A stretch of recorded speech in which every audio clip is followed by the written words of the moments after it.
If you like the story, you can support the author on Patreon. Link is in the description. Chapter 101, What is your name? You really like to jump into troublesome and dangerous situations, my other half. Hey, if they don't want to fight against her together, then I don't mind doing it alone. Might even be faster. She has a dragon, though, a baby dragon on drugs, but still a dragon. This won't be easy, you know. I doubt that it will be that difficult, and even if it was, don't I have a better dragon than her? Now that is something that you don't even need to ask. My other half, together we are the force that can hardly be stopped, said Vritra with an excited tone. Sek smirked as he ignored his two squad mates who tried to talk him out of fighting Fana. He looked back at them and said, "Stand back if you don't want to get caught up in the crossfire. Protect yourselves. I will try my best, but I am not taking any guarantee." He then turned towards Fana and said, "As for you Fana, it's one-on-one, so make sure to not hit my friends. Don't call my name, you filthy human.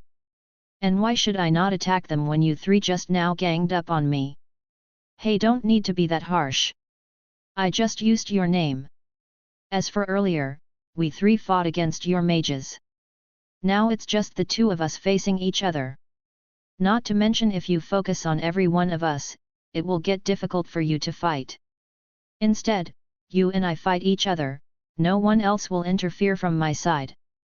As for your side, I don't think that any of them will be getting up to fight anytime soon."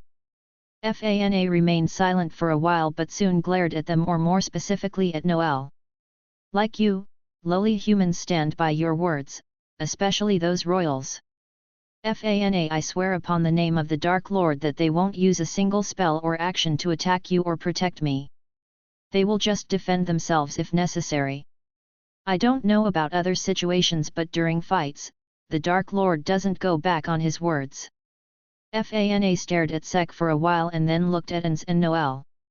"If they attack even once, I will burn them both to cinders. So you can be understanding. Well, isn't that a surprise? All right, you two stay back till either of us is down." Ans and Noel looked at Sek with shock. Well, Noel did. Ans couldn't show much expression on his skull after all. "You are actually doing that?" asked Noel. "Yeah. I mean, you heard us right? Now just stay back and watch," replied Sek as his grimoire started flipping. "Bronze creation magic, giant's fists. So Fana, shall we start?" asked Sek as he jumped onto the large hand that opened in front of him and ascended into the sky. Fana looked at Sek with a slight frown as her grimoire started flipping as well. "Don't call out my name. I will kill you. Spirit magic, Salamander's breath. Bronze creation magic, weapon make Gaster blaster." A huge stream of flames came out of the spirit's mouth as an animal skull made of bronze appeared in front of Sek and fired a beam toward the salamander. The two attacks intercepted each other as both Sek and Fana moved from their positions to avoid being blinded by the resulting explosion. "Damn, my Gaster blaster is powered up a lot. See, I told you it was not a good idea to use that against those Diamond Kingdom mages if you don't want them dead. But still, that baby spirit dragon packs some power. Mana-based life forms are always a pain to deal with, not to mention a dragon," said Vritra. Sek didn't respond to the sacred gear as he noticed a huge incoming fireball. Bronze magic, bronze body. Knowing that only dodging it was not the best option, Sek decided to use his magic as well. "Shit! Hot hot hot," thought Sek as he tried to dodge the attack but still got hit by a fireball. The clothes around his chest and sleeves immediately turned to cinders as a topless chiseled body Dark Lord came into view. Fana, who saw Sek getting hit by the attack, waited to see the outcome only to find the human totally fine. And though she was mostly indifferent, her gaze still lingered on Sek's bare-chested body for a bit. "Looks like I need to attack with numbers. Big attacks will take quite a long time to show effect. Bronze creation magic, countless swords. Bronze creation magic, weapon make minigun. Ice debuff magic, frost touch. A huge amount of mana gathered around Sek as the onlookers were surprised to see the blonde boy using so many spells at once, since it was common knowledge that most people can only use a single magic at a time. But ignoring their gazes, Sek pointed his hands, which were now turned into miniguns, at the fire spirit as the few hundred swords that he made started revolving around them, gaining speed while giving off a chilling blue aura. "Salamander, finish him," muttered Fana as the fire spirit roared. Now, what's the hurry? It's just starting," said Sek with a smirk. Fana glared at him, seeing his smirk as her grimoire started flipping. Salamander's mouth opened as a huge amount of mana gathered around him. "Spirit magic, Salama!" But before she could even call out the name of her spell, two bright beams of light descended from the sky and hit the dragon's wings, tearing them and making the dragon roar in pain. "See, I told you it's just starting," said Sek with a smirk as the fire spirit stopped gathering the mana, while Fana looked up in the sky only to find two Gaster blasters up there. "Damn, you! I will kill you! How dare you harm Salamander?" "Like this," replied Sek as he started firing bullets from his miniguns, which were covered in frost debuff magic. The swords that were revolving around them started raining down on Fana and the salamander as the spirit tried to protect its master. It was still able to move, but because of the earlier attack, its wings were torn and were not completely healed up, which made its movements sluggish. The attacks rained down on the fire spirit, which tried its best to protect Fana. But because of that, all the attacks hit the spirit, making the spirit roar in pain as its body started tearing up. The spirit and Fana started falling, making the pink-haired elf look at Sek with hatred. She wanted to fight back, but the attacks were not stopping at all. Sek kept on firing at the fire spirit, but out of nowhere, the ki around him changed, making the Dark Lord stop his attacks and look towards the cause of it. Turning around, Sek noticed Asta, Zel, and Mars coming toward them while being followed by a pale-looking guy who was firing a lot of mana beams at the group. "You three can't even keep one guy in check," muttered Sek as he moved towards Fana. "Fana, some other party is rushing here for a while, so we have a true till the situation is settled." Fana looked at Sek with a slightly surprised expression on her face. Even though she knew that some people were headed their way, it made no sense for the human named Sek to propose a truce for a battle that he was winning. Does he really intend to keep his word about not having others interfere in our fight? Thought Fana as she looked at the blonde man in front of her. Sek smiled at Fana as he stood in front of her and asked, "We can't have others interfere in this fight, right? So what do you say? Truce?" Fana stared at Sek's face for a while and then looked toward her damaged salamander. Should I believe in his words? But humans are never trustworthy, thought Fana. Gore. Hearing the noise, Fana looked at Salamander, who was looking back at her. The two stared at each other for a while, before Fana sighed and stood up. "Make any suspicious movement and Salamander and I will burn you to a crisp."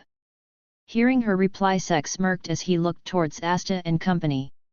"You don't need to worry about that. As I said earlier, the Dark Lord never goes back on his promises during a fight. Now breathe in, Asta, you shit. Can't you handle just one man and not interfere with my fight?" Screamed Sek, shocking Noel-ans and even Fana, who all looked at Sek with surprised expressions on their faces. "What the hell did you say, you bastard? I can deal with him. I just need one hit on him," yelled Asta back in response. "Then fu asterisk king do it. I am trying. Try harder. Alright. Just wait and see," yelled Asta as he ignored the plan that Zel, Mars, and he talked about and jumped toward the pale guy with his anti-magic swords. "No. Asta!" yelled Zel, trying to warn him, but it was too late as the pale guy, who was called Ladros, attacked. Million laser. Mana gather around Ladros as various concentrated beams of mana burst out of his body and headed in different directions. Asta, who was now in mid-air, was unable to dodge them and just used his broad anti-magic sword to block the attack, but still got blown away by it. Sek looked at the scene and then turned toward Ans and Noel and said, "Track him and check if he is fine or not." Ins and Noel nodded as the two ran back into the forest while Sek made a bronze barrier around him and Fana to block the incoming attack. Sek-kun, Ladros can absorb mana and magic attacks, we need to try and overload his limit, said Fanzil. No need to say that twice. Want to join in on the attack Fana? Said Sek with a high smile on his face as his grimoire started flipping. Don't call out my name so casually, human, replied Fana as her grimoire started flipping as well. Mana gathered around Sek and Salamander's mouth as both he and Fana fired their attacks at the Diamond Mage. Bronze Creation Magic, Weapon Make Gaster Blaster. Spirit Magic, Salamander's Breath. The two attacks used toward the Diamond Mages as Fanzil and Mars immediately got out of the way of the huge attacks. I just told him to overload him, not turn him to dust, thought Fanzil as he just got shocked at the intensity of the incoming attack. Wait. That's too big, said Ladros with a slightly panicked look on his face. That's what she said, yelled Sek as if responding to Ladros. The two attacks crashed into the pale man as he got burnt to crisp by the fire and was then blown away by the Gaster Blaster. That worked, right? I can't feel his mana anymore, said Sek. It should have. They were some very strong attacks, replied Fana. Well anyways, so shall we continue where we left off? Asked Sek as he looked toward Fana. Why are you like this? Asked Fana. Well, I was born handsome, became awesome, and am totally wholesome, so what can I say? Replied Sek with a smile. Fana and Salamander continued to stare at the weird human in front of them without saying anything, making Sek's smile smaller and smaller the longer they started. You don't have to be that cold, said Sek with a pout. Stop joking in front of your enemy and answer my question. Why are you treating your enemy like this? You had an advantage over the fight earlier and just now you could have dealt with that man on your own, so why did you let me recover and had a truce mid-battle? Asked Fana. Sek tilted his head in confusion and said. Why? Didn't I promise that it will be a one-on-one? So it's only natural to keep my word, you know. What do you mean it's natural? You humans are not trustworthy beings. You deceive people who trust you and harm them. Said Fana with anger in her tone. Not all of us are like that. Some people like me have morals. Being the Dark Lord doesn't just mean that you are the strongest. It means that you are indisputably the strongest. You need no cheap tricks to overcome the challenge. You just need your strength and sheer *King will to show the world where you stand. So never think of me as someone who will go back on his promise that I did during a fight. Replied Sek with a confident look on his face. Fana's eyes widened in shock as she heard Sek's answer. She tried her best to find a lie in Sek's words, but the confident look and tone made it impossible for her to find any lies in his words. She continued to stare at him for a while before she jumped back with Salamander and got ready to fight. Human, what is your name? Sek smirked and got ready to fight as well and said, It's Sek Bronzeza, the Dark Lord. Don't forget it. Chapter 102, Well, I don't hate you. Sek and Fana got ready to get back into the fight when suddenly they noticed some commotion near them. Fana? Fana? It's me. Don't you recognize me? Turning toward the source of the commotion, Sek and Fana noticed Mars and Fanzil. Mars was staring at Fana with his eyes wide open in shock. Sek looked towards Fana and asked, Know him, Fana? Fana stared at Mars for a while and then all of a sudden held her head, feeling a mild headache. Seeing that Fana might remember something, Sek decided to wait for a bit before they got back to the fight. But soon Fana glared at Mars and said, I don't remember you. Now stop interfering. And focused back on Sek. Sek shrugged his shoulders and then got ready to fight as well. Fanzil, hold back Mars. If either of you dares to interfere in our fight, then be prepared for consequences, warned Sek. Fanzil nodded to Sek's words.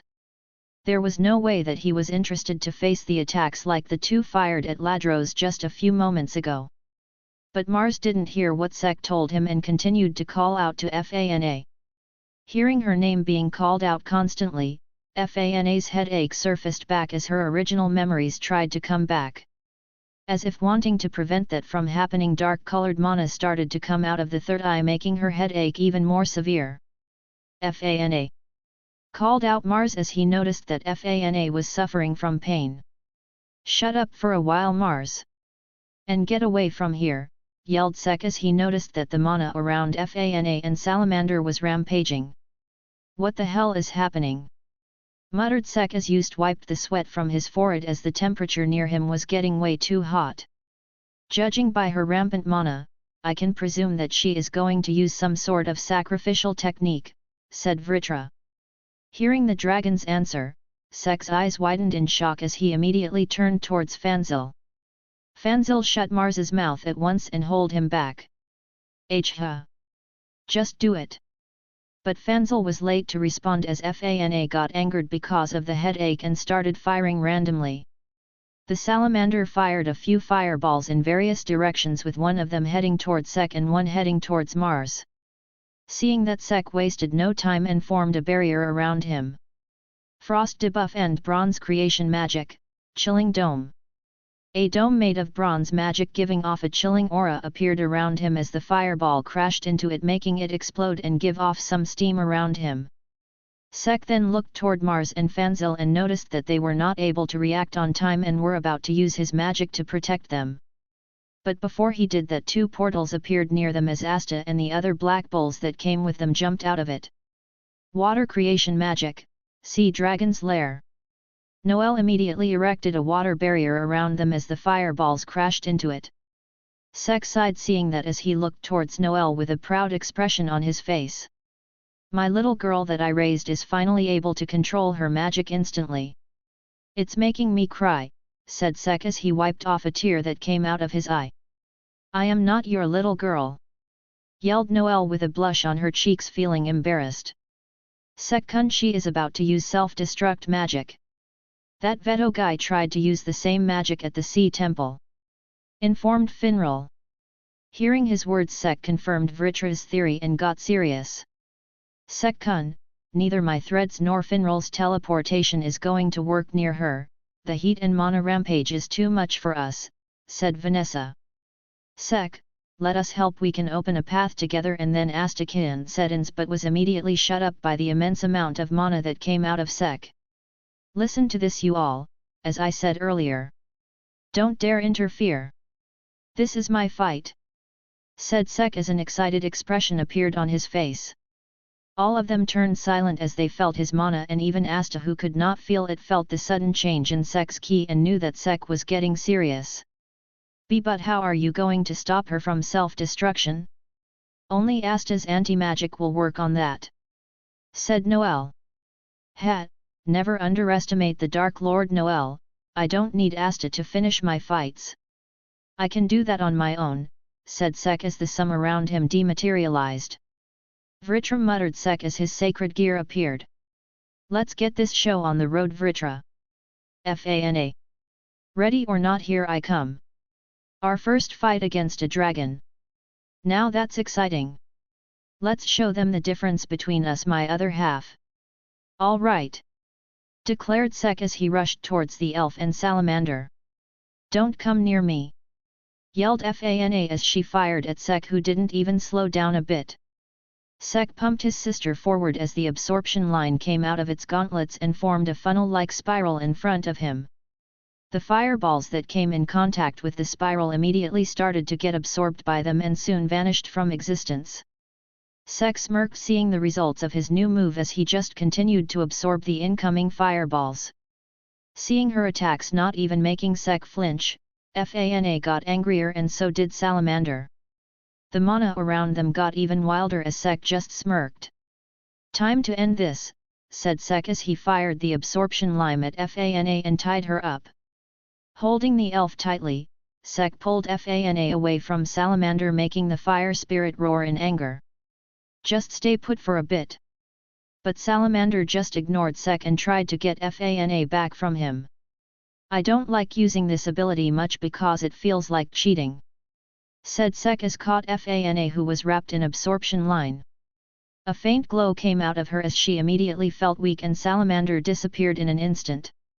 The rampaging mana around her calmed down as well, but the self-destruction magic of the third eye didn't vanish. So the third eye is not directly connected to her hui, muttered Sek.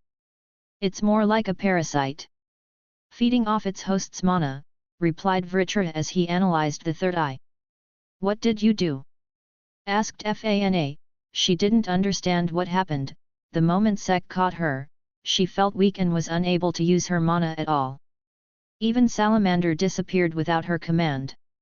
Just won our battle, replied Sek in a calm tone as he looked at the girl who was being held by him while being wrapped up in his sacred gear. There is no way that is going to happen, replied Fana as her anger surged and the dark-colored mana around her third eye radiated even more. Oh, looks like I don't have much time left. Well, Fana, it was a good fight, said Sek as he started absorbing the remaining mana in her body. Fana felt her mana being drained away at a very fast pace, widened her eyes in shock and looked at Sek. Why? Why are you getting in my way? What can I say? Well, if I don't then you might win, and the Dark Lord never loses. That's your reason? Yelled Fana. She was not sure whether Sek was joking or not. But if he was not joking then she was really pissed with his answer. Then you tell me, why should I not get in your way? Asked Sek as he continued to drain mana from her. I hate you, said Fana as she felt weak after most of her mana got drained away. Sek released Fana out of the absorption line bind and caught her after she started falling. Well, I don't hate you, said Sek as he smiled helplessly at the weakened elf. You lie, replied Fana. Why would I lie? I don't have a reason to hate you. Then stop getting in our way. That's too unreasonable, said Sek as he raised his free hand and willed his absorption line to split into fine threads. The threads then wrapped up around his hand as he placed it over Fana's third eye. Well then, goodbye Fana. Fana, who heard Sek's words, didn't understand why he was saying goodbye to her, but instinctively felt that she was going to disappear and just closed her eyes. You were different from other humans, Sek Bronzaza. You were a good man, said Fana. Sek just smiled at the praise and then used in on the third eye, making the self-destruction magic stop and the third eye disappear from her forehead. Phew, it's finally over, said Sek as he put Fana down. Chapter 103, Ladros. The fight against the dragon was underwhelming, said Vritra, feeling a bit dejected. Well, what can they do? They were facing the Dark Lord. No way that they can overwhelm me, replied Sek as put Fana down. If not for my sacred gear you could not have done anything, said Vritra. Now that we don't know, who knows, I might have a secret move that I could have used to deal with the situation. You don't have a secret move? Hey! No, I have a lot of secret moves. Why do you think that the Dark Lord doesn't have secret moves? Hey? Really? Why haven't I heard of them? They are my secret moves. Why would I tell my secret to others? I am your other half, so I should know about them. And ruin the surprise when I decide to use them. No way that's happening. A part of being the Dark Lord is making my comrades and opponents surprised by my amazingness. That reasoning doesn't make any sense. It does to me, thought Sek when he suddenly got attacked by his fellow Black Bulls. You stupid idiot!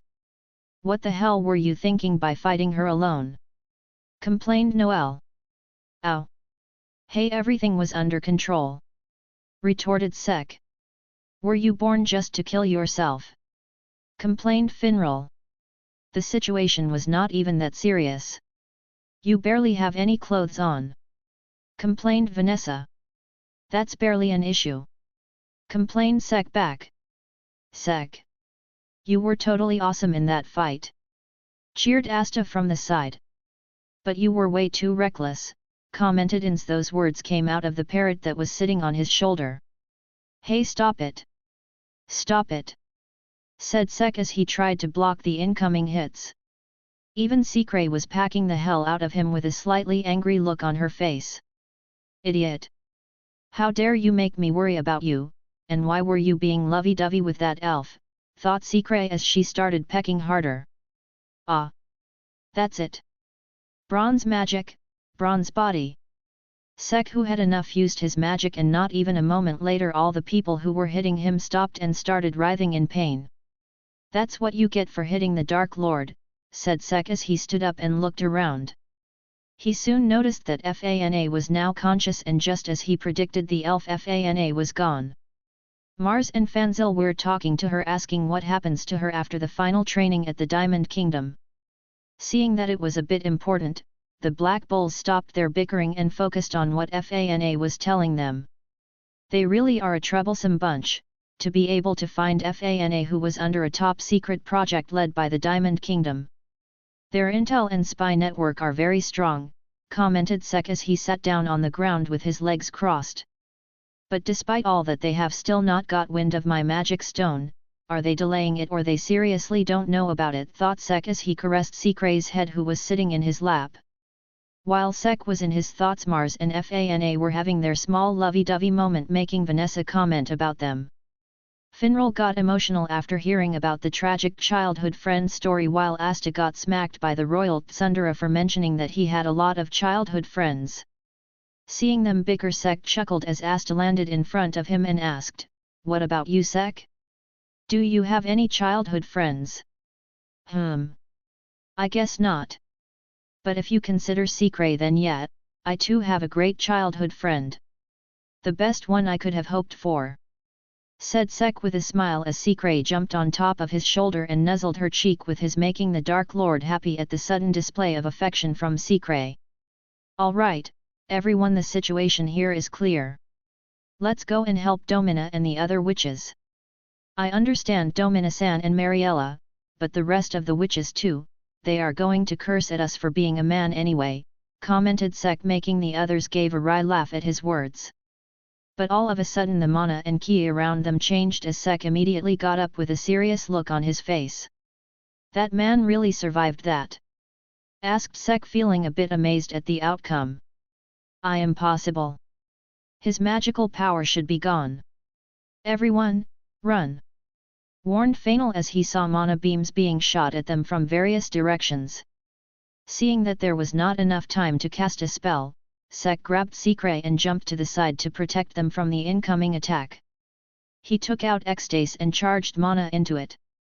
He then fired a mana slash at the beams that were coming toward him, cutting them in half as he covered Secret to shield her from the explosions that were happening near them. The dust covered the surroundings, making Sek close his eyes. "Secret, don't move away from me," ordered Sek, to which the anti-bird nodded her head. She knew that the situation was dangerous and that staying near Sek was the best decision. The dust soon cleared as Sek noticed that all of his friends were not seriously injured but were still down because of the impact of the explosions, though he could see that An's bones were scattered all around the area and that the parrot that he had with him was dead. "Don't even think about leaving my side, Secret," said Sek as he looked toward the bird in his hand with a serious look on his face. Secret, who looked at the scene, nodded her head once again as they both felt a person with a large amount of mana coming towards them. Seems like it was not a good idea to fire those attacks at a person who can absorb mana from attacks. "My mana might have made this situation even more serious," said Sek as he looked at Ladros, who although injured had a smile on his face. "Man, that was some intense magic. It even injured me quite a bit and took forever to absorb it all. Thanks for the meal.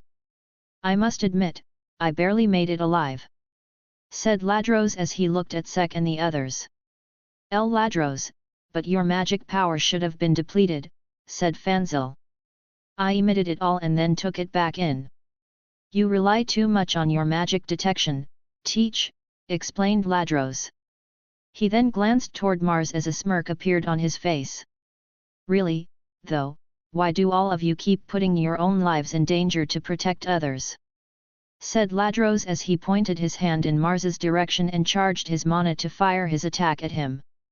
Seeing that Sek got ready to interfere, but before he was able to, Asta rushed toward Mars and started deflecting the mana bullets with his anti-magic sword. Well, well, the anti-magic weirdo showed up. This doesn't concern you, so could you get lost? It's got lots to do with me. He's my friend," said Asta as he took his stance. "Just hang on. I'm gonna pound this guy," declared Asta as he rushed towards Ladros. "Asta, phrasing. Also, want my help?" asked Sek as his grimoires started floating beside him. "No. This is my fight.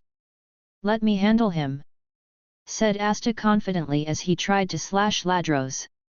Seeing that he was about to be hit, Ladros jumped back and started talking to Asta, telling him about his situation being an attribute-less person and how he got made fun of. He then started making fun of Asta, irritating him in the process, and then asked if he would like to join his side and that he could put a good word for him in the Diamond Kingdom. Knowing full well what Asta will say, Sek didn't think much of the situation but was prepared to strike Ladros down if the situation got out of hand. And just as Sek expected, Asta rejected his offer and started attacking him once again.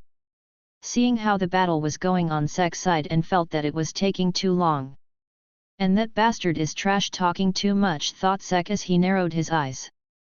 But Asta soon found an opportunity and threw his Demon Dweller sword at Ladros, piercing his shoulder and making the Diamond Kingdom mage fall down. Asta then prepared his Demon Slayer sword to attack him while Ladros was falling. Seeing that it was dangerous, Ladros used his remaining magic, which was being drained, quickly to fire a magic bullet to propel himself away from Asta and soon landed in front of Sek. "Wow, that was the worst move that you could have made," said Sek as his grimoire started flipping. "Bronze magic, bronze body. Stay away from me." "Too late for that," commented Sek as he clenched his hardened fist and punched Ladros in the gut, sending him flying.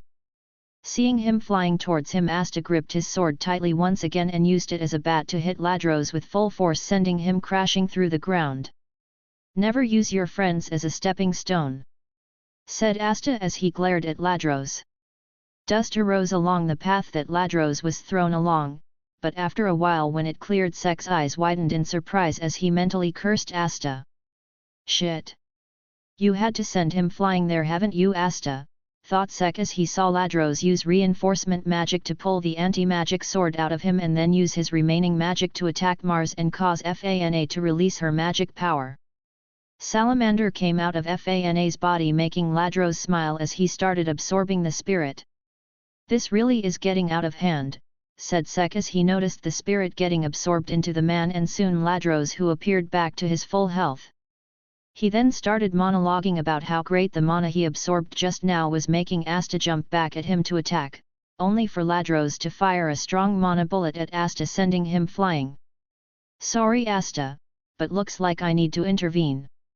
But first off," said Sek as his grimoire started flipping. He was about to heal Asta using his body debuff magic, damage transfer. But before he was able to do that, blood-red threads appeared around Asta and entered his body and started healing him.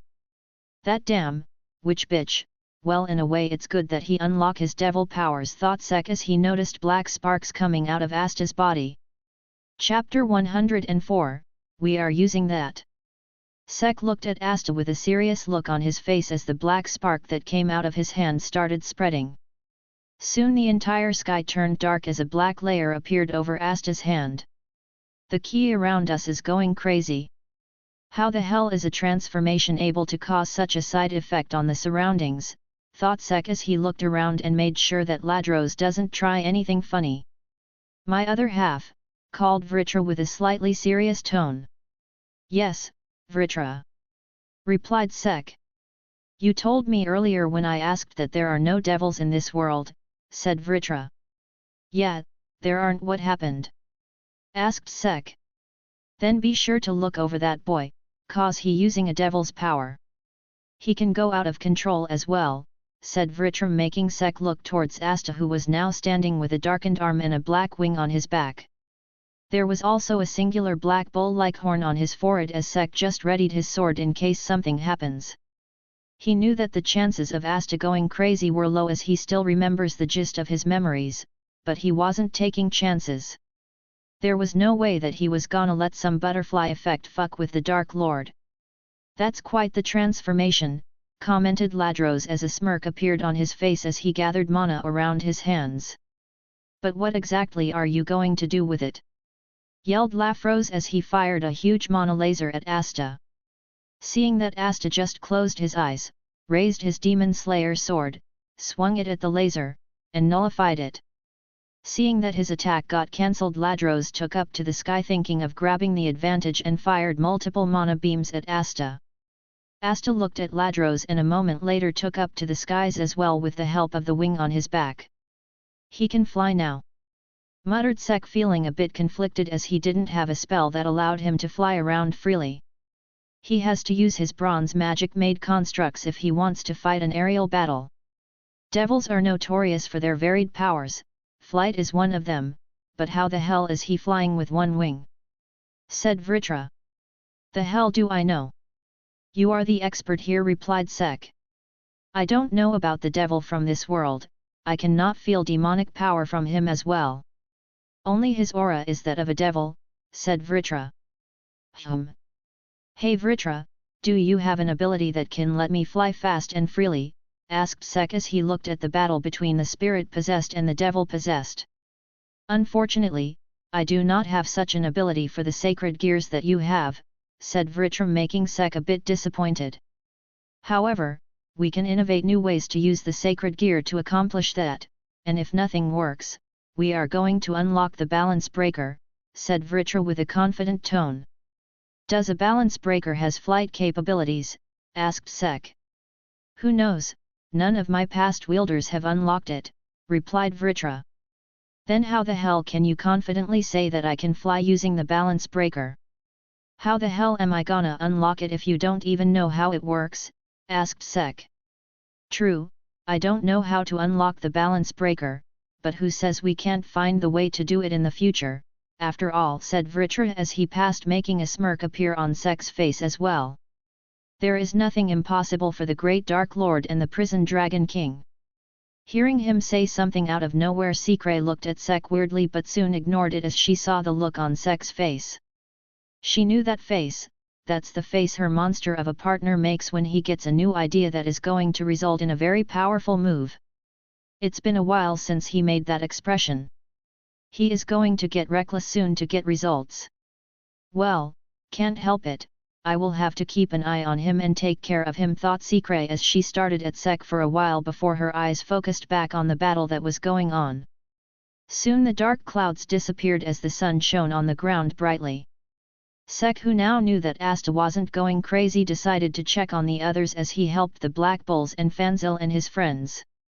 Hey, Sek, what the hell happened to Asta? Asked Noel. Frankly speaking, I don't know, Noel. That power ain't magic, so I can't say what it is. But borrowing the words from a muscled brute, Asta seems to have surpassed his limits, said Sek as he helped her sit up. Noel nodded but still looked at Asta with worry, seeing that Sek just ruffled her hair, making the royal lash at Sek, who just ignored her and said, Don't worry, by the looks of it Asta seems to be in control. And on the off chance he goes crazy, the Dark Lord will personally beat him back to sanity. Hearing his words, Noel stared at him for a while before she smiled a bit and nodded her head. But as if remembering something, a blush appeared on her face as she looked away and said, it's not like I was worried about him. Humph. Hearing that, Sek just laughed as his grimoire started flipping. Bronze creation magic, giant's hands. Soon a giant hand made of bronze appeared above him. Sek turned around and then curled his fist, which made the hand above him turn into a fist, as well as Sikma got ready to punch something. Soon Ladros appeared in front of them coming from the forest, and seeing that he was heading towards them, Sek punched the air in front of him with full force, sending the giant fist forward as well, punching Ladros and sending him flying in the other direction. Oi! Asta! Make sure to fight him away from us! Yelled Sek as he noticed Asta following Ladros. Got it, Sek! Replied Asta as he rushed towards Ladros. Idiot! If you want to fight one-on-one, don't bring it close to others, said Sek as the bronze fist just disintegrated into mana. He then started back at Asta, who was now following the trail of mana that was being left behind by Ladros at a fast pace, seeing which Sek sighed as he said, "Looks like it's finally over." And just as he said those words, a loud yell was heard by all of them. "Black meteorite!" yelled Asta as he slashed Ladros with his huge sword, sending him crashing into the ground. Asta then landed near Ladros as he slowly started walking toward him. "Watch out for him, my other half. He might be hung up upon the devil's power and become crazy," warned Vritra. "Don't worry, I am prepared for something like that." "Kill me, I am ready for that," said Ladros weakly as he started at Asta, who was walking towards him. Asta stared at him for a while before he snapped at Ladros. "Like hell, I am gonna do that," and pointed his finger at Ladros and started his speech magic, the words of Showdown protagonist. Seeing that Asta was normal, Sek smiled as he started at the short teammate preaching Ladros. Soon the dark aura around Asta disappeared, making him turn back to his normal form. The key turned back to normal, thought Sek as he looked at Asta. Asta then started to smirk as he got excited about his new power and looked toward Sek. "Oi! Sek, did you see that? How was my new power? I feel like I can surpass you if I used that," said Asta with a smile on his face. "Hey? You got crazy or what? You are 1,000 years away to reach my level," replied Sek. "Hey! What did you say, you bast?" said Asta, but stopped in the middle as a cracking sound started coming out of his body and he started screaming in pain. "Ah! It hurts all over. I'm bleeding so much. Oh, crap! I'm dying. Someone save me!" yelled Asta. He then started looking around as his gaze fell on Mars and Fana. Not even wasting a moment, he rushed toward Mars and started slapping Mars to wake him up. "Hey, you two! You guys can use recovery magic, right? Do something! Wait, are you guys even alive? Oi Sek! Help me!" asked Asta. "How the hell are you dying with that much energy?" "Unfortunately, I don't have recovery magic. So just bear it," said Sek. "You don't need to worry," said a new voice that they all knew. Hearing the voice, Vanessa's eyes opened as she looked toward the source of the noise as a murder of crows started gathering near them. "Itaki Uchiha is coming," mentally joked Sek as a small smile appeared on his face. "Secret, don't get away from me till I ask you to," said Sek, making the anti-bird nod. Soon the Witch Queen appeared at the center of the crows as Asta started talking to her, telling her that they saved the forest while also asking if she could heal his friends. The two stared at each other for a while as Sek looked at them and thought about what the outcome would be. Has he done enough to make the witch not be a huge bitch and just heal his friends, give him the magic stone, and let them go without any trouble? Yeah, that doesn't sound convincing to even me. She is gonna be a bitch about it, thought Sek as he sighed, knowing that being positive was not an option. And just like he thought, Mana gathered around the Witch Queen as she looked at Asta and said, "That won't be necessary." Blood started to come out of the ground and flooded the crater that they were in, making Sek wobble a bit. "What the?" said Sek as he noticed that his grimoires got covered by blood before him, making him unable to use a spell to counter the witch bitch's magic. He looked towards the witch, who just smirked at him, making Sek twitch his brows in frustration. "I warned you to be careful around old people who look young. They are never simple," said Vritra. "I am gonna beat the shit out of her," thought Sek as he got engulfed in a blood geyser which soon turned into a crucifix. Blood creation magic, fresh blood execution ground. Sek looked around and then noticed that all of them were restrained on the crucifix and looked back at her. "You really are a coward. Not even giving me a chance to use my magic on you," said Sek. "Humph, be glad that I am not outright killing you for the disrespect from earlier," said the Witch Queen. "Ha, like you can even do that," said Sek in a mocking tone. Asta soon started to complain to her when suddenly his body was paralyzed as some blood from the ground started entering his wound. Soon he started to cry out in pain, seeing that the witch bitch raised her hand as mana started gathering. Controlling blood. That is my magic, and with the blood that just entered your body, I can manipulate your blood as I please. I am a queen, you know. Why would I bother granting your wish or negotiating with you, said the Witch Queen. So you are saying that, you can make a man's dick hard forever? Damn, for being a man-hater you sure have some nifty ability, said Sek. The queen ignored Sek's comment as she focused on Asta, who moved his hand summoning his demon slayer sword. You are the one who will bend to my will. Blood magic, puppet's blood. And just as she said that, Asta started moving wirelessly with the sword in his hand. Asta! Yelled Noelle and Vanessa as Sek turned serious. I will at least heal you, since I cannot have you die on me. After all, I need someone who can use those anti-magic swords. Said Witch Queen. Blood recovery magic, curse-breaking blood-filled cocoon. Blood-red thread came out of her finger that she pointed towards Asta as the threads rushed towards him and formed a spherical cocoon around him. The key is rampaging once again, he is going black, thought Sek as he narrowed his eyes towards the cocoon and then glanced at his grimoires, which were sealed with blood magic surrounding them. All that she is accomplishing with this is getting my grimoires dirty, thought Sek as he prepared himself. Soon the cocoon turned black as black lightning bolts shot out of it. Asta then came out of the cocoon back in his black form as the others looked at him worriedly. Pleased with the result, a small smile appeared on the Witch Queen's lips as she said, Now, for your first task, kill that imperfect being that dared to disrespect me earlier. Hearing her order, the other looked towards Asta with shock and soon glanced towards Sek with a worried look on their faces. You suck, witch bitch! You coward creep! Said Sek in response.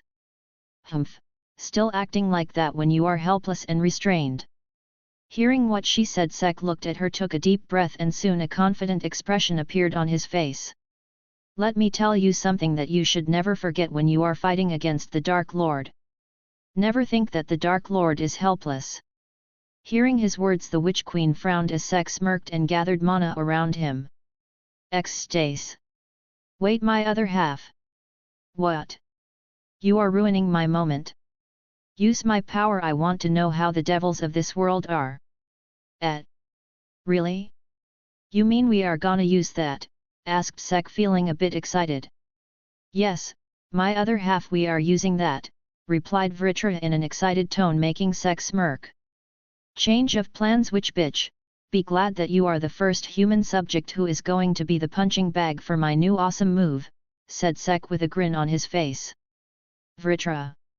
Yelled Sek as his sacred gear appeared. Finish him! Ordered Witch Queen as Asta roared as rushed towards Sek. The absorption lime shot forward from the gauntlets and pierced Sek's hands as some dark aura started to flow into Sek's body. This is our strongest power for now, behold the partial dragonification. Seller out, Vritra with a roar. Yet, not gonna use that name, mentally replied Sek as some black marks appeared on his body. His body then got a bit buffed as some scales appeared around his limbs. One of his eyes turned gold and a slotted pupil appeared in it. Once the transformation was complete, Sek got out of his restraints with his brute strength and punched Asta, who was rushing towards him, sending him flying towards the Witch Queen, who widened her eyes in shock as Asta flew past her. Now, witch bitch, I hope that you are ready for what is gonna happen to you. Feel this. Feel this power. You know, I just thought of a good name for this. Said Sek as mana surged him his body, causing the area near him to tremble. Soon a smirk appeared on Sek's face as he said, Get ready to feel the might of the Dark Lords. Chapter 105, Sek vs Black Asta and Witch Queen. Ah! This form really feels great, commented Sek as he released his mana, which was even higher than his normal form. You said it, my other half. This feels great. This power surely makes up for the fact that you cannot use your grimoire magic in this form. Said Vritra. Nah Vritra, it doesn't, so don't try to save face. Not being able to use my grimoire will always suck. Don't worry though, I will find a way to use magic in this form, replied Sek as he stretched his body and got ready to fight. Ha, alright, anyway, while we are in this form, don't try to make sure that your emotions don't drive you. Draconification combined with a monosensitive being will surely get consumed by their emotions if they don't control it, warned Vritra. Yeah, whatever, replied Sek as he smirked and looked towards the Witch Queen, who was looking back at him with a shock okay her face. A draconic presence, the date is surely smiling upon me today. To think that my daughter not only brought an anti-magic wielder but a descendant of dragons as well, said the Witch Queen as she must move her hand, making Asta stand up and get by her side. Attack him! Order the Witch Queen as Asta gripped his huge sword tightly and rushed towards Sek. Wow, Asta is even faster when he fought Ladros. Well, he got healed just now, so there is that, muttered Sek as he clenched his fists as well. Don't hate me, Asta. I might not hold back, said Sek as black flames gathered around his fists. The black flames around his fists got intensified as Sek took a step forward fast enough to not allow Asta to react and gave an uppercut to the mind-controlled shorty, sending Asta flying in the air. He then looked toward the Witch Queen with a small smile as he inhaled a large amount of air in his lungs.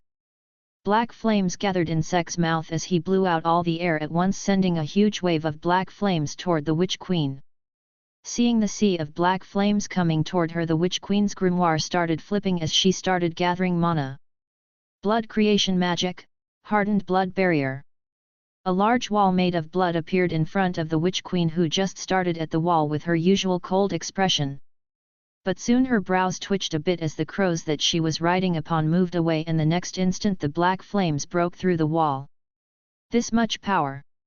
Muttered the Witch Queen as she saw the flames destroying everything in the path and evaporating the blood the instant it made contact with them. Oh, it's too soon to get surprised, witch bitch, said Sek, who was already above the Witch Queen.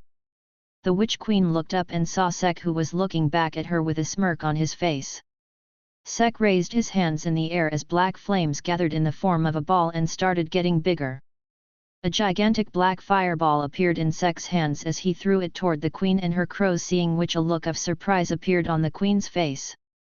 But the shock lasted only for a second as she pulled her hand back, and in the next instant Asta rushed toward her with his sword.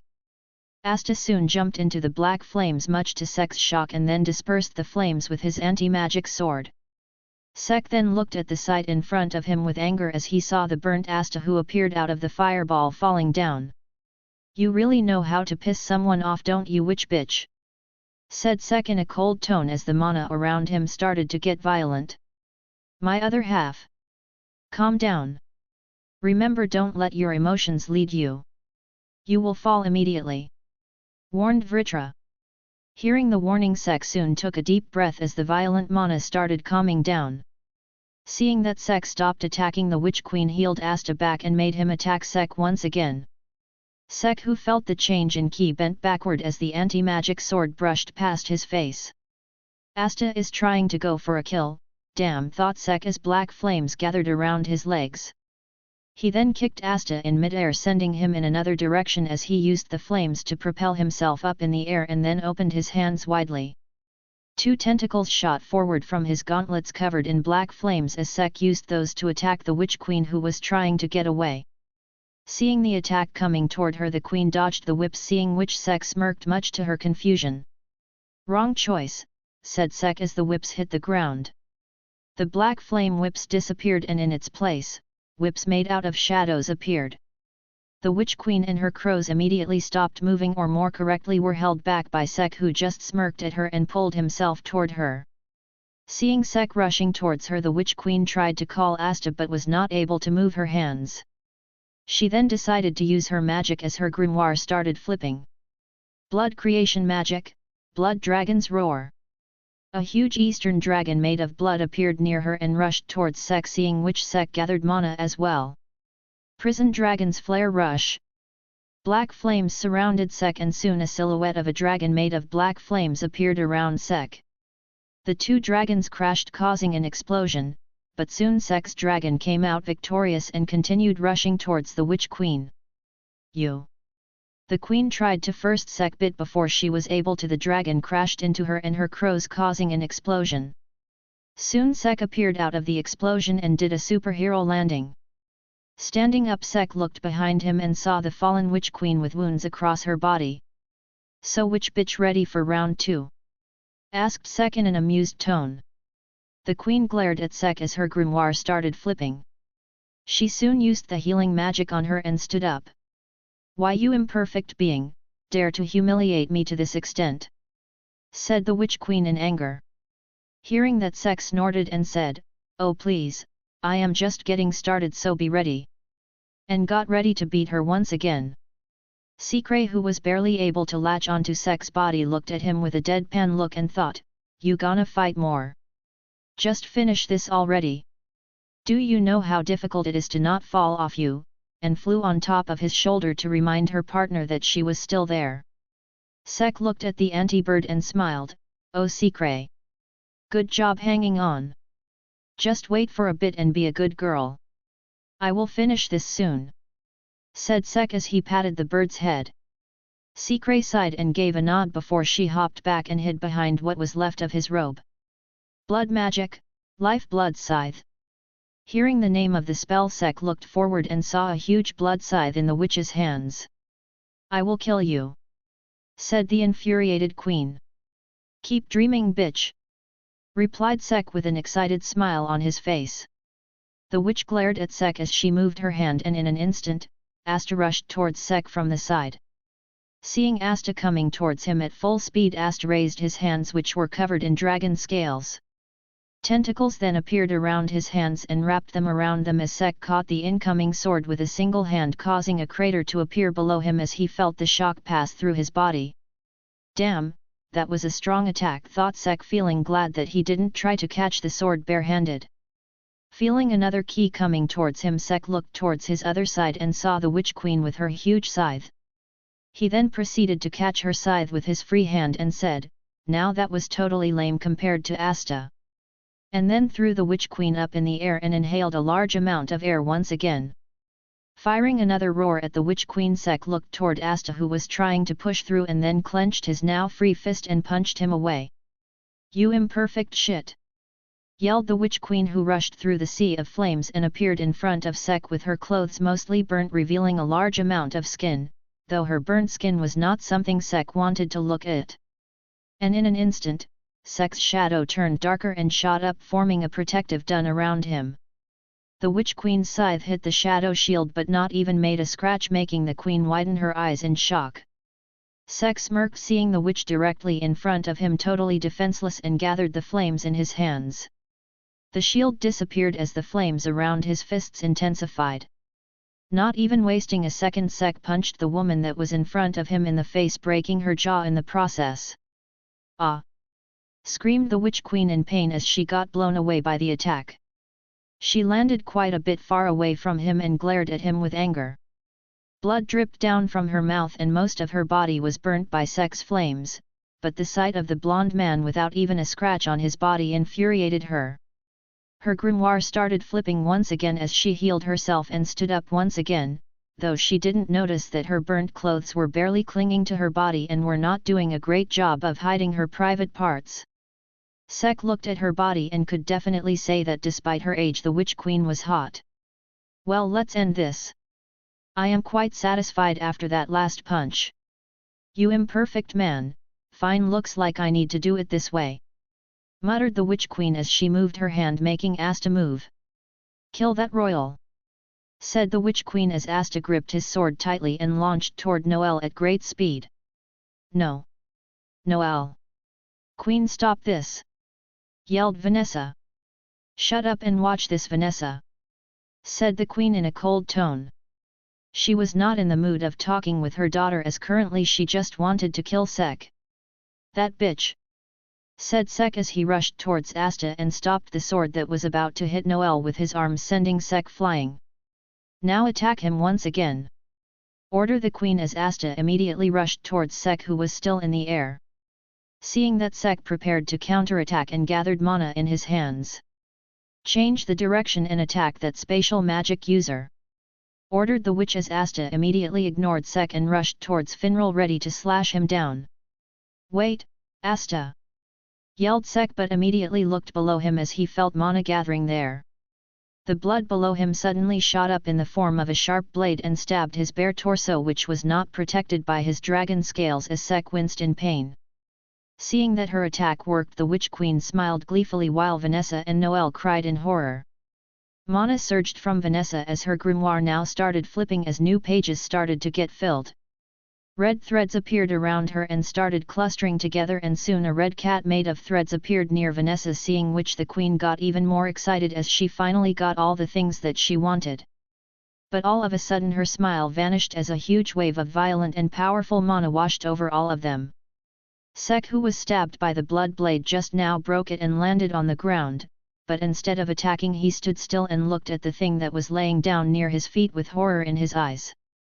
"Secret, no. This ain't true, this," muttered Sek as he looked at the lifeless body of Secret, who got pierced by the blood blade as well. Sek picked up the anti-bird with his hands as his mana started going rampant. "My other half, calm down.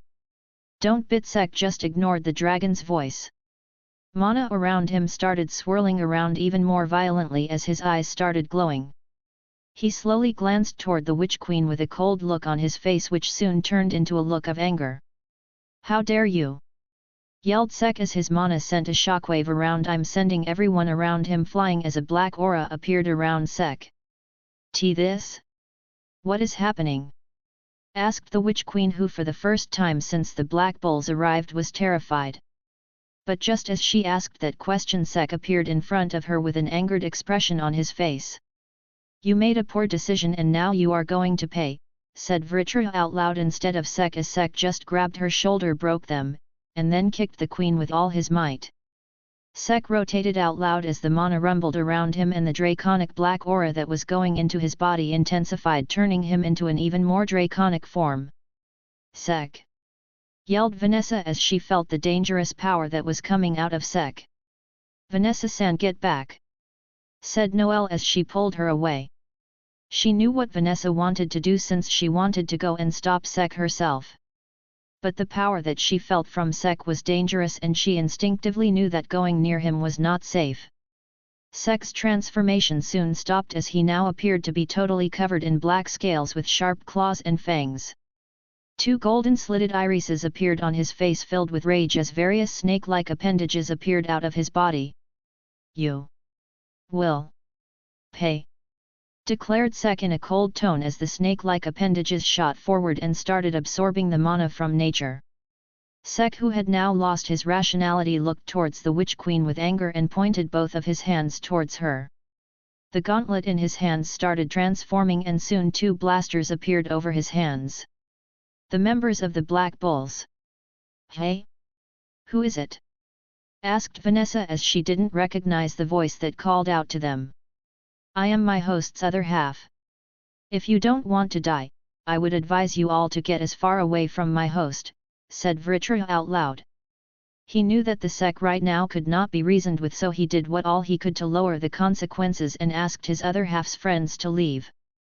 Sek roared out loud once again, making the surroundings tremble just from his voice and causing all those who heard his roar to tremble in fear. The Witch Queen was no different. She was scared shitless by the draconic human in front of her. She could not stop her body from shaking, but the attack from earlier was making her cry in pain. "I need to get away from here," screamed all her senses, but the fear and pain were making it impossible for her to move.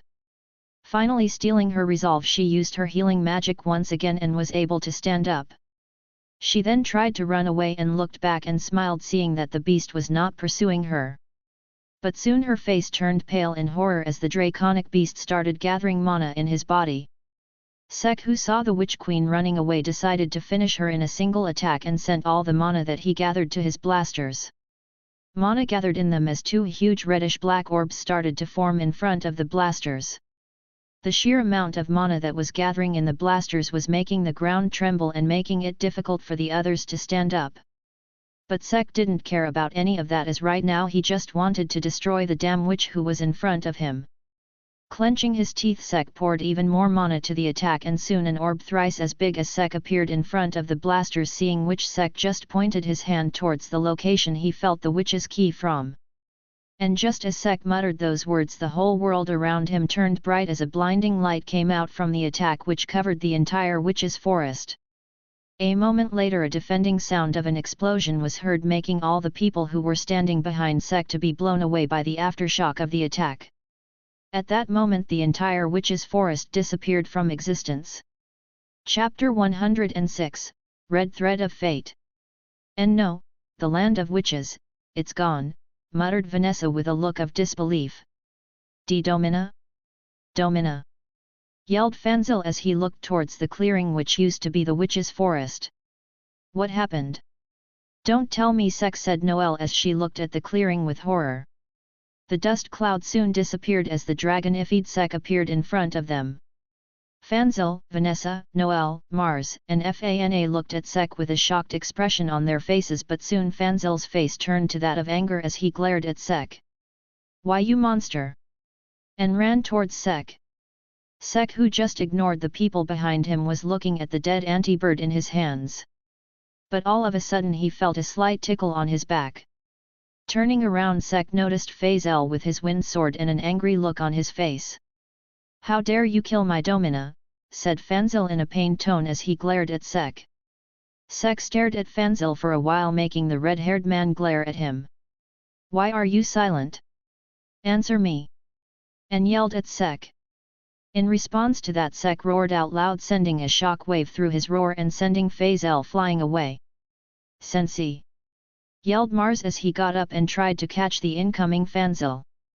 But before he could even catch him, Sek jumped up in the air and landed on top of Fazel's body, crushing it under his feet while forming a crater below him.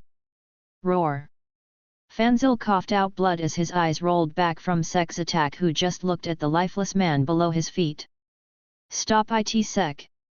Yelled Noelle as she supported Asta's body. But Sek ignored her and stared at Fanzil's body as flames gathered in his mouth. Seeing what Sek was about to do, all of them looked at Sek with horror as they tried to call out to him and ask him to stop. But Sek just ignored them and fired the black flames at the man below his feet. Mars and Fana screamed as they saw that their teacher was about to die, but out of nowhere a portal opened below Fanzil as his body fell through it, and immediately the portal disappeared. The Black Bulls, who recognized the magic, immediately looked toward Finral, who was barely standing on his feet, and the half-dead Fanzil lying beside him. Finral! Exclaimed Vanessa as she smiled a bit, seeing that he was alive and Fazel was safe. Hee, I am glad that I had enough mana, said Finral with a smile on his face, but his smile soon disappeared as an angered Sek appeared in front of him. Se Sek kun! Said Finarl in a panicked tone, seeing that the others got panicked as well. Vanessa, who now understood that Sek was not in his right mind and was going to kill them all as well, was horrified and looked at the scene that was about to unfold in horror. Sek raised his claws and was about to stab Finral when suddenly Vanessa cried out loud and the red cat jumped on Sek's shoulder. And just as that happened, Sek missed his attack as his claw just flew past Finral. Vanessa blinked in surprise as the cat just sat on Sek's shoulder without any care. Move! That's Sekray's spot! Yelled Sek as he grabbed the red cat and threw it off him and glared at it. Stop it, Sek! Yelled Noelle as Sek glared at her, feeling irritated. Not even thinking twice, he clenched his fist and hit Noelle as Vanessa saw Noelle's head fly off her body. But the cat touched Sek once again and time reverted. Move! That's Sekray's spot! Yelled Sek as he grabbed the red cat and threw it off him and glared at it once again. But this time Noelle didn't say anything and just stared at Sek. Understanding what just happened, Vanessa blinked in surprise as she remembered what her mother told her about her magic. Why, you are the red thread of fate, right? Asked Vanessa as she looked at the cat, who turned towards her. You can change fate, right? Please. I am begging you. Please turn everything back to normal. Pleaded Vanessa. The cat looked at Vanessa and raised its paw and tapped Sek once again. Sek looked at it for a while and then fired one of his absorption lines at it and wrapped the cat's body with it. Take it, said Sek as he started transferring mana to the cat. The cat glowed and then raised both of its paws and tapped on the ground. In the next instant time reverted once again as the witch's forest came back and all the destruction that was caused by Sek turned back to normal. Sek, who was now back at the point of time where he was stabbed by the blood blade, widened his eyes in shock and then immediately turned back. "Secret?" asked Sek in a panicked tone. And responding to the call, the anti-bird appeared on his shoulder and looked at Sek with a panicked look on her face as she saw a blood blade piercing her partner. But contrary to what Secret was feeling, Sek's eyes teared up as he just pulled himself out of the blood blade and landed on the ground. He then grabbed Secret off his shoulder and hugged her as tears started to come out of his eyes. "I am sorry. I am sorry. I am glad that you are fine. I am so glad." Hearing his cry, most of the people looked at him in shock except for Vanessa and the Witch Queen. Vanessa sighed and soon some tears of happiness fell down her cheek as she saw her squad mate back to his senses. The Witch Queen on the other hand remembered everything that happened before the time reverted and was looking at Sek with horror. Her entire body was shivering from fear and not even a single muscle was able to move after remembering the fate she had in the other timeline. She looked at the red cat that was licking its leg and then at Vanessa, who was crying as well. "It's better to not mess with him. I don't want to experience that once again," thought the Witch Queen as she cancelled all of her magic and healed Sek before he decided to fight her once again. Sek, who was hugging Secret, noticed the blood cocoon around him and was about to act but stopped after seeing that it was healing him. "Vritra, dispel her magic after she is done healing," said Sek. "Got it, my other half," replied Vritra. "You don't remember?" asked Sek. "Remember what?" asked Vritra, making Sek sigh as he just held Secret close to his chest, not wanting to let go of her even for an instant. "I will tell you later," said Sek as the cocoon disappeared and Vritra started dispelling the Witch Queen's magic off Sek's body. Sek just held Secret and brought her in front of his face and soon kissed the bird's head. "I won't ever let you get away from me, Secret. I promise," said Sek and hugged the bird once again. Meanwhile, Secret's brain couldn't process what just happened, and for the first time, the anti-bird had a shocked expression on her face while imaginary steam started coming out of her head. Chapter 107, Just Let Me Sleep for a Bit, Damn It.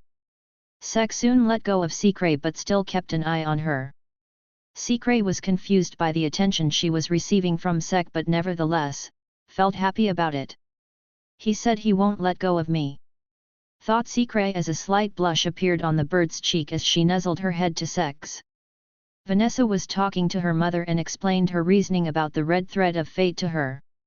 But the Witch Queen just ignored her daughter as she was still recovering from fear. Once she got over it, her usual cold look came back as she told Vanessa that she accepts that she was defeated by them and decided to let her go.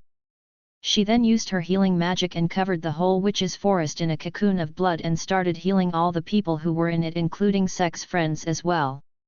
Sek looked at the Witch Queen and sighed, seeing that she didn't have any intention to fight. "It's finally over," said Sek as he lost some strength and fell to his knees. "Hey? Looks like the cat took too much out of me," muttered Sek as his eyes started to close as well. Secret panicked seeing her partner fall, and so did the rest of the Black Bulls, who were now conscious as well. They rushed to his side as Sek saw the blurry figure of his friends gather around him. "Everyone, I am sorry for what I did," muttered Sek and soon fell asleep. The others got even more worried, thinking that Sek was dying and apologizing for any mistakes he caused for them. Vanessa, who knew what Sek was talking about, laughed and just looked at him with a fond smile. "I am glad that you are back to normal, Sek-kun," muttered Vanessa. The other Black Bulls didn't hear Vanessa and continued panicking. "Oi! Sek, don't die! I still have to surpass you and show you that I can become the Wizard King. Then I will marry Sister Lily and you have to attend my wedding as my best man," declared Asta as he continued to cry but immediately got smacked by Noel, who heard him talking about marrying Sister Lily. "Sek! You cannot die. I am ordering you to not die. I am a royal, so follow my order. I still haven't shown you that I can control my magic perfectly, so get back up. You still have to teach me and feel proud of me when I can master my mana control," declared Noel. "Oi! Sek-kun, wake up. I still have to set you up on various dates with all sorts of girls as your senpai and invite you to various mixers as well. Who is going to be my wingman if you just die like this? Said Finral as tears came out of his mouth. Clank clank clank clank asterisk. Said Ins as he got emotional and forgot that he cannot speak as his teeth just clunked together. Secret was slapping Sek's cheeks with her wings trying to bring his partner back to life. Get up, you idiot. You told me that you won't let go of me. How dare you die? I still have to confess to you. Wake up, you bastard. Didn't you say that you will become the Dark Lord? Wake up, thought Secret. Just let me sleep for a bit, damn it, roared Sek in frustration, shocking all of them as they looked at Sek. Soon all of them jumped at the Dark Lord and cried in happiness seeing that Sek was alive. Hey, let go of me, you idiots, I am tired, complained Sek as he pushed his friends away from him. UWAA. Sek, you are alive! Cried Asta. Don't yell when you are this close to me. Humph, it wasn't like I was worried about you or anything, said Noel. I heard everything you said, so don't play the Tsunders card right now. Sek-kun, I am so glad that you didn't die, said Finral. How can you just assume that I will die? Clank clank clank, said Ins.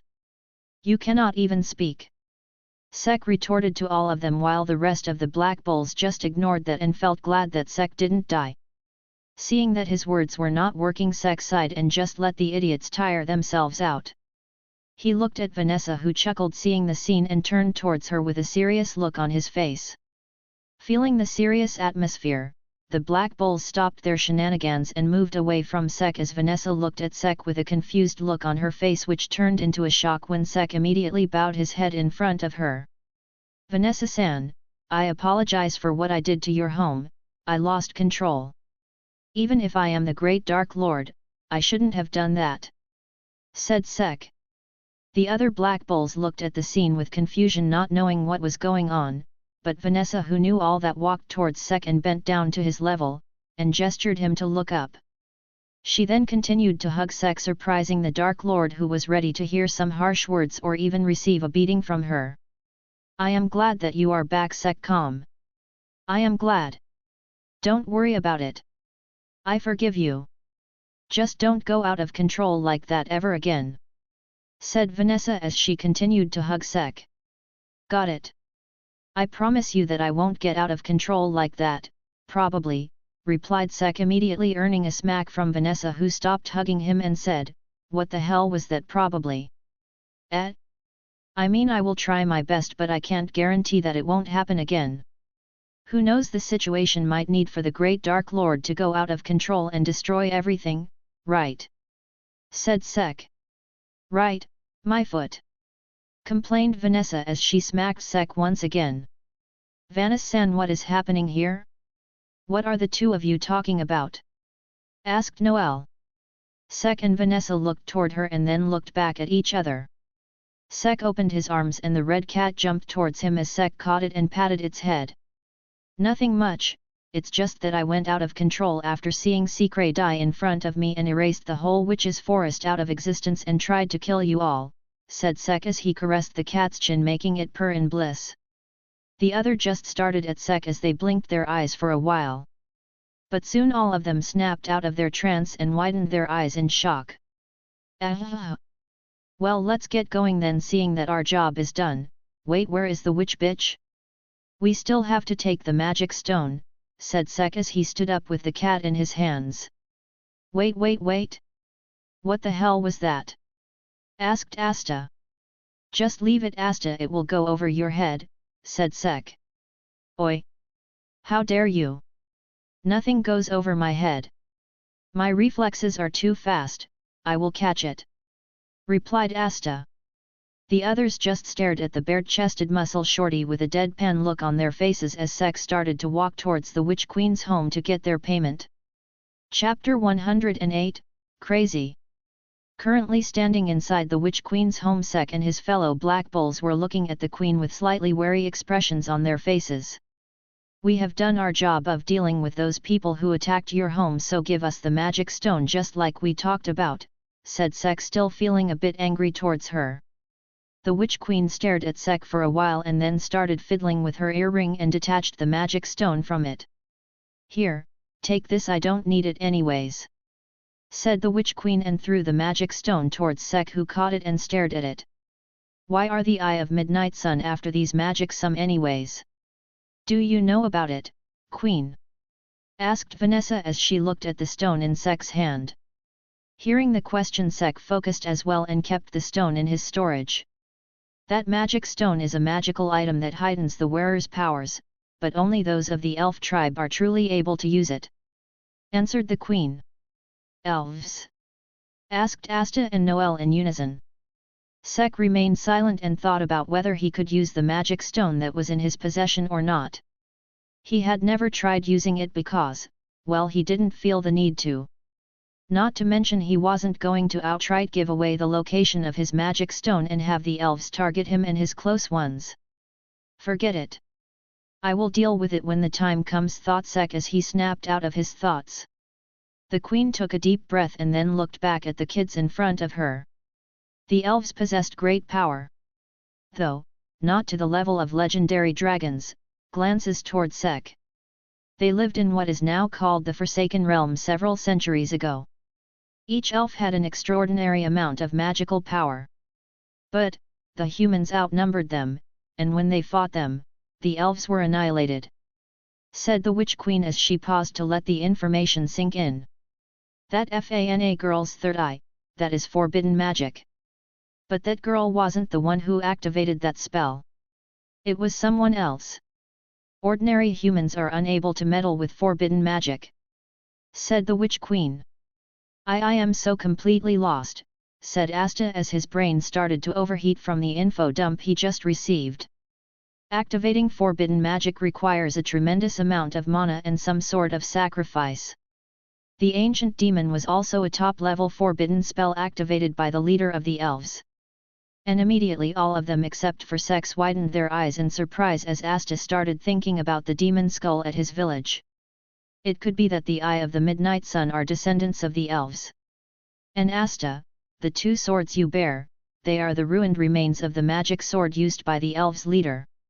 What does that mean? Shouted Asta as imaginary steam burst out of his head and Asta fell unconsciously on the floor. He reached his limit, muttered Sek with a helpless look on his face. The others just looked at Asta and commented on his stupidity. While this was going on, Sek noticed that the Witch Queen got up from her throne and soon floated down and landed in front of him. Sek, are you aware of your heritage? Asked the Witch Queen. What heritage? Your parents, your origins, and all. Yes, I know my mom and dad. Why? Are you trying to threaten me? Replied Sek in a cold tone. The Witch Queen shook her head and said, I have no intention of doing that, not like I can harm a dragon anyway. That would be just me jumping towards my death. Thought the Witch Queen, having a misunderstanding about Sek's parents. Sek, I want to request something from you. You sure are shameless to ask for a request after attacking us like that, said Sek. At least hear me out. Speak. Though I will not abide by I. Can you copulate with me? Asked the Witch Queen in a calm tone. The whole room immediately turned silent as all of them just blinked in surprise for a while. Ha ha ha ha! Screamed all of them except for the Witch Queen once they snapped out of trance. Sek was taken aback by her request and immediately took a few steps back and pointed his finger at her. What the hell are you talking about? You pedophile witch! Where the hell did that come from? Asked Sek. Oi oi oi! What the hell is happening? What is copulate? Asked Asta. Shut up, Bakista! Yelled Noelle as she slapped Asta away. The Witch Queen, who was totally unbothered by the ruckus around her, stepped closer to Sek once again and held the hand that was pointing at her. There are only so many chances that I will get when someone strong and with a great heritage like you exist. I can surely envision that the result of our copulation will be extremely powerful, so Sek, I ask you again, copulate with me. Sek immediately freed his hand and moved away from the Witch Queen, feeling totally grossed out by her. She is giving a crazy amount of Stella vibes. She is a crazy. And Dark Lord or not, don't stick your D*ck in crazy, thought Sek. Good choice my other half, said Vritra. Like hell, I am gonna do that. But don't you guys like to have a strong mate? I can confidently say that there are hardly any mates you will find that would be stronger than me, said the Witch Queen. Don't dragons look for strong mates to copulate with and have the urge to leave behind a successor? Thought the Witch Queen. What type of mentality is that? Like hell, I have that kind of preference, exclaimed Sek. Not to mention that you are Vanessa-san's mother. Have some shame, complained Sek. He is right, my queen, why are even you doing this? Asked Vanessa. The Witch Queen looked at Vanessa and asked, I don't think that there is anything wrong with what I am saying. Everyone except for Asta looked at her with a deadpan look on their faces, not knowing what to tell her. Sek sighed and said, sorry, but I am not interested in the offer. I have a lot of things that I have to do and don't have the time to waste. The Witch Queen stared at Sek, who stared back at her. The two locked eyes for a while before the Witch Queen sighed. Well, I tried. And shrugged her shoulders and flew back to her throne, and sat once again. Sek sighed as well and thought, crazy avoided. After that, the Black Bulls left her home, leaving behind Vanessa's so that she can talk a bit more with her mother.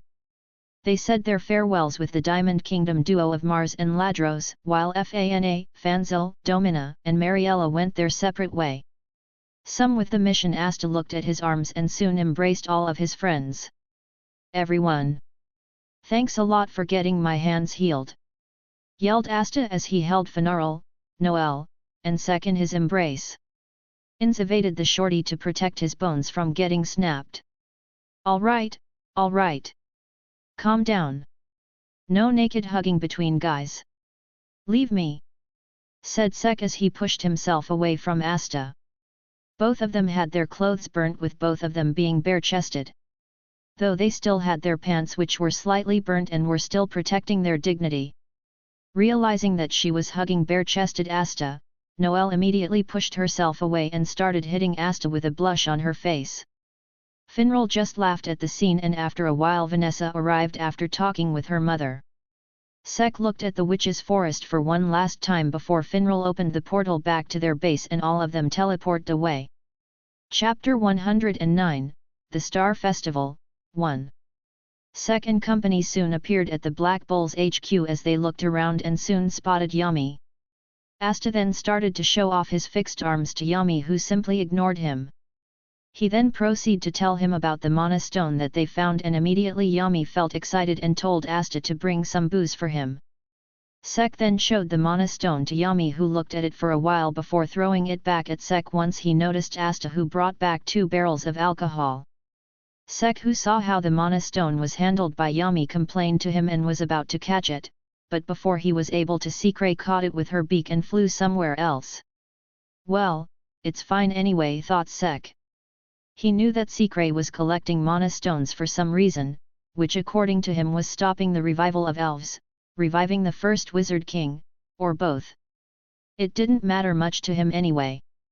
He still had one of the mana stones with him, and he was not going to announce it anyway, so for the time being he was relatively safe.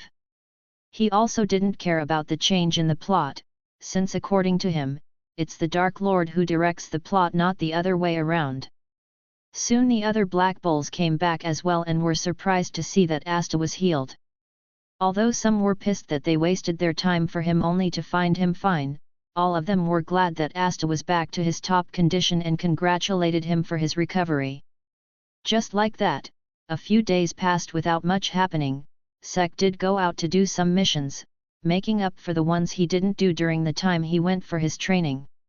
He wanted to spar with Yami, wanting to check where he was currently standing when compared to Yami, though the muscle brute ignored his request, saying that he was busy and all.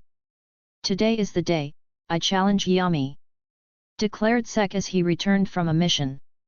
His clothes were dirty and he was sweaty, but none of that mattered. he quickly finished his mission so that he can arrive early in the morning and catch Yami before he makes another excuse and run away from the fight. Sek opened the front door of the HQ and entered the common room only to find the room in total chaos. Vanessa passed out only in her underwear. Magna and Luck bleeding from various places. Asta lying down in a pool with his face down and his clothes completely in tatters with bite and claw marks all over his body. Charmy passed out with her face planted in a plate of food. Ghosh sitting on the sofa with his head resting against the support and blood dripping down his nose. Grey Anand sitting in a corner suspiciously staring at Sek. And finally, Gordon, who had a sharp knife covered in a red substance in his hands, looked at Sek with a creepy smile on his face. It's surprising that no one is causing a ruckus in the morning. And yes, Gordon, I would like to have a sandwich, said Sek as he registered everyone in the room as being normal. Gordon nodded and whispered something and started preparing a sandwich for Sek with the same creepy smile on his face. Once he was done, he placed some sandwiches on the table as Sek came back after washing his hands, and the two of them sat down and started having their breakfast. Gordon was happy seeing that Sek was enjoying the sandwiches that he prepared a lot with him. These are good. By the way, Gordon, do you know where is Yumi-san? Asked Sek as he took another bite. Captain Yami? Must be the bathroom, right? Replied Gordon in his usual whisper. I went there to check, but he wasn't there. That's shocking. I don't know then, said Gordon as he felt mildly surprised after hearing that Yami was not in the toilet. Sek gave a nod and decided to leave the topic. He will find the brute another time and have his battle. He then decided to take a bath and get refreshed and was joined by the rest of the male members of the squad. Once all of them were refreshed, they went on with their antics when suddenly the front door of the HQ slammed open. All right, all eyes up here. Hearing the familiar voice, Sek and the rest of the squad looked toward the man who called them, and immediately Sek's eyes widened in shock. What the hell are you wearing? Yelled Sek as he saw Yami wearing a happy coat and a loin cloth. Yami stared at Sek for a while but soon ignored him and said, So, yeah, there's a festival happening. And just as those words left his mouth, Asta got excited and started asking about the festival. So he was busy preparing for the Star Festival, thought Sek as he started at Yami. In the evening the whole squad went to the festival, and immediately Sek was surprised to see the number of people currently present in the town. This is awesome! Declared Asta. Hearing him, Yami smirked and looked at his squad members. All right. Go live it up, you dumbass. There's still time before they announce the ranking. Said Yami as immediately the whole squad cheered. Well, let's blow off some steam, said Sek as Sikre came out of his pocket and landed on his shoulder before she nodded her head as well. Most of the Black Bulls left off to do their things, leaving behind Sek, Asta, and Noel. The rookie trio looked around and then Asta started walking, seeing that Noel and Sek looked at each other before they started following him as well. Want me to give you two some personal space? Asked Sek as he looked at Noel with a teasing smirk. Noel immediately turned red and started flailing her arms around. What are you talking about?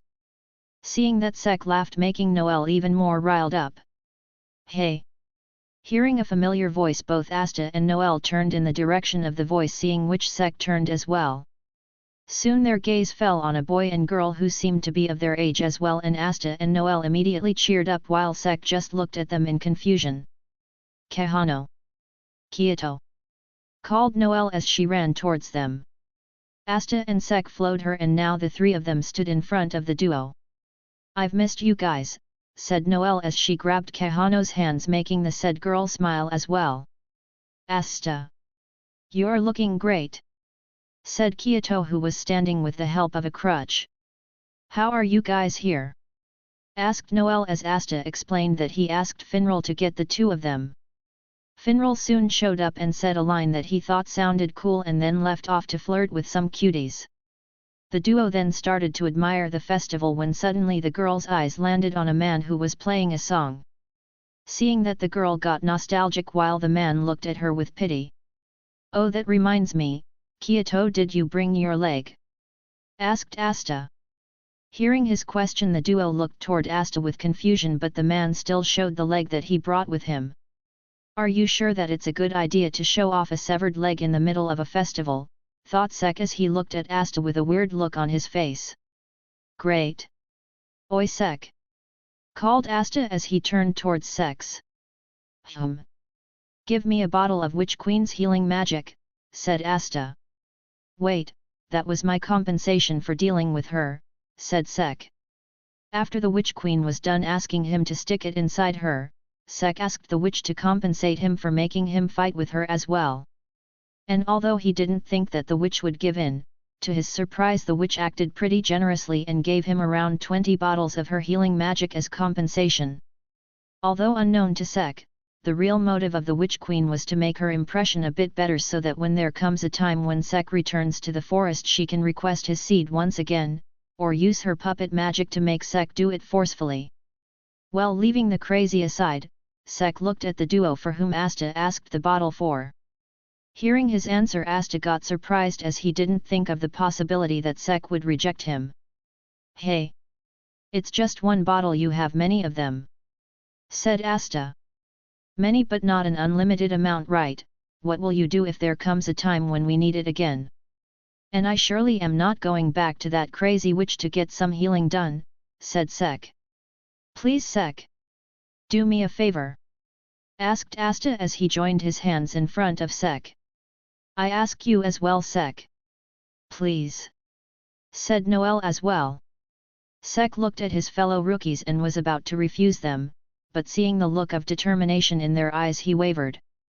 Sai, you two are gonna run back to the witch's forest and bring me another bottle.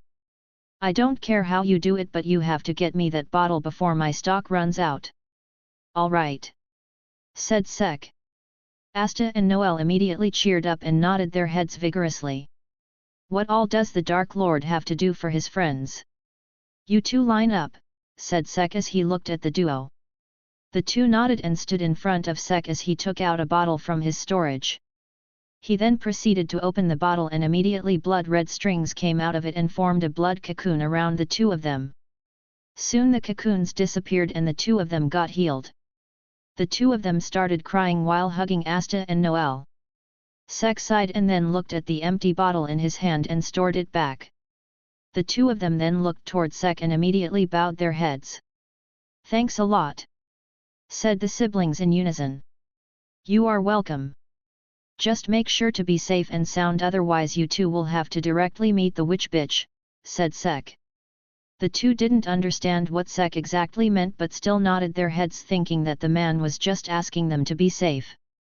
Knowing that his threat was totally misunderstood, Sek just remained silent and let the siblings celebrate their recovery. Chapter 110, The Star Festival, 2. After celebrating for a while, Kahano proposed a double date, but soon panicked after realizing that there was an extra man amongst them as well. She looked at the three men in the group and didn't know what to do. Her brother couldn't be left alone as he wasn't familiar with the town, and she was doing this whole thing to get Asta and Noel together. She then glanced at Sek and didn't know what to do. He was their benefactor, and asking him to leave them so that the rest of them could enjoy themselves didn't feel right at all. Sek understood the dilemma the girl was in and just sighed. I will be going around the festival on my own. Enjoy you all. And just took his leave. He was fine with Noel and Asta, but Kahano and Kyoto were a different case. He wasn't going to just be the fifth wheel when the four of them were on a date. Well, Secret, looks like it's just the two of us once again, said Sek as Secret just gave a nod and patted his back with her wing.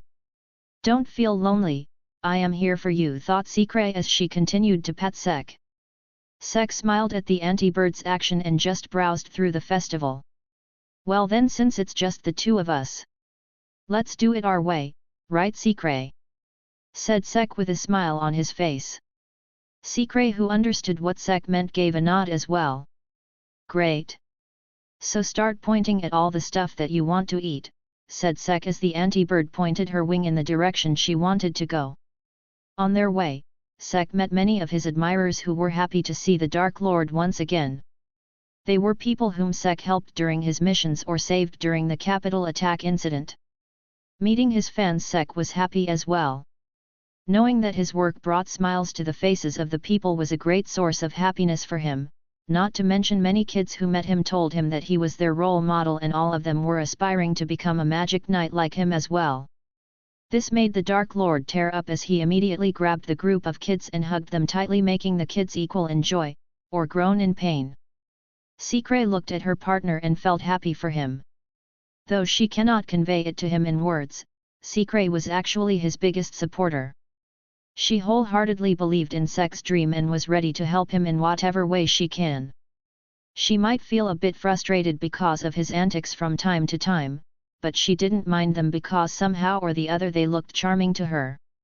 The only thing that she doesn't like about the scenarios when Sek's hard work gets appreciated is, "You sure are enjoying the attention from all these women," thought Secret as she looked at Sek with a cold gaze, which was totally ignored by the Dark Lord who was enjoying his celebrity moment. She knew that her partner, for a better word, was slightly dense to women's advances and had no ill intention towards those who appreciate him. She still felt slightly pissed at Sek. "Calm down, Secret," he said, "that you are special to him. You don't need to worry," thought Secret as she tried to calm herself down. Sek soon got out of the crowd that was surrounding him and decided to focus back on enjoying.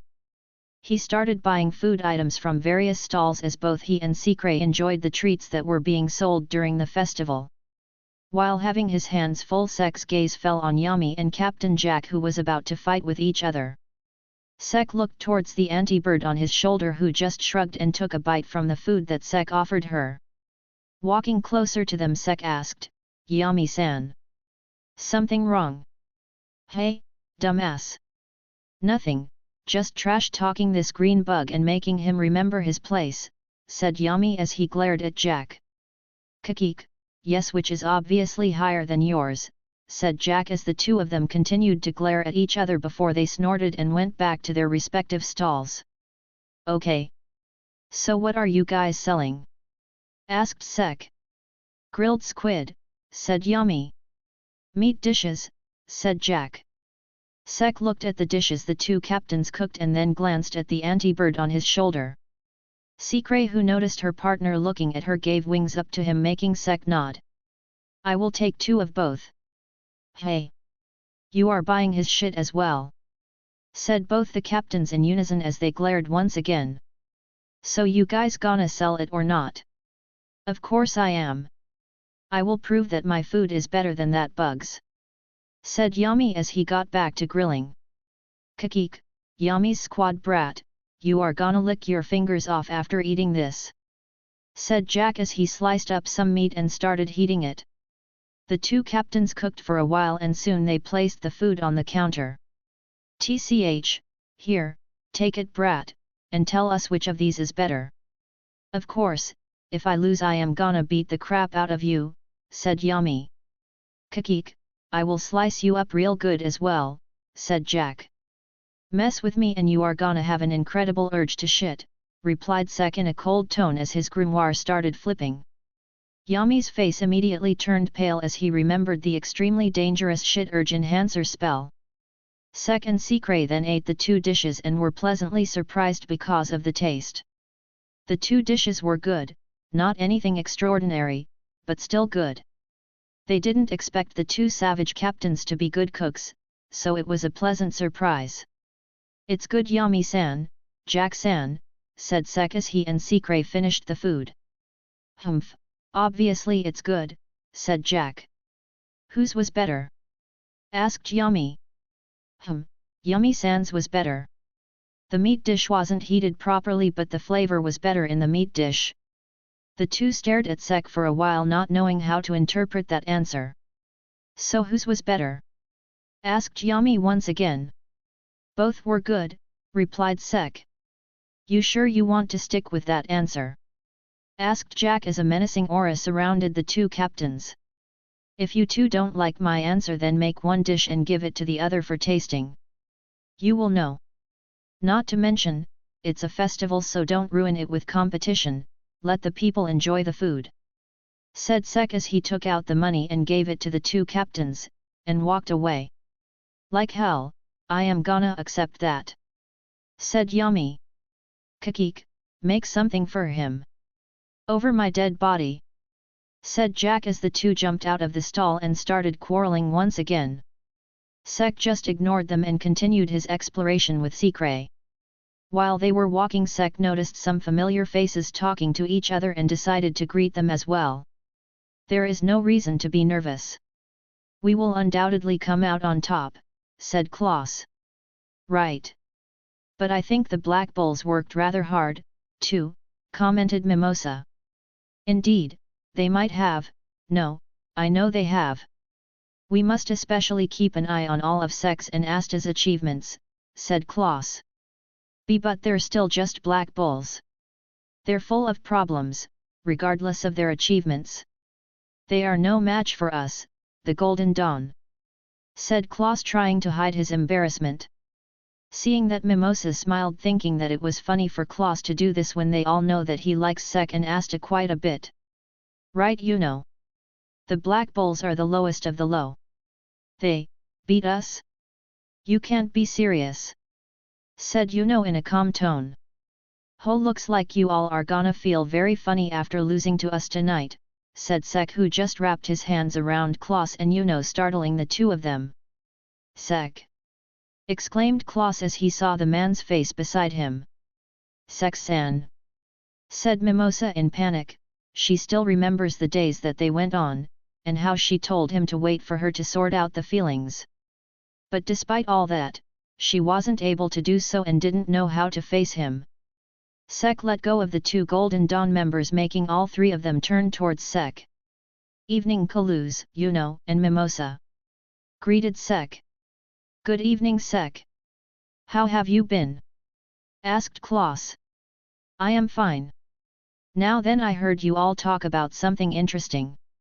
So, you guys think that you are gonna win tonight? Asked Sek. Klaus adjusted his glasses, making them shine, and said, obviously, no offense, but the Golden is superior to the Black Bulls, and that's a fact. Well then, it will be fun to see the results then. I hope you are prepared to let go of the top spot, said Sek. Humph, not gonna happen, we will win, said Yunon as he started back at Sek. Sek stared back at the fellow monoloved child as they continued to stare at each other. Klaus and Mimosa, who were looking from the side, could see imaginary sparks between the two guys who were not saying anything to each other. Seeing how the atmosphere was getting tense, Secret, who was on Sek's shoulder, smacked him with her wing. Don't cause a ruckus in the public, you idiot, thought Secret. Sek, who was forcefully snapped out of the glaring contest, sighed and flicked Secret's head. He then looked back at the Golden Dawn trio and said, well then, may the best squad win. The three of them nodded their heads as well, thinking that there was no point to argue now anyway. Mimosa, who saw that Sek was done conversing with the boys, started fidgeting. She wanted to talk to Sek but wasn't sure what to do since she was feeling nervous. Not to mention that they were in public, and that too with her squad mates near them. Sek, who noticed the fidgety Mimosa, was about to ask what was wrong with her when suddenly he felt someone cover his eyes and two soft sensations on his back. Guess who? Said the person who closed Sek's eyes, near his ears, making a shrill pass down Sek's body. Damn, that's soft, thought Sek as she tried to remember the familiar voice. Anna, answered Sek. The hands were removed from the front of his eyes and the girl then wrapped her arms around Sek's neck, further pushing the soft sensations on Sek's back. Yup, Sek-kun. Long time no see. I missed you a lot, said Anna with her usual expressionless face. Sek looked at the girl whose head was resting on his shoulders, could see a faint smile on her face, and smiled back. Long time no see, Anna. I missed you as well, replied Sek. Anna's faint smile widened a bit after hearing Sek's answer, and she was about to ask something else. But all of a sudden, a certain anti-bird who had had too much of the current situation started pecking Anna's head, making the Crimson Lion Magic Knight let go of Sek and moved away from him. Secret, stop it, said Sek as he held his partner back. Sorry, Anna, Secret is a bit territorial. Do forgive her, said Sek as he apologized to Anna. Hear that, fire bitch? This is my territory. So back off, thought Secret as she glared at Anna. Anna nodded and forgave the bird, but for some reason, she felt that the bird was challenging her and glared back at Secret. The Golden Dawn members who saw the scene that was happening in front of them didn't know how to react. But all of a sudden Yuno and Kaluz felt a shiver and immediately turned towards Mimosa. Mimosa, who saw the girl whom she met back at the star awarding ceremony clinging onto Sek and talking casually, didn't know why but felt wrong. She couldn't put a finger on it, but she knew that she didn't like it. Unknown to her, Mimosa's atmosphere suddenly turned cold, making her fellow squad mates take a step away from her. She had a smile on her face, a beautiful one at that, but to Yuno and Kaluz the current Mimosa just looked threatening. "Sek-san? You two seem close?" asked Mimosa in a calm voice. Sek, being the Dark Lord, didn't feel any threat near him and just said, "Well, I don't know, we have. Yes, I and Sek are close. We even went on a date together," said Anna as she stepped forward and puffed out her chest. Klaus, Yuno, and this time even Sek felt a chill go down their spine. All three of them looked toward Mimosa, who was looking at Anna with a smile on her face. Anna instinctively knew that the girl in front of her was a rival and decided to show the girl her place. The two girls looked at each other with a friendly smile. "Oh my, Sek-san, you went on a date with her, as well?" asked Mimosa with a pause as she looked at Sek before turning back towards Anna. "As well," thought Anna and Secret at the same time before a realization hit them, and they both looked at Sek, who just blinked in surprise. Sek, who was put on the spot, blinked but soon calmed himself down. Is something wrong with that? As far as I remember, it was fine for a single man to go on dates," said Sek in a calm tone, surprising the girls, who widened their eyes. The fact that Sek accepted it in such a calm manner threw them off guard. Klaus and Yuno were shocked as well. They were sure that Sek was about to get wrecked by the two girls, but were left totally speechless at his answer. "No. Nothing is wrong," said Anna. "Yeah, everything is fine," said Mimosa. "Thought Secret." Sek nodded his head and smiled. "Nicely handled, my other half," said Vritra. "Thanks. Didn't think that you were able to take calm decisions in these sorts of situations," said Vritra. "Oi, that was uncalled for," retorted Sek. "Forgive me, but the last time you interacted with a girl for romantic purposes, you were a dense man," said Vritra. "I am not dense. I just don't know very well about these things," replied Sek. Feeling that the atmosphere turned a bit gloomy, Sek sighed and said, "Well, I am going to meet with my squad. See you guys later." All of them nodded as Sek went on his way. The two girls stared at his back for a while before they got lost in their thoughts as well. He is right. Sek-kun and I are not in an actual relationship anyway, thought Anna. I haven't even sorted out my feelings, yet, thought Mimosa. The two remained silent for a while and went over their thoughts when suddenly both of them had a look of determination on their faces. I have already decided to repay my gratitude to him, so what is there to hesitate now? I need to work harder to make Sek-com look my way, thought Anna. I don't know my feelings yet. But I know for a fact that I don't like Sek-san acting like that with other girls. I will have to push harder and make Sek-san know how I feel as well, thought Mimosa. The two then looked at each other for a while before they looked away and went their separate ways. Secret, who was looking back at the two girls, was annoyed seeing that the two of them were now seriously aiming for her wonderful idiot of a partner. She looked down at Sek's face and got serious as well. I need to find a way to get my body back and make those two realize where they belong, thought Secret. The Dark Lord happily walked towards the table where his fellow squad mates were, still unknown of the situations that will happen in the future because of the words that he said today. Chapter 111, The Star Festival -3. Currently enjoying a meal with his squad, Sek was happily talking with all of them when suddenly they heard an announcement. Sek stood up, making the other look at him questioningly. Let's go guys, they are about to start the ceremony, said Sek. The others stared at Sek for a while before they focused back on rating and talking amongst themselves. You guys are seriously not thinking about missing this, right? Asked Sek. Sek-kun, just sit down and enjoy the festival. We are going to be at the last spot anyways, said Vanessa. The others nodded their heads as well, agreeing with Vanessa. They have been a part of the squad for quite some time and have attended the festival several times as well. Knowing what the outcome of the ranking was, the older members of the Black Bulls didn't feel like going to the center and just decided to continue enjoying the festival.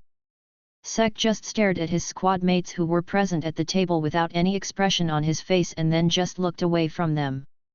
Never thought that you lot of all people will think of the squad like that. Just so you know, we are gonna win this time. Let's go, Secret.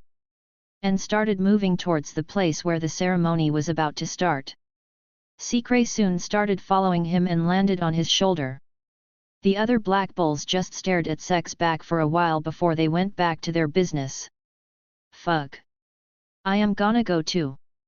That bastard, how dare he look down at his senpai like that? Yelled Magna as he got up from his seat and ran towards the location. Ha ha ha. I am going as well. It seems fun, said Luck with his usual smile as he followed Magna. I am going as well. What kind of friend will I be if I don't trust them? Not to mention that Sek is my best friend, said Gordon in his usual whisper as he got up from his seat as well.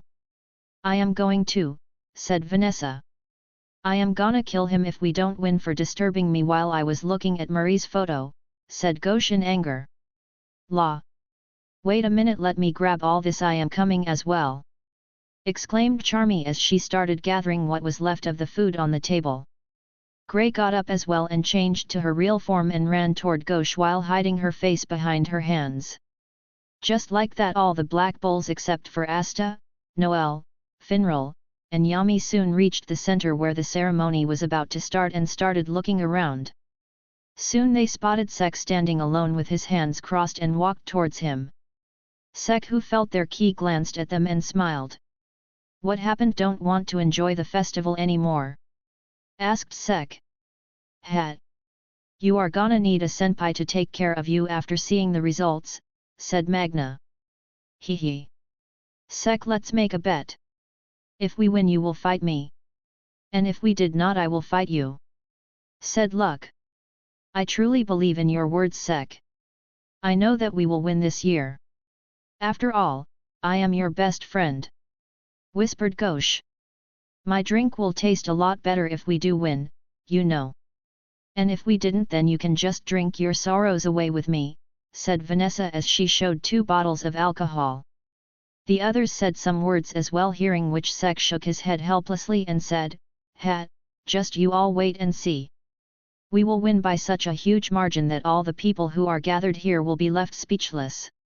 Soon all of them heard a voice making them look up, and all of a sudden a cheer erupted in the crowd. Wizard King. Really? The Wizard King? Julius Sama. The crowd went wild when they noticed the Wizard King standing on top of the stage.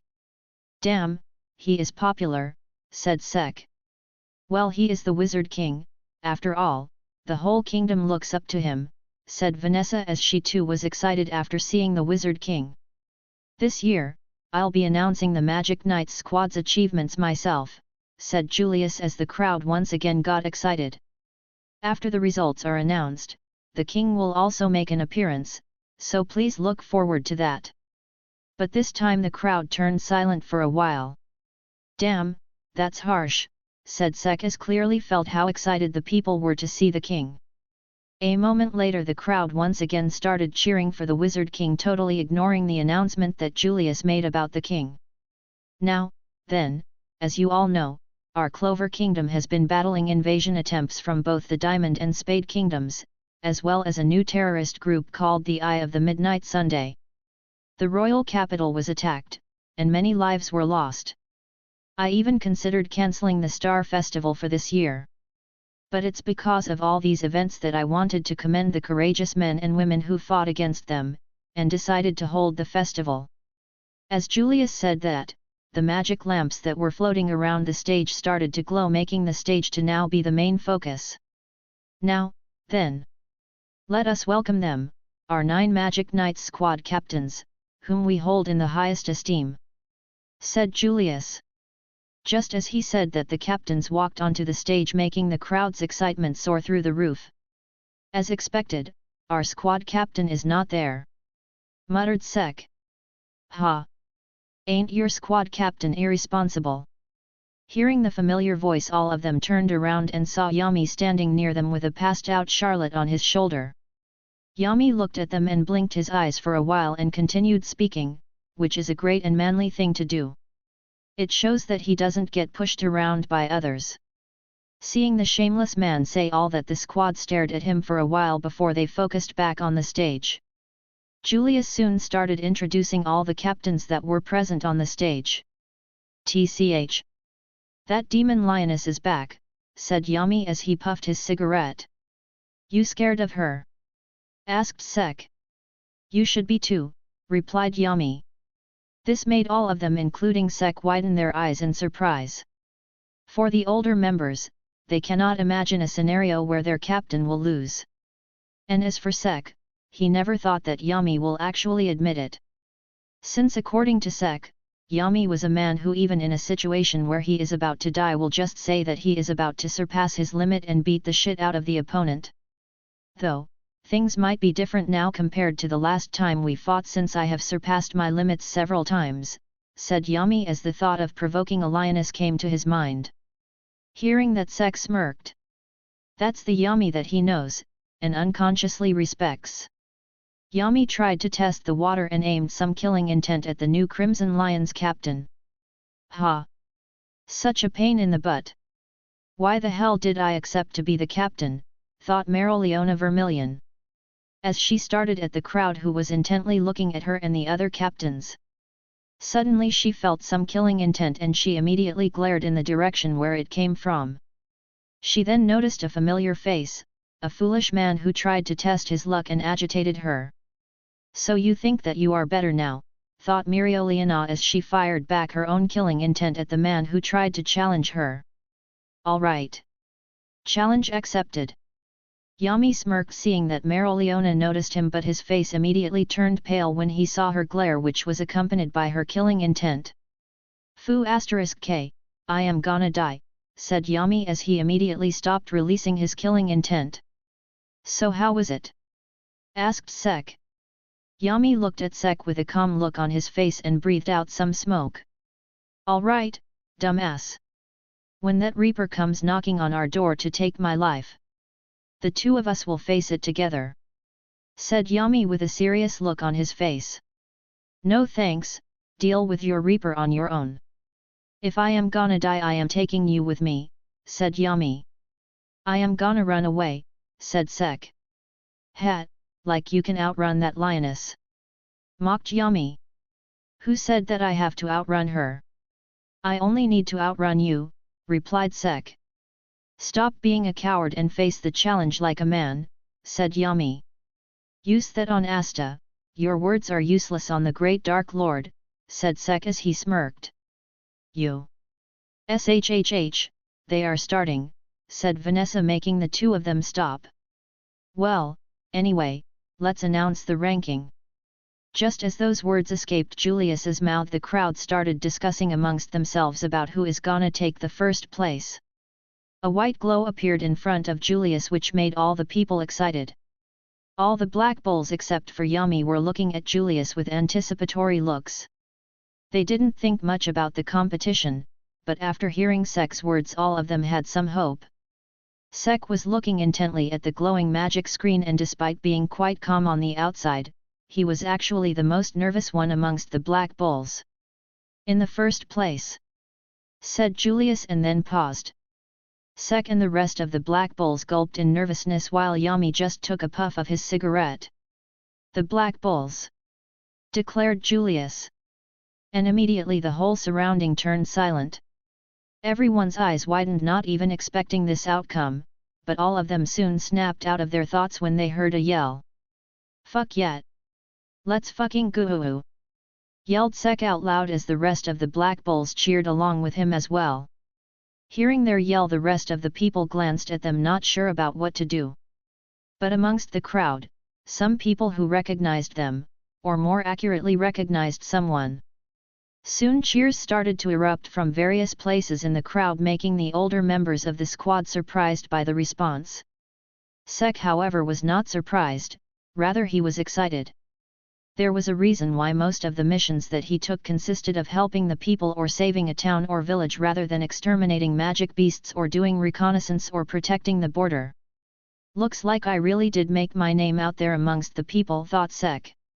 Julius smiled after seeing the response.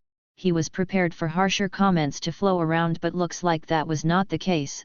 Some were not sure what to think about this, but many people were excited by the outcome as well.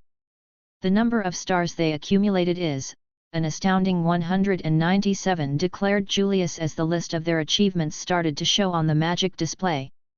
This made the Black Bulls stop breathing for a moment, as they just looked at the astounding number of stars. "CA Captain, weren't we at -50 stars last year?" asked Magna. "Holy F*** King Hell," said Yami.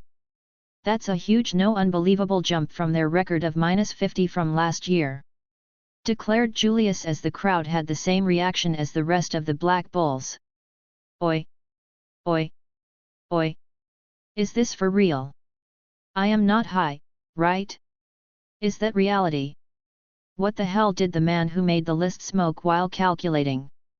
Are we sure that they didn't pay someone to get this kind of results? Oi! The Dark Lord and his squad don't need to do something like that. Well, it's the Dark Lord's squad. Just like him, the results are overwhelming. Nothing less expected from the Dark Lord's squad." Discussion started tapping amongst the crowd, not sure what the hell was even going on. Ahem, the Black Bulls did marvelous work this year. Now let's have the member who made the biggest contribution of stars take the stage, said Julius as he glanced at the location where Yami and the rest were standing. Feeling his gaze, the Black Bulls immediately moved away from Sek as a smile appeared on their lips. The promising newcomer with 2 grimoires by his side, Sek, declared the Wizard King as the loud cheer was heard once again. "Ha, nothing less. Oi, what the hell are you doing?" asked Sek when he felt his head being held by Yami. Yami gripped Sek's head tightly and then used reinforcement magic. "Oi! Yami-san, don't tell me. Like you once said, brat." "Yeet," said Yami as he threw Sek towards the stage. Sel, who was now in the looked towards the stage where he was about to fall. His grimoire started flipping as mana gathered near the stage. Bronze creation magic, Giant's Hand. A giant hand made of bronze then appeared near him as Sek landed on it. The hands then slowly descended on the stage as Sek jumped off and landed near Julius. "That was quite the entrance," said Julius. "Blame Yumi-san for it," replied Sek. No, it was a great entrance," said Julius with a laugh. He then faced the crowd and started speaking once again. "Sek-kun here is an exceptional magic knight. He joined the Black Bulls this year and set the record for the fastest promotion amongst all the magic knights to date, earning the rank of Senior Magic Knight, 3rd class. As of now the total stars earned by him alone is 96. "Reverse noise," said Vritra. "Toit," replied Sek. The crowd cheered and congratulated Sek, making the Dark Lord's smile widen. His effort was finally recognized in front of such a large crowd, and this made him quite happy and excited. "Great job, my other half," said Vritra. Being his sacred gear, he could feel the waves of happiness that were being released by Sek, and this made him happy for his host as well. "Thanks," Vritra thanked Sek, as right now he felt a bit emotional. Sek then continued to stare at the scene in front of him for a while before he closed his eyes with a smile on his face. "Vritra, I don't know how to express this, but I am feeling like I might cry," thought Sek. "Ha, this is the result of your hard work. The unwavering will and a mentality to reach the goals that you set for yourself. All these things made you what you are today. Also, I and that super strong relic sword of yours have a great part to play here, but are you really crying?" Sek, who had a huge smile on his face, had some tears flowing down his cheek. Sniff sniff asterisk, "No," replied Sek. "Who knew our Dark Lord was such a crybaby?" said Vritra as he watched over his host. Leaving the emotional Dark Lord aside, Julius soon listed out the rest of the squad ranks, and the final list was as follows. 1 Black Bulls 197 stars. 2 Golden Dawn 120 stars. 3 Crimson Lions 106 stars. 4 Silver Eagles 95 stars. 5 Blue Rose 83 stars. 6 Green Praying Mantises 69 stars. 7 Coral Peacocks 67 stars. 8 Purple Orcas 51 stars. 9 Aqua Deer 49 stars. Chapter 112, Did She Just? After all the announcements about the Magic Squad's achievements were over, Sek and the captains got off the stage, leaving behind the Wizard King. Now that the achievement announcements are over, here's the moment you've been waiting for, said Julius. He then gestured towards the entrance of the stage and announced, the appearance of our beloved king of the Clover Kingdom. Soon a man wearing a crown and holding a scepter in his hand appeared on the stage. He looked at the citizens with an arrogant look on his face and said, "Now revere me." But what welcomed the king was an awkward silence where the citizens were just looking at the king without doing anything. The king glanced at Julius and said, "Don't stand right next to me. You're in my spotlight." Julius, who was already in an awkward position because of the great response from the citizens, simply took a step away from the king. The king greeted the citizens once again, thinking that the response would be different. Well, he was in for a rude awakening.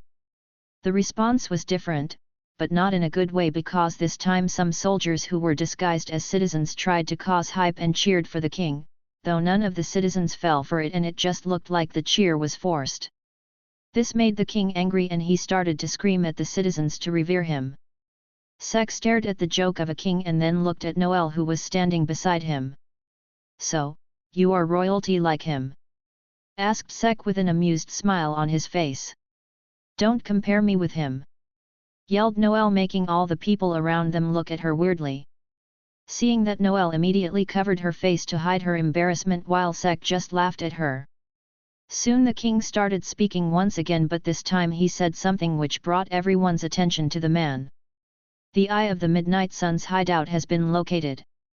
This made all the citizens who were looking at the king with bored looks widen their eyes in surprise, seeing that the king smiled as well. "Until now, they have attacked us many times, and they had the upper hand in every battle. But things are different now. We are going to launch an all-out attack on the enemy. To that end, I have decided to gather an even more select group from the Magic Knights to form the ultimate hand-picked unit," said the king as he passed to let the information sink in. He then tapped his scepter on the ground and started speaking once again. "They will be called the Royal Knights. A week from now, I will hold an exam for all Magic Knights. Only those who pass this exam will be allowed to join the Royal Knights. And then, we will destroy the Eye of the Midnight Sun." The king then did the Magic Knight salute, seeing which all the gathered Magic Knights saluted as well. "Magic Knights, offer up your grimoires in service to this kingdom," yelled the king as all the non-Magic Knight citizens rose in cheers for the Royal Knights. "He ain't no Erwin Smith, but he sure did a good job raising the morale of the people," thought Sek as he was still standing while doing the salute. The king, who was now satisfied with the response of the citizens, soon released the salute, seeing which the Magic Knights stood at ease as well. The king then announced the festival to be over as he tapped the staff on the ground, and immediately the sky got filled with the fireworks. Later that night at an establishment, the entire Black Bulls set except for Asta were celebrating. "All right everyone. Foods and drinks are on me, so just kick back and enjoy," yelled Sek in excitement as all the squad members cheered in and started devouring the food and alcohol. Sek laughed out loud seeing his friends, but he grabbed a drink as well and started drinking. "Good work out there, brat," said Yami, who sat beside Sek with a barrel of alcohol in his hand. "Oh, Yami-san. How does it feel to be the captain of the squad that is at the top?"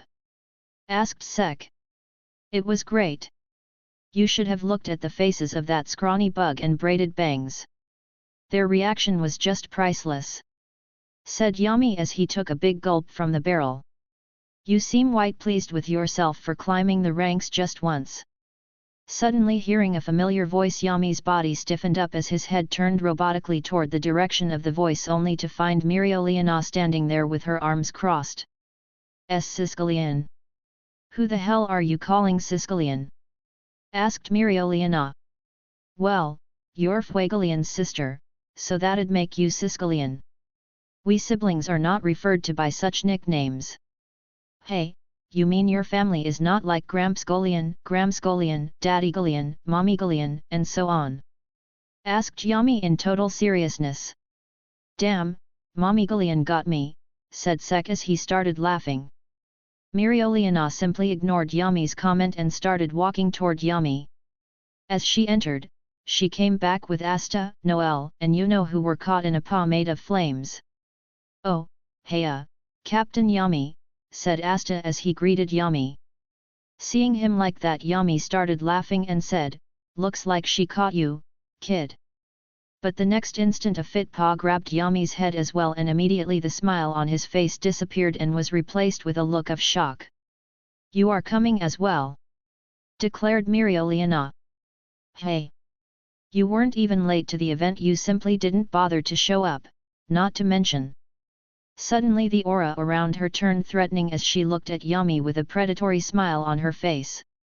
You were trying to challenge me back there, hey? Said Miriolina. Yami looked at the woman in front of her, but to him, she appeared to be a reaper cladded in flames. Not even wasting a moment, Yami's hand moved at incredible speed and he grabbed Sek's head and brought him close. The time to battle the reaper is here, brat. Remember, if you died after me, I will kill you, said Yami. Hey? What the hell? Let go of me, said Sek. Sicilian. Take this brat with us as well, said Yami. All right. Why, am I included? Asked Sek. You alone earned more stars than the 4th rank Silver Eagles. I am very eager to see how strong are you, said Miriolina with a smile on her face. Ah, you are fucked, you brat. You are on her radar now, said Yami. And just like that, she got out of the establishment with the people hanging on the flame paws behind her. Whoa, this strong magic region is even better than the desert, muttered Sek as he felt the strong rampaging mana around him. Currently, Sek along with all those who were captured by Miriolina were near a volcano. My rival, called Leopold Vermilion as he ran towards Sek. Oh! Leo! Called Asta, who was excited to see the young Vermilion. My other rival, said Leo. Why the hell am I here too? Asked Yuno. My other rival, said Leopold as he glanced at Yuno.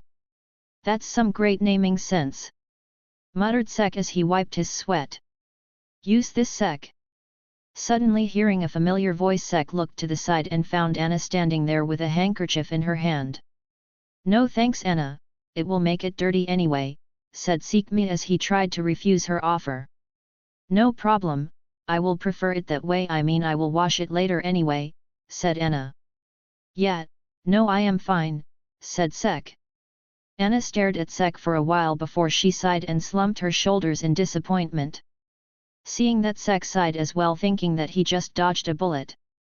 But just as those thoughts came to Sek's mind, he felt something touch his forehead and looked up only to find Anna wiping the sweat off his forehead. She then smiled at Sek, making the Dark Lord's eyes widen. It has been a while since he last saw a smile on Anna's expressionless face. I will attack you from now on, Sek-kun, so don't be on guard and accept my attacks, said Anna as she quickly pocketed the handkerchief and thought, yes. 2 birds with 1 fireball. Sek just blinked in surprise and thought, did she just try to flirt with me? You seriously want someone else to answer that question? Asked Vritra. No, replied Sek as the dragon just sighed at his host. Chapter 113, Damn, this bastard, is making me excited. All right. You bloody imbeciles. This is a strong magic region known as the Yultim volcano. There's a volcanic belt laced with powerful mana deep underground, and it spews lava constantly. This is a place where no ordinary person can set foot in. But at the summit, there's a splendid and revitalizing hot spring," said Mirioliana. An excited smile then appeared on her face as she looked at the sweating people in front of her. "Come. Let us head to the summit. So you are telling me that you want me to tread through this volcano where there is a high chance that I can get dehydrated and drown in lava? Yet, I am backing out. I don't want to die," said Sek as he turned around. But immediately he felt both of his shoulders being grabbed, which made him stop and turn around to see who it was. Once he turned around, he saw two scary-ass faces glaring at him. "Oi, dumbass! Don't you dare leave or I will key you and then drown you in this lava!" threatened Yami. "Do you think that you even have a choice? I will kill you if you don't make it to the top," said Mirioliana. "What about my rights?" asked Sek, which was totally ignored by the two captains. "Oi Sek! Don't back out! Let us race to see who can get to the summit first." "Oh, Asta, and you know too," declared Leopold. "Yeah. Bring it on, damn it," said Asta, accepting the challenge. "You can go right ahead," said Yuno in a neutral tone, pissing Leopold. "Hey, you want to lose that bad? Well, can't be helped. I am forced to do this anyway, might as well do my best," said Sek nonchalantly, successfully pissing both Asta and Leo. "You! Sek, you bastard!" Both Asta and Leopold cursed at Sek, who just started stretching. "Quite wasting time, and get started!"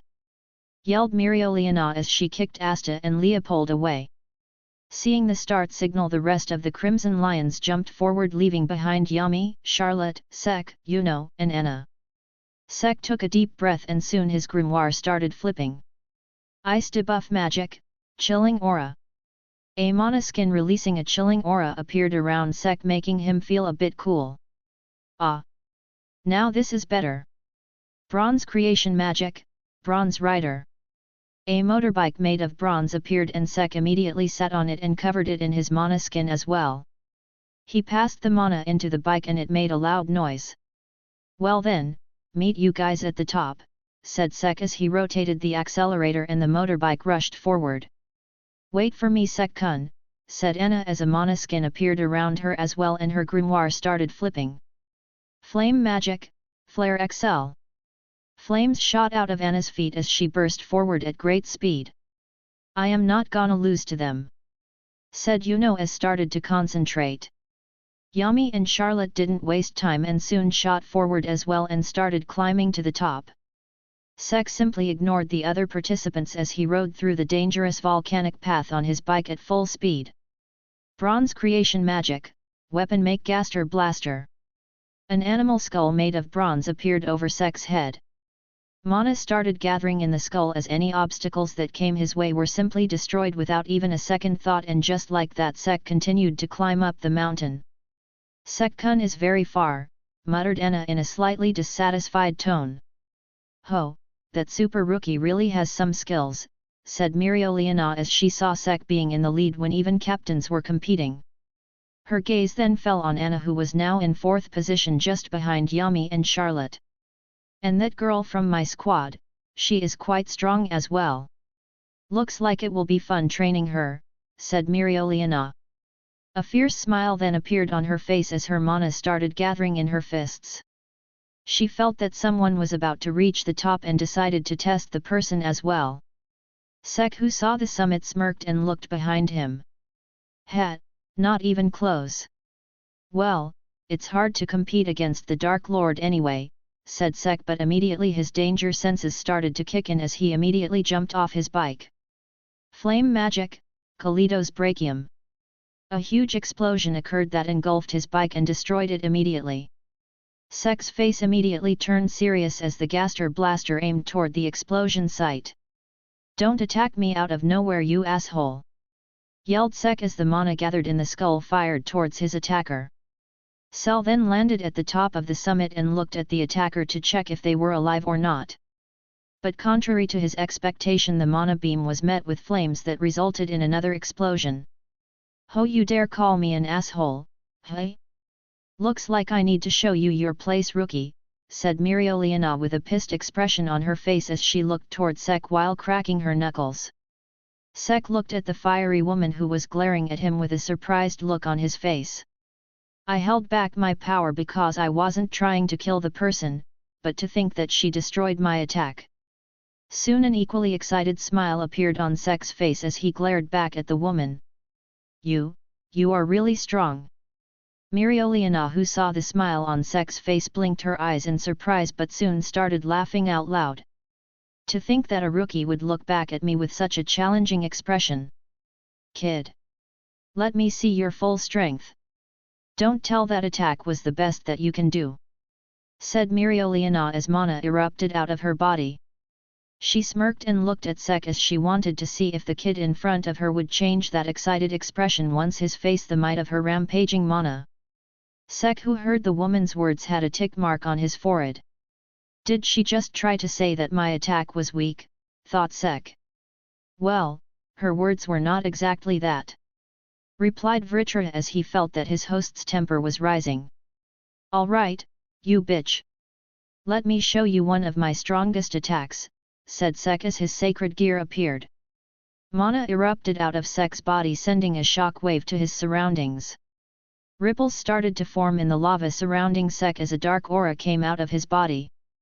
Black marks appeared on him and the transformation competed with one of his pupils turning golden. Mirioliana looked at the scene with a surprised expression on her face. She didn't expect that the boy she was trying to intimidate with her mana had far greater mana in him. Damn, this bastard is making me excited, thought Mirioliana as an excited smirk soon appeared on her face. Mana gathered in her hands as her grimoire started flipping once again. Flame magic, Kaleidos Brachium. The lioness shot forward towards Sek, who just stood at his spot and looked toward the said lioness with a smirk on his face. He then took a stance as black flames started gathering around his fist. The two soon came close to each other as their attacks collided. Yami and Charlotte, who were rushing toward the top without much difficulty, smiled when they noticed that they were about to reach the top. They increased their pace and got a bit careless, and as soon as they landed on the top their eyes widened in shock when they noticed two super strong mana-covered flaming fists colliding against each other. Shit, said Charlotte. F***ck, said Yami. Boom. A huge explosion occurred there the instant those words escaped their mouths as a flame pillar comprising of orange and black flames erupted from the top of the volcano. Chapter 114, The Other Side. So you guys are finally here, you fools! Yelled Mirioliana. The Yultim volcano becomes completely dormant at night. You're supposed to get here before that, damn it! Mirioliana looked at her squad in anger and started yelling at them once again. Once she was done with that, Leopold looked at her and pointed a finger at her face. Sister, why is there a bruise on your cheek? Asked Leopold. Mirioliana looked at her brother with a frown before her gaze fell on Sek, who had a similar bruise on his cheek as well. TCH, his bruise is lighter than mine. And mine actually stings a bit, thought Mirioliana. During their exchange of fists, the two of them changed the direction of the attack at the same instant, which resulted in their attacks hitting each other's faces and the two of them getting blown away by the attack. Dash. Flashback. The two attacks hit the other's face, sending both of them flying and crashing into the walls of the volcano. The orange-black fire pillar erupted at that moment, but Sek freed himself off the wall sooner than Mirioliana did. How was that attack? You felt that? Asked Sek in a provoking manner. Mirioliana, who soon freed herself as well, had a maniacal smile on her face and wanted to continue but stopped once she noticed that others were about to appear at the top as well. End of flashback. It's nothing of importance, replied Mirioliana and then started to lecture her squad once again. Anna, who somehow slipped out of her squad, stood beside Sek and looked at her bruise. Sek-kun, you are injured? Asked Anna. Well, it's not that big of a deal. It will heal over time, replied Sek. But Anna shook her head and said, let me heal you. And her grimoire started flipping. Flame magic, Phoenix's feather. A feather made of flames appeared in Anna's hand as she held Sek's face and touched the bruise with the feather. The bruising soon started to fade away as Anna stared at Sek's face. Sek on the other hand looked at the feather with curiousness. Once the bruising was gone and Sek was healed, the features disappeared from Anna's hand and she looked at Sek with a smile. "There, you are healed," said Anna as she tapped the area where the bruising occurred and Sek didn't feel any pain. "Thanks, Anna." Anna's smile widened as she said, "Mention not Sek-kun, I can heal you anytime you want, so don't hesitate to ask, but don't get injured too often as well." Sek nodded absent-mindedly as he was still focused on the smile on her face. "You are very happy today, Anna. Any reasons?" asked Sek.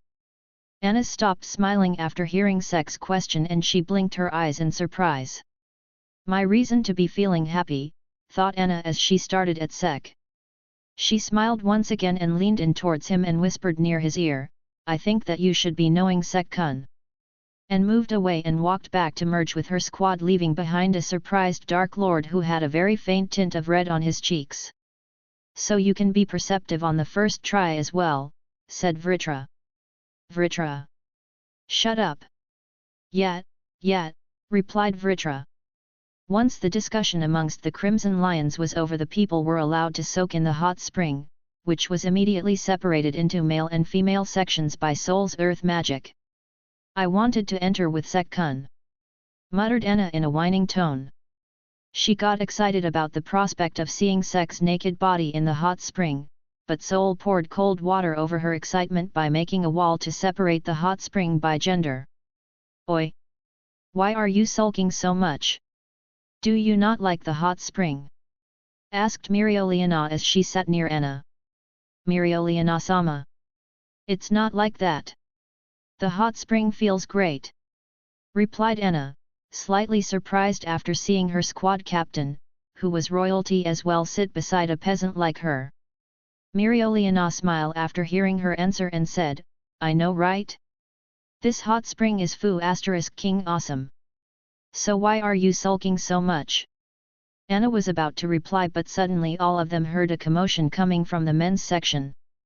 Soul's and Noel's eyes immediately turned sharp as they glared at the wall. "Those despicable men!" said the man-hater Soul. "Ho!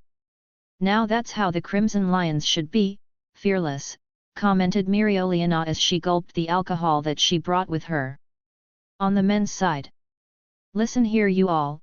Didn't that demon lioness bring you all here to whip you all back to shape? How the hell will you become fearless if you get scared at every moment? You all are men and men want to see what is there on the other side of that wall," said Yami as he pointed at the wall. The men from the Crimson Lions who heard Yami's words got excited, steeled their resolve and rushed towards the wall to climb it and peek at the other side. "Ha ha ha, look at them go!" laughed Yami as he pointed at the idiots who wanted to peep at the women's section. Yami then looked at the rookies of his squad and said, "Now then, dumbass 1 and dumbass 2, get up there and make me proud." Sek snorted and just relaxed in the hot water and said, "Shut it, I am not a pervert like you. It is beneath the Dark Lord to do such things." And immediately Yami grabbed Sek's head and started crushing his skull with his reinforcement magic and brute strength. "Ouch ouch ouch! What the hell are you doing?" asked Sek. "You bastard, are you saying that you are superior to me? That you aren't a pervert?" asked Yami. "Hey! I didn't mean that." Yami simply looked towards the wall as his muscles started tightening up. A smile soon appeared on his face as he said, "Then go out there and show them what men can do," and threw Sek away with full force. "Yami-san! If I die, I am gonna kill you!" yelled Sek as he glared at Yami, but soon looked forward once he saw that he passed the wall and was now on the other side. His gaze immediately fell on all the naked ladies that were present there. "This is amazing," thought Sek. But he soon snapped out of his thoughts when he felt a huge amount of mana gathering below him. Sek looked down and saw that some of the girls were about to attack him, though he also noticed that many were looking at him with a blush on their cheeks while some even had nosebleeds as well. I feel proud, thought Sek. You should feel scared instead, you are about to be attacked, said Vritra. Sek realized that Vritra was right and wanted to use defensive magic, but soon realized that his grimoires and ecstase were left on the other side of the wall. Fu *k, muttered Sek as various spells started raining down on him. He immediately used the weaker version of his bronze magic, bronze body, as his grimoire was not with him, and covered his little brother with his hands. Not gonna risk any spell even grazing my mighty dragon, thought Sek. Don't call it a dragon, said Vritra. You dick, replied Sek. Don't call me a dick, said Vritra as Sek was bombarded by various spells and he soon landed in the spring. Soft, thought Sek as he felt his face buried in something cushiony. He grabbed what he found nearby and tried to get out, but soon looked up and found himself being sandwiched between Anna's and Mirioliana's breasts. Ho, prepared to die? Asked Mirioliana as she found Sek groping her other breast. Sek-kun, moaned Anna as Sek groped her other breast as well. First of all, this is Yumi-san's fault. Secondly. But before Sek could finish, Miriolian punched him with full force, knocking that Dark Lord unconscious. I almost regret nothing, thought Sek as he soon fell unconscious. Chapter 115, Over-relying. Sek, who was unconscious, was not that injured thanks to Anna, who scared off all the girls who were trying to harm Sek. Sek regained consciousness a day later and wasted no time using the full power of his shit urge enhancing spell on Yami, making the captain of the Black Bulls spend 1.5 days straight in the toilet. A few days later the guidelines for the Royal Knights exam came and Sek was immediately put at a disadvantage. Rules for the Royal Knights exam. 1. Magic tools are prohibited during the exams. 2. The Magic Knights are only allowed to use their grimoires and wand/staff if necessary. 3. Killing another Magic Knight during the exam will result in severe punishment, which might range from suspension from the Magic Knight to execution based on the judgments passed on by the court. 4. Any sort of external help during the matches will not be tolerated. 5. Not revering the King of the Clover Kingdom, Augustus Kira Clover 13, will not be left unpunished.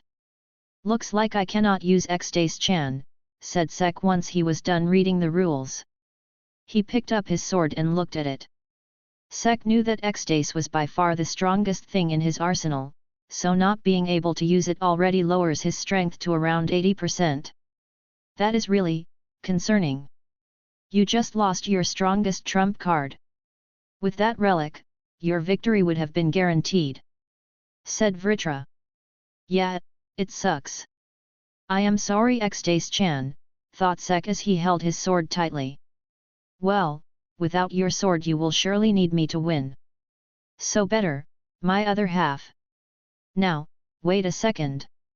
Technically I am not allowed to use you as well. Sure, everyone else knows you as my magic. But the Dark Lord is not going to win the exams by cheating, you know, thought Sek. You cannot be serious. Oh, I am very serious. A victory gained through creating. That is considering if you will get a victory, my other half, limiting yourself even further by not using my power, you will essentially be at 50% of your prowess. I might not be at the level of that relic yet, but I am certainly your trump card as well, said Vritra. Are you doubting me, Vritra? Asked Sek. It's not about that, my other half, I am saying that there is a far greater chance of our victory if you use my powers as well, said Vritra. Sounds to me that you are doubting my power. My other half, think logically. I certainly know that you are powerful, I have seen you train and know how strong your spells can be. But you have to accept the fact that dealing with situations that require more than just brute strength is not your forte. You cannot deal with that anti-magic wielder without your relic. Not to mention, your base form is weaker than his black form, you will need the OR to deal with him since you cannot overpower him as well. Just like that, there might be other scenarios as well, said Vritra. Sek fell silent after hearing Vritra's words, making the dragon think that his host was thinking about what he just told him.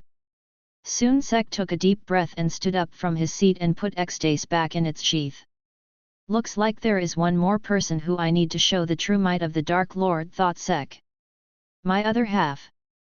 Vritra, thank you for reminding me that I was over-relying on you too. X-Days can't speak unlike you, so I didn't notice that I had stopped mastering new spells, thought Sek as his grimoires started floating and appeared in front of him. Sex held his two grimoires in his hands and smiled. Sorry, I have been neglecting you too, I was blinded by easy and fast improvement, said Sek in an apologetic tone. As if trying to respond to his words, the grimoires gave a bright glow, seeing which Sek's smile widened. Soon a determined expression appeared on his face as he gripped his grimoires tightly. Let's do this the old way, said Sek, making the grimoire glow once again. My other half, don't do things recklessly, said Vritra as he tried to make Sek change his mind once again. You can stop, Vritra, I am not changing my mind.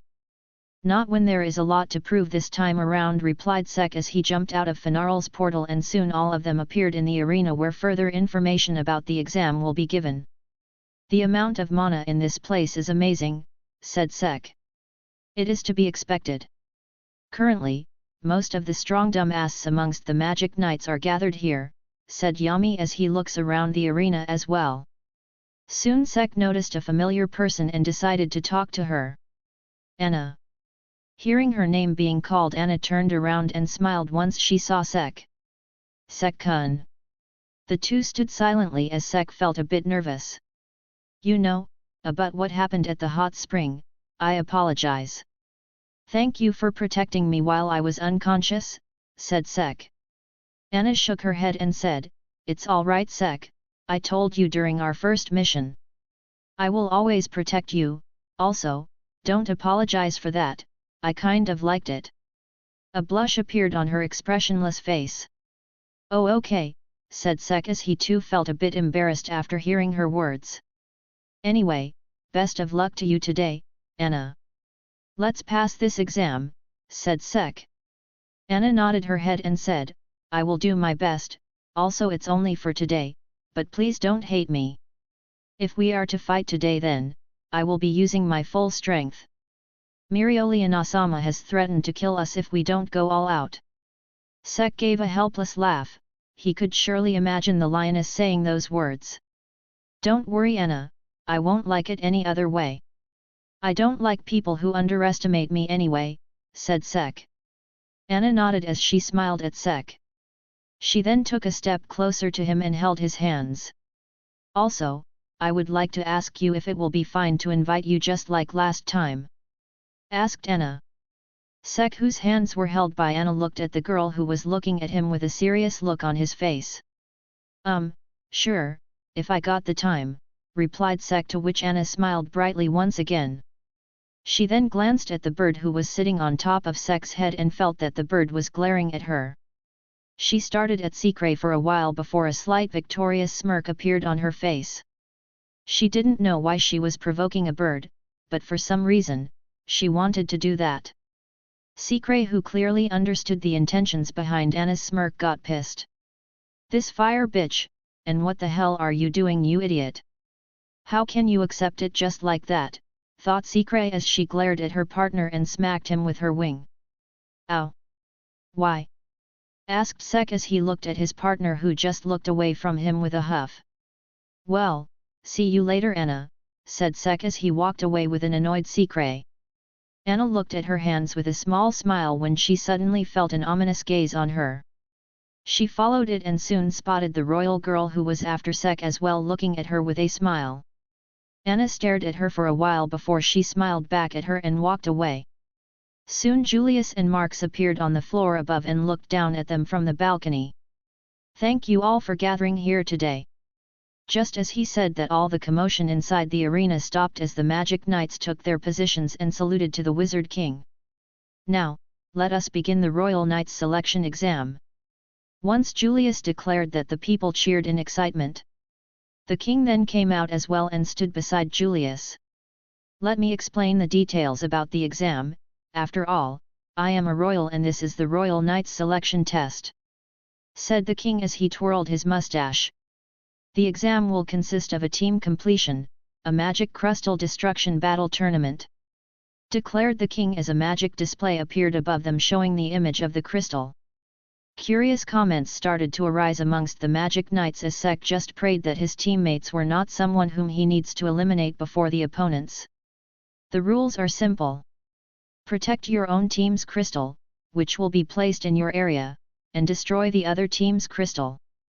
The first team to do this wins. If no team can destroy a crystal within the 30-minute time limit, the one that has done the most damage to its target wins. We have chosen this format because the king started to stutter towards the end, seeing that Julius decided to take over. In the battle against the Eye of the Midnight Sun, several squads will have to work together.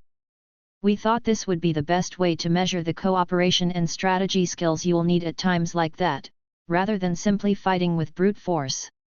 The people started to discuss amongst themselves, seeing which Julius cleared his throat to get their attention once again. Now, let us announce the teams, said Julius as an even bigger magic display appeared with the list of teams on it. Sek immediately started to look up his name on the list and soon his eyes landed on it.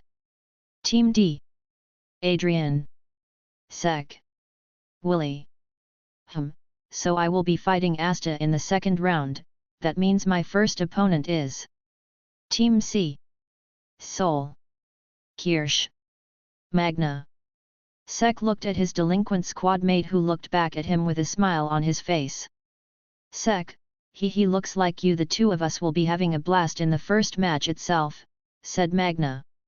Don't hold back, Magna-san. You will not even notice when you lost, said Sek as sparks started to fly between the two of them. Chapter 116, This is just the start. While Sek and Magna were having their stare off, a red-haired man suddenly jumped off from the top of the arena and landed beside Julius. Sek and Magna stopped what they were doing and looked at the red-haired man who was casually talking with the Wizard King, much to the annoyance of the other magic knights. Soon he revealed himself to be Zerx Lugner, one of Asta's teammates. A commotion started to happen because of the stunt he pulled, and soon all the focus was on the red-haired dude. As far as I remember, he used trap magic. Well, let's see how he fares and then plan accordingly, thought Sek as he focused on the man as well. Now, we're all magic knights here, so let's get along. All right, everyone. Have you confirmed your teams? Said Julius, making all the magic knights look around and spot their teammates. Is there an Adrian and Willie here? Asked Sek as he looked around the arena. Soon two men walked toward him, one belonging to the purple orcus while the other belonging to the green praying mantises. TCH, looks like it's my bad luck to be paired up with a black bull and a green mantis, said Adrian, the man from the purple orca. I am Willie, let's get along. I am Sek, let's get along as well. The fellow commoners immediately bonded, leaving behind the noble from the purple orca who started fuming in rage. The others soon found out their teammates as well, seeing which Julius decided to go on to the next step. All right, let's head over to the main stage. Cobb, I'm counting on you, said Julius as the mage named Cobb nodded. Yes, sir. Soon a door appeared out of nowhere and opened, revealing a spatial portal to the other magic knights.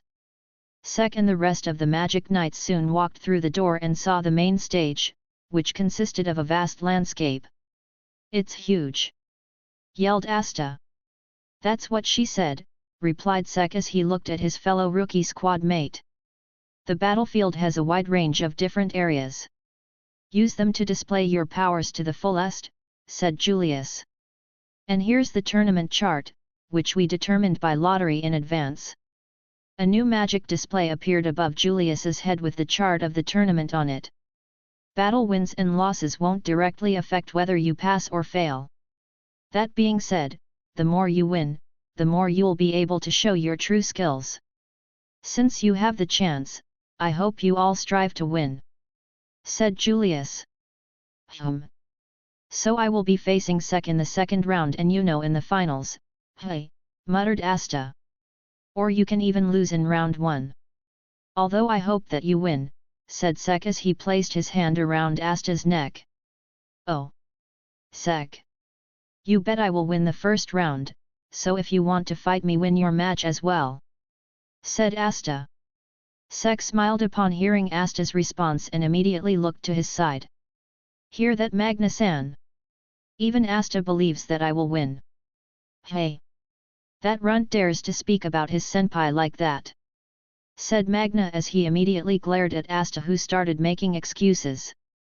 "Alright everyone, we are about to start our first match," declared Julius, making the involved Magic Knights nod as they were teleported to their respective spots on the field. Stage 1 Match 1. Winners Asta, Mimosa, and Xerx. That was a foo * king full counter. I need to be careful of that, thought Sek as he saw the 3 spells being reflected back at their casters without any difficulty. The next match is about to start, participants be ready. Hearing the announcement, Sek looked toward his teammates, who looked back at him and walked toward the spatial magic gate and were teleported to their location. It's a different location from the one the previous team used, commented Sek. He then looked toward his other team members and asked, "So, anything you both want to say? Also, tell me about your magic and any strategies that you guys have." "I am Adrian from Purple Orcus, I specialize in water magic. Don't hold me back, you commoners. Like I said earlier, I am Willy. I specialize in mud magic. I am the Dark Lord Sek Bronzaza, I specialize in bronze and various debuff magic." The two of them looked at Sek with a questioning gaze, thinking what the hell did the Dark Lord even mean? But they kept the question to themselves as they knew that they didn't have much time to prepare. Sek smiled as he proposed an idea to them and started strategizing. On the other side of the field, Magna, Sol, and Mimosa's brother Kirsch were talking to Asta and his team. "Mimosa, did you come to admire my beauty, my beloved little sister? Don't let my beauty cause your heart to stop," said Kirsch. Various tick marks appeared on Mimosa's face, but still, her smile never disappeared. "I wouldn't say you're beautiful. You are so narcissistic that it's creepy. Learn a bit from Sek-san," said Mimosa. And immediately a shocked look appeared on Kirsch's face. What? You can't tell how beautiful I am? And who is this Sek-san? Are you sick? Let me cure you. You are the one that's sick, brother. I actually want you to lose this upcoming round," said Mimosa. "Haha, you were never good at telling jokes. Me losing, that's really a bad joke. Is that so? I hope Sek can beat you so badly that your brain starts working properly once again," said Mimosa. "I am hearing this name again and again, but who is this Sek-san? You remember the boy that we met when we went to the Forsaken Realm?" "Yes, that not-so-ugly commoner, don't tell me I am fighting him, haha, you believe that he can beat me? A commoner," said Kirsch as he started laughing out loud. And for the first time, Mimosa's ever-present smile twitched a bit in anger. "Sek-san, please slaughter my brother in this match," thought Mimosa as she and Asta left the field. Soon the Wizard King declared the start of the match. "All right then, let the second match begin. Now, let me show you how truly BEA." Before Krish could even finish his sentence, a mana beam appears above them, immediately destroying half of the crystal. "Bronze creation magic, weapon make Gaster Blaster." "What?" said Kirsch in disbelief. "TCH, Sek, you bastard!" cursed Magna as he recognized the attack immediately. "Oi, you two defend the crystal!" declared Magna as his grimoire started flipping and a bat made out of fire appeared in his hands. All three of them soon noticed a flying animal skull very far away from them and widened their eyes in shock. "He attacked us from such a distance," said Sol as her grimoire started flipping. "Earth magic, mud wall partition. Phew, that should hold them for a while," said Sol. "So you specialize in earth attributes as well, too bad though you are late now," said Willy, whose head peeked out of the wall while the rest of his body was merged with it. The three of them nodded their heads in surprise, not expecting that their opponents would already be so close to them. "Mud magic, mud shot. Various orbs made out of mud appeared around Willy and soon shot forward toward Kirsch and his team. Magna gritted his teeth as his grimoire started flipping as well. Flame creation magic, Grand Slam. Various fireballs shot forward and intercepted the incoming mud shots. Kirsch's mind immediately focused on the battle once again as he flew up in the air along with the crystal. "Ha! You left yourself open," said Adrian as he jumped out of a nearby water body. Water creation magic climbing coelcanth. A huge fish made of water appeared out of the water body and rushed towards the crystal. Kirsch, who saw the spell, just smiled and said, "It's true that you all took us by surprise, but that doesn't mean that we will not be able to retaliate at all." His grimoire then started flipping as a large amount of mana spread across the field. "You're already captives of my beautiful magic. Cherry Blossom Magic, Magic Cherry Blossom Storm of Petal plus my beautiful illusion." The whole field immediately got covered by the cherry blossoms, making all the spectators look at the scene with awe. "I cannot see anything," complained Adrian, while Willy thought the same and hid under the ground to protect himself from any incoming attack. "Haha, now you two. Let me lead you to the beautiful path of victory," declared Kirsch. "Are you sure about that?" Suddenly hearing a voice, Kirsch looked up only to see his cherry blossoms. But his eyes narrowed as he felt a large amount of mana gathering behind the wall of cherry blossoms. He turned serious and immediately moved the cherry blossoms out of his path, only to find Sek riding on top of a giant bronze hand and rushing toward him. "This is beautiful, but now let's heat it up a bit," said Sek as his grimoire started flipping. "You. Yet. The Great Dark Lord in person. Now feel the power." Sek raised his hand as mana started gathering over it. "Flame debug mana bullet, massive blaze raise nan." A huge mass of spiraling mana covered in flames appeared over Sek's hand, burning any cherry blossom that came his way. It's beautiful," said Kirsch in a trance as he saw the huge spiraling fire mana bullet coming towards him. Sek smirked and jumped off the giant bronze hand after seeing the scene in front of him and smashed the huge raise nan into the crystal, breaking it apart in an instant. "Hell yeah!" declared Sek as all the cherry blossoms around the field caught fire and got burnt out of existence. "Winner, Team D!" declared the announcer as Sek landed on the ground and showed a victory sign to his squad mates, who started cheering out loud. "Ha, this is just the start," thought Sek as he clenched his fists. Chapter 117, First Stage completed. Sek and his team soon returned to the stage and immediately the Black Bulls surrounded him. "That was awesome, Sek-kun, but didn't you finish that fight way too soon?" said Vanessa. "The condition of the battlefield was totally in our favor. There was no point in delaying the outcome," replied Sek with a shrug. He knew that his team crushed their opponents way too soon, but the terrain was in their favor, and taking the opponents by surprise and not revealing much of the cards that they had from the beginning was better. Mimosa and Asta soon came near him. Asta then looked at Sek with a smirk on his face. "Looks like we will be fighting in the next round, Sek." "We sure will be.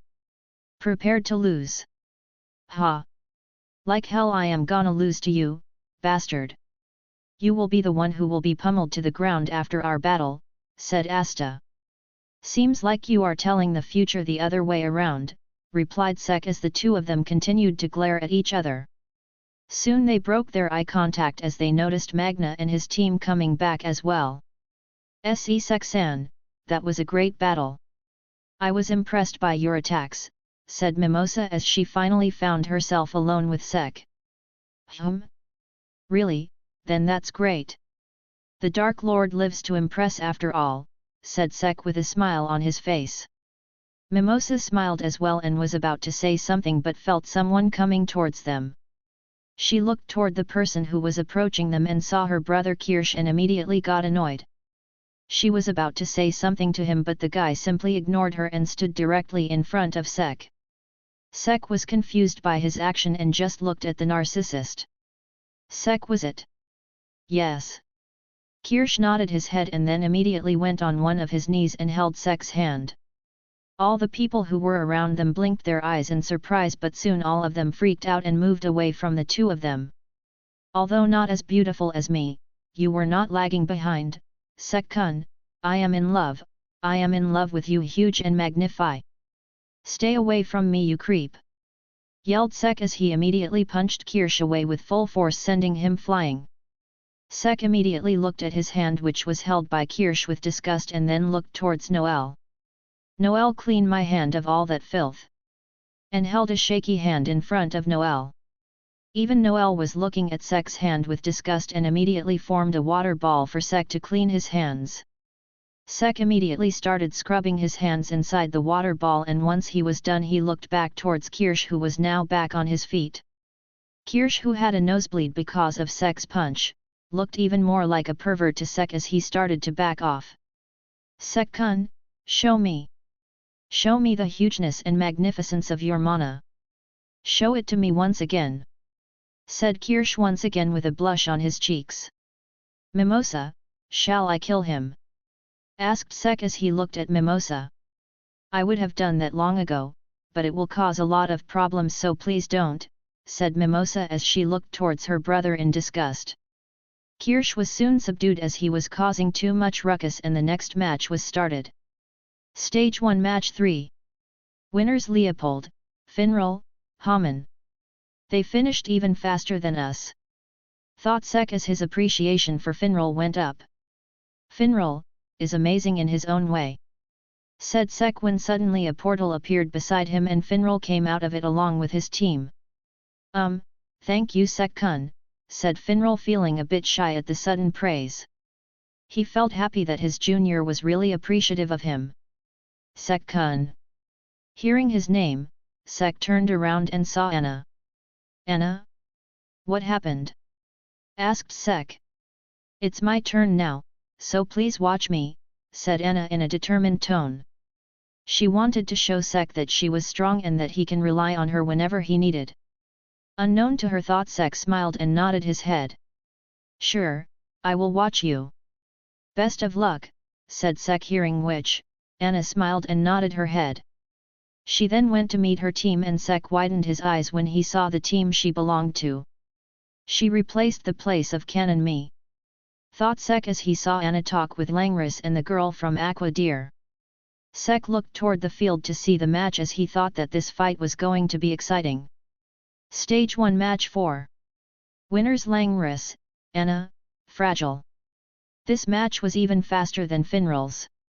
That Langris guy, sure is dangerous. He single-handedly defeated the opposing side immediately, though he made Anna hella pissed because of that, thought Sek as he looked towards Anna, who was looking at Langris with an expressionless pissed expression on her face. This foo * King Noble. And after I told Sek-kin to watch me, I will burn him to cinders, thought Anna. Langris simply ignored Anna and walked towards Finral to mock him. Seeing that he was unrelated to their discussion, Sek decided to focus back on the field, since as of now, his priority was to win. He was checking out all the candidates, making a mental note of their strengths and weaknesses. A large number of scenarios were going through his head, with various scenarios that could happen during their battle and how he would get out of those scenarios in the coolest ways possible. He is the Dark Lord, so according to him, it was unacceptable if he didn't look cool while dealing with his foes. Vritra wanted to know of the strategies that were going through his host's head, but Sek had not allowed the dragon to look at his thought, which made the Dragon King even more curious. Stage 1 Match 5. Winners Nils, Ruben, X, Ril. He surely is a captain level, it will be difficult to deal with him. Thought Sek as he looked at Ril with determination. And just like that, the next round started as well. Stage 1 Match 6. Winners Klaus, Luck, Pulley. Well, it is Luck we are talking about, no way in hell, he is gonna lose at this level, thought Sek with a smile on his face. Luck was his go-to-sore buddy after all. Stage 1 Match 7. Winners Ben, Brad, Eric. And the final match of the first stage took place soon after that. Stage 1 Match 8. Winners N, Noel. Once their match was over, Sek had tears in his eyes, making all the people around him look at him in confusion. Sek looked back at them and pointed towards Noelle. I raised that girl, you know. Chapter 118, Dark, Lord, Great. The first stage was great, so why don't we jump right into stage 2? But before that, I'm counting on you guys, said Julius as the mages who were on the field started to change the terrain. It's easier to judge your abilities when you're forced in a variety of situations, said Julius as the magic knights admired the new field. Now, then, for stage 2 you'll be fighting upon this terrain, declared Julius as Sek and Asta immediately looked at each other. Ready to lose, Sek? Looks like you need a thorough ass whooping, replied Sek as the two rookies smirked. The two teams were soon sent to their respective location. Sek immediately looked at his teammates and said, our strategy is not yet known, we are doing it like the last round. Be wary of Asta, his anti-magic is troublesome to deal with, and about that Zerx guy, if possible try not to use your strongest spells near him, we don't know if he can reflect them back at us. Willie nodded his head in approval. He agreed with Sek's strategy and also thought that his words were reasonable. Adrian on the other hand looked at Sek with disgust and clicked his tongue and said, don't order me around, you shitty commoner. Just make sure that you two don't hold me back. Sek just smiled at the guy after hearing his words. He was very close to beating the crap out of him but stopped himself from doing so since he didn't want to take any chances of getting disqualified for having a non-functioning teammate. Sek, who was lost in his thoughts, was suddenly brought out of the trance when he felt the change in key. From the start, Asta? Willie, do it, said Sek, making the green praying mantis member nod his head. Here I come, Sek. Black Hurricane, yelled Asta, who was already in his black form. Get away, you two, declared Sek as he pushed the other two away and immediately focused on Asta, who was coming his way. His grimoire started flipping as a serious look appeared on his face. Bronze magic, bronze body. The moment Sek's spell activated, Asta appeared in front of him with his Demon Slayer sword in hand and tried to slash Sek. Sek, who noticed the incoming slash thanks to his senses and ki, immediately ducked below the sword, successfully avoiding the attack. But Asta's attack was far from over as he kicked Sek, who was unable to dodge this time with full force, sending him flying. How was it, Sek? Asked Asta with an excited smile on his face. Sek, who was now in mid-air, focused on Asta and raised his hand. Bronze creation magic, reverse magnum cannonball. Hey? What the? A dome made of bronze appeared around Asta as various spikes that were pointed toward him started firing mana bullets at Asta. This won't work on me, yelled Asta as he swung his huge sword and immediately destroyed the dome. Seeing the scene, a smirk appeared on Sek's face as his grimoire started flipping once again. But this will. Brahm's creation magic, Giant's Crush. Asta, who felt the change in ki, widened his eyes in surprise but was unable to respond, as his sword was still in motion and would require him a few more moments to get it back in control. Two huge hands made of bronze appeared near him, not leaving much time for him to dodge, and then immediately tried to crush Asta like a bug. Oi! Are you trying to kill me? Yelled Asta as he immediately took out his Demon Dweller sword as well and started spinning on the spot and destroying both the incoming hands. No, but I was waiting for this development, said Sek as his smirk widened. Bronze creation magic, rising bronze pillar. The ground where Asta was standing glowed as a pillar made of bronze appeared in an instant and successfully hit Asta in the gut, knocking the air out of Asta and sending him flying. Sek, who soon landed on the ground, smirked and thought, no matter how strong or battle intellectual Asta may be, he cannot determine a three-part plan.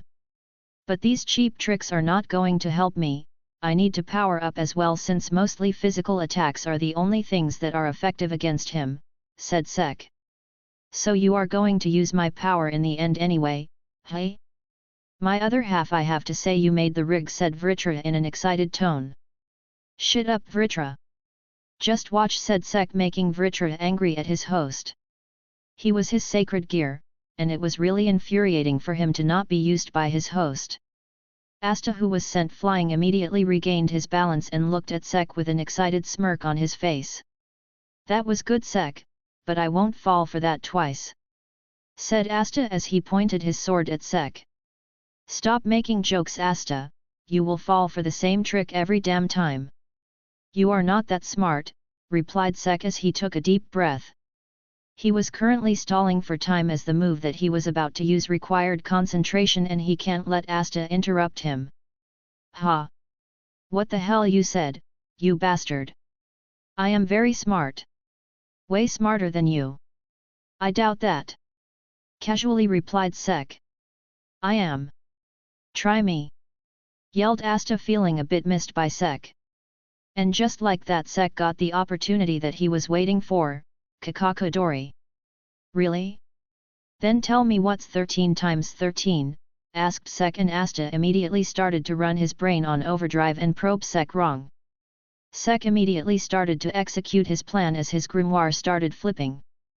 Memory magic, parallel thinking plus beast debuff magic, berserk plus time debuff magic, fast forward x2. A huge amount of mana started gathering around Sek, as his body started transforming. Back at the stage where Julius and the rest of the Magic Knights were present, Julius looked at Asta with stars in his eyes. He was excited to see Asta's new power. But suddenly his gaze shifted toward Sek as his mouth started to open in shock. Triple cast, no, considering that he is using his previous strengthening magic as well, then it is quadruple casting, so exciting. Sek-kun is full of surprises as well. What all sorts of magic did he use? So curious. So exciting, said Julius with his eyes twinkling like a kid's. Meanwhile, the rest of the Magic Knights looked at Sek in shock. It was common knowledge that even double casting is very difficult, and if Julius's words were true, then the Black Bulk rookie that they were looking at was using 4 spells simultaneously. They didn't know what to say, but all of them just continued to focus on Sek with total seriousness. Sek's body started to get slightly bigger as his clothes got a bit ripped. His skin and hair started to get darker along with his sclera, which turned black as well. His pupils finally turned red as a faint glow came out of them. The transformation finally got completed as the now berserkerized Dark Lord stood straight, tightened his muscles, looked up, and roared out loud. Asterisk roar. Asterisk. This brought Asta out of his trance as he immediately got shocked by the change in Sek's ki and looked at Sek. Oi oi oi, are you serious? Is that you, Sek? Are you fine? Asked Asta as he got ready to fight. The berserker looked at the flying runt with a huge smile on his face and said, "Me. Dark Lord." And roared once again. "So even though I can think straight, my vocabulary is limited. Well, not that bad if a trade-off," thought Sek as he got ready to fight Asta. "Okay, said Asta, but before he was even able to finish, Sek appeared in front of him with an evil smirk on his face. Sek's grimoire started flipping as a layer of black mana appeared on his fist. "Quintuple casting!" yelled Julius as he got up from his seat with his mouth wide open in shock. Though the reaction was not that different from the rest of the Magic Knights who looked at the scene. Dark debuff magic, dark cloaked magic smash. Smash was the word that actually came out of Sek's mouth as his fist connected with Asta, sending him flying toward his magic crystal. Soon a huge dust cloud appeared where Asta landed and another small one appeared when Sek landed. "Ma magic crystal has been destroyed. Winner Team D," declared the announcer. Hearing the announcement, Sek raised his fist. "Dark Lord, great!" yelled the berserker Sek. "Yeah, should have gone to normal form first," thought Sek as he soon deactivated his magic. Chapter 119, Hoop Your Brother's Ass. Returning to the stage, Sek looked around curiously since all the eyes were currently on him. His squad mates rushed to his side seeing that Sek smiled and was about to say something. But before any of that could have happened, a blur passed by the Black Bulls and in the next instant Julius appeared in front of Sek with a twinkle in his eyes. "Sek-kun! Sek-kun! Quintuple chanting. Quintuple chanting. Show me again. Show me again, said Julius as he seemed like his brain regressed to a kid's level. Ah! Did you like my magic? Asked Sek, to which Julius eagerly nodded his head with twinkling eyes. How did you do it? How did you learn it? Asked Julius. How did I do it? Well, I am built simply different, also you need to dedicate yourself to grind, said Sek. I see, you are built simply differently. And grind? What do you grind? Asked Julius. My great body, mind, and mana, said Sek as he flexed his muscles. I understand the mind, but why the body? Asked Julius. How is your body gonna be able to bear the effects of multiple spells if you ain't gonna make it learn how to bear it, said Sek as Julius's eyes widened. Right, it's not like you will start to be able to multicast out of nowhere. You need to work hard to be able to do it, said Julius. And should be built simply different, added Sek. Haha, yeah that too. Anyway, I am looking forward to your next match, Sek-kun, said Julius as he walked back to his seat.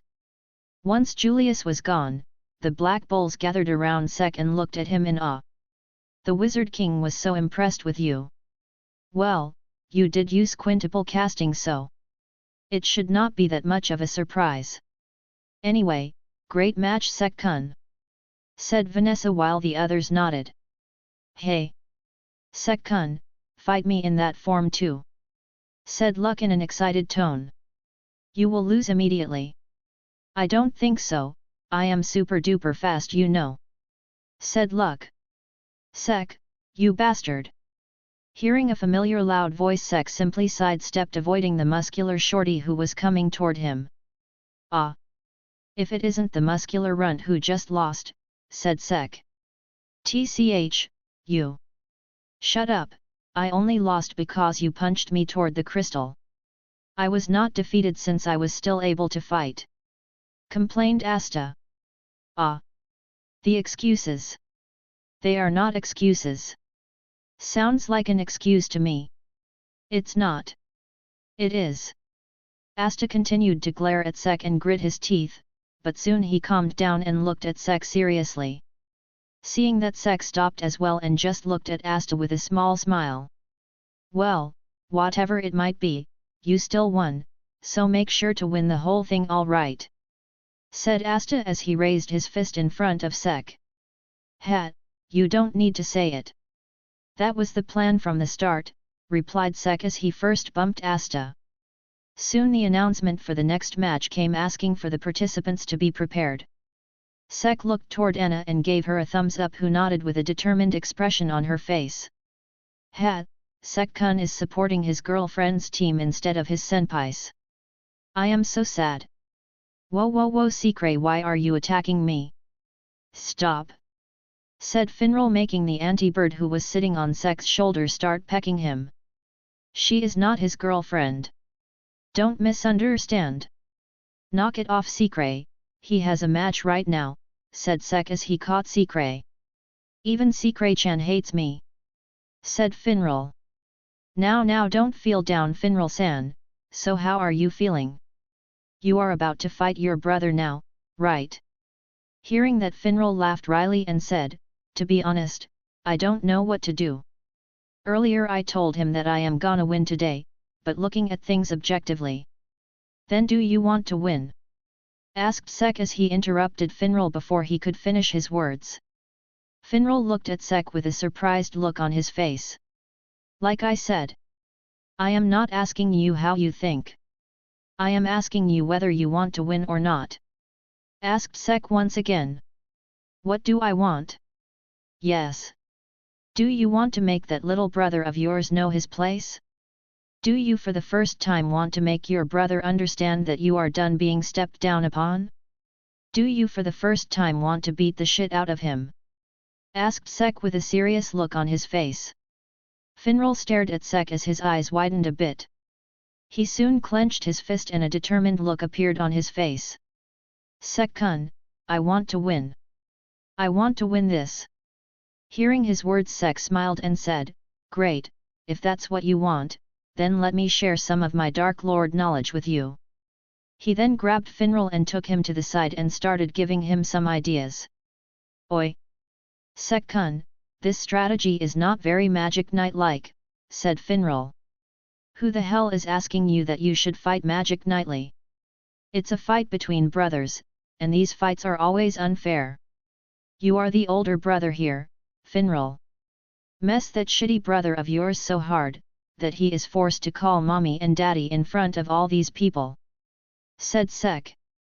"I know that you are trying to support me, but they are still my family, you know," said Finral. "Finral, listen to me very carefully, no matter how kind you are or how much you care about your family. Making the life of the younger sibling frustrating is your right. Also, it's hella satisfying," said Sek as he thought of the time he used to order Rodney around in his previous life. "All right, I will give it a try. That's the spirit. Go and have fun," said Sek as patted Finral's back. "You are a weirdly evil man, my other half," said Vritra. Now it will be a funny scene to watch," replied Sek as he went towards the other Black Bulls. "The second match of Stage 2, start." Hearing this announcement, Langris looked at his two teammates and said, "All right, I am going to deal with the Flame Magic, Flare XL." But before he was able to finish, Anna rushed forward, leaving Langris and Fragile behind. "That foo asterisk king bitch! How dare a peasant defy me," thought Langris as he used reinforcement magic and started running towards the enemy side. "Looks like I am alone once again, why did I get teammates like these?" said Fragile in a whining tone as she stayed behind to look after the crystal. On the other side of the field, Finral asked Leopold and Haman to let him deal with the Langris, to which the two of them agreed without much trouble. Haman immediately started to use his glass magic, for detection, to look for the enemy crystal. But all of a sudden they felt their opponents approaching them. "That's Anna's mana, alright, I will take care of my squad member." "Finral, send us to a better location," said Leopold with an excited look on his face. Finral gave a nod as his grimoire started flipping. Spatial magic, Fallen Angel Gate. Two portals appeared, one below Anna and the other one below Leopold. Both fell into it and appeared somewhere else. Anna looked at her surroundings, finding herself in a different location. "Anna, right? All right, today let's decide who is the better rookie amongst the two of us," said Leopold with an excited smile on his face. Anna didn't say anything as her grimoire started flipping. Flame magic, Incinerate Orb. "Ho, you are excited as well." Flame magic, Spiral Flame. The two attacks clashed, causing an explosion and blocking Leopold's vision. "Haha, you are STR. Flame magic, Raging Flare." Before Leopold could even finish, a straight wave of flames came rushing toward him, making him jump to the side and dodge the attack. Flame magic, Flare Burst. Another attack in the form of an explosion came toward him, but this time he was unable to dodge and was sent flying away. "Oi! What are you doing? Fight me with honor!" complained Leopold, who was now lying on the ground. "Honor? I don't have time for that. I need to show my strength, Sek-kun," replied Anna as her grimoire started flipping once again. Flame magic, Incinerate Orb. Seeing another incoming huge fireball, Leopold used reinforcement magic to move away from the fireball's path. "All right, if it's like this then. Flame magic, Spiral Flames." Seeing the incoming spiral of flames, Anna just stood at her spot as her grimoire started flipping. Flame magic, Fire Tornado. Before the spiral of flames could get even close to Anna, a huge column made of spiraling flames rose from the ground, engulfing Leopold's magic in an instant, making the royal widen his eyes in surprise. While he was distracted, Anna rushed towards him as mana gathered in her hand, and once she got close enough to Leopold, he realized what was happening and tried to dodge. Too late. Flame magic, Flare Burst. Exploding flames came out of her hand that she pointed towards Leopold, sending him flying and knocking out the royal. "I hope that Sek-kun watched me and didn't just focus on the crystals," muttered Anna as she started to look for the enemy crystal once again. Dash. Nii-san found you. Just a reminder. Don't blame me if you lose any limbs. I'll end this in a single blow, said Langris with a smile on his face. Haman-san, did you find the crystal? Asked Finral while keeping an eye on his brother. Mana gathered around Langris's arm as he swung it down, causing a spatial cut to appear near the crystal. Finral immediately felt the location of the spatial cut and opened a portal at the exact location, causing the two spatial magics to collide and cancel each other out. What? Found it, Finral-san? Said Haman as he showed the location to Finral. Finral nodded and opened a portal, seeing which Haman jumped through it and appeared near the location of the crystal. What are you gonna do now? You sent your bodyguard away? Are you out of your mind? Asked Langris.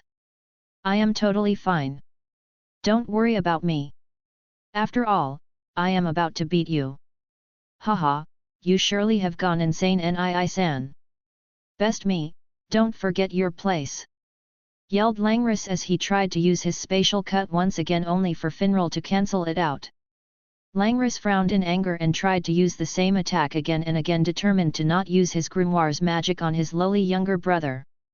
It's going just like Sekkun told me, thought Finral as a small smile appeared on his face. Did you just smile while fighting me? Do you think that I am a joke? Asked Langris in anger. Though because of his anger, he stopped attacking Finral. Now, not missing the unexpected opportunity that he suddenly got, Finral's grimoire started flipping. Spatial magic, fallen angels hold. Mana gathered around Langris, making the vice-captain of Golden Dawn jump away as 4 portals appeared around him. What are you trying to do? You can't use offensive magic, so you are using your cheap tricks, said Langris in a mocking tone. Sorry to disappoint you, but this trick is theorized by a certain Dark Lord from my squad, said Finral with a nervous smile on his face, wishing for the trick to work. The 4 portals that appeared around Langris immediately moved toward him and made all of his limbs pass through them and stayed there, as only the limbless Langris was left with 4 portals being present where his limbs should have been. Hey, hey! Screamed Langris as he looked at his timeless body and the 4 portals that didn't allow him to move at all. What the hell is this spell? Demanded Langris.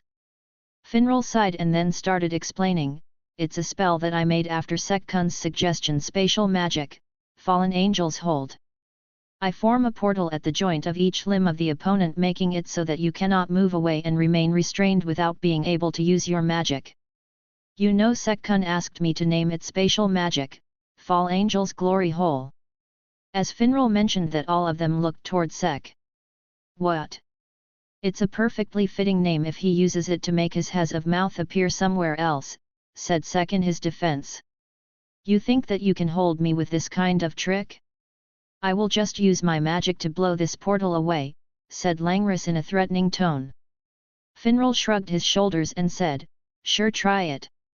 Although, I don't know whether your limbs will remain intact if you closed my portal without pulling them back.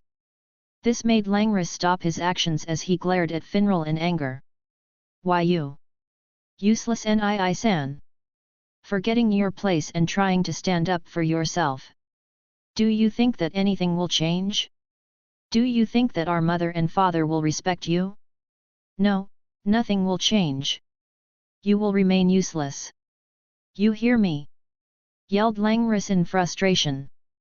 Yes, I will remain useless, but do you know what is worse than that? Asked Finral in a sad tone. Langris calmed his anger a bit and started at his brother, waiting for him to answer.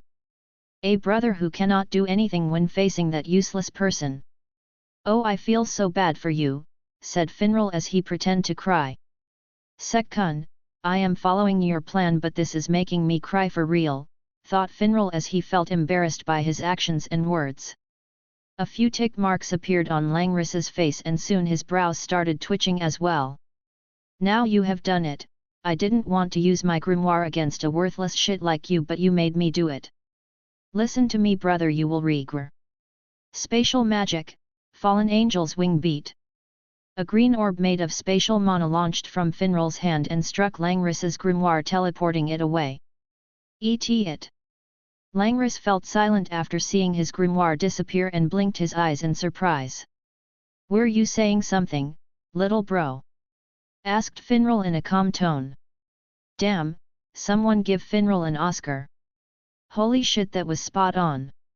It's just like I imagined it to be. Finral, you rock.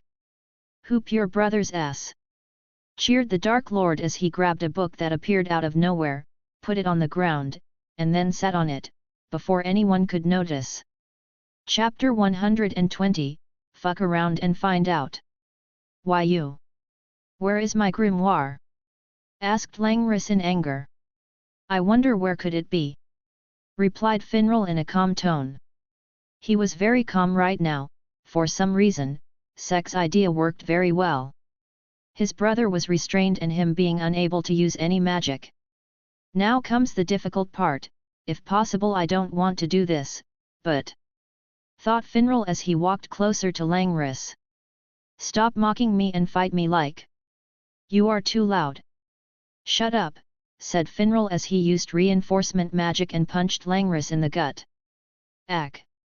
And again. And punched Langris with reinforcement magic. And again. "Arg! Stop it! Are you going to fight in such a humiliating way?" asked Langris in a pained tone. "Langris, the only one who is being humiliated here, is none other than you. Also, for some reason, I am feeling excited," said Finral. "Why you? You know, Langris, you always told me that I cannot learn any attack magic, and because of that I started to believe that I cannot learn attack magic as well. And that is true. In the end, I still am not able to learn any offensive spatial magic," said Finral as he looked at his grimoire with a soft smile on his face. Hearing his words, Langris smirked and said, "So, as I said, you will always be useless, brother. You will." But while he was talking, Finral punched Langris once again. "Don't interrupt while others are still speaking." Langris winced in pain and glared at Finral but stood silent. He is really listening to me. Was what I doing wrong this whole time, not using violence?" thought Finral as he glanced at his fist. "Ahem, so as I was saying, I cannot use any offensive spatial magic, but that doesn't mean that I cannot learn normal offensive magic," said Finral as a mana bullet appeared over his hand. Langris's eyes widened as he stared at the mana bullet. "So Langris, let's see how you fare against this useless brother of yours," said Finral with a smirk on his face. "San. If you have any pride then." "Sorry, but a Dark Lord from my squad told me, a fight between brothers is not about pride. It's about who whoops whose ass first," said Finral as multiple mana bullets appeared around him. Langris frowned as he saw multiple mana bullets appear around Finral. Finral's arms opened wide as the mana bullets glowed brighter. He then gestured for the bullets to move forward and all the bullets rushed toward Langris immediately. "No! Stop! I am the one who is better than you!" yelled Langris. "Yeah, that's why it's much more fun," said Finral. All the bullets then hit Langris, causing small explosions all over his exposed body, and once the explosion stopped, an unconscious Langris whose body was held in place by the portal appeared. I did it! I defeated Langris! I defeated Langris! Sek-kun, I defeated Langris! See, I won!" declared Finral as he looked towards the place where Sek was sitting. Sek smiled as his grimoire started flipping. Soon a giant hand made of bronze appeared above them, giving a thumbs up, seeing which Finral raised his hand in a thumbs up as well. But all of a sudden a fireball appeared in front of him, making the spatial mage duck down to dodge it. "Crystal spotted," said Anna with her arms outstretched. The fireball struck the crystal, causing cracks to gnawir in it. "I forgot that the match still wasn't over," muttered Finral as he looked at his damaged crystal. He then looked at Anna, who had multiple large fireballs around her preparing to destroy the crystal. "Why can't this world let me be happy for once?" said Finral in a dejected tone as he stood up and got ready to protect their crystal. "Stand out of the way," my only goal is to destroy the crystal. Sorry, but I cannot do that, replied Finral as his grimoire started flipping. Anna didn't say anything after that and just started attacking. Flame magic, incinerate orb. Various huge fireballs were fired toward Finral, who just panicked seeing the sheer size of the attacks. Spatial magic, fallen angel gate. A huge portal appeared in front of Finral, making the fireballs pass through it. The other end of the portal soon appeared above Anna as her attack rained down on her. Anna, who saw the incoming fireballs, immediately used her magic to dodge them. Flame magic, flare XL. She immediately moved away from her spot as the fireballs struck the ground, causing the flames to spread around. Your magic is annoying, said Anna as she glared slightly at Finral. Well, then why not back off then? Asked Finral, hoping that the girl would back off. He saw her attacks just now, and he for sure didn't want to be on the receiving end. Not happening. Flame magic, incinerate orb. And once again more big fireballs were fired by Anna.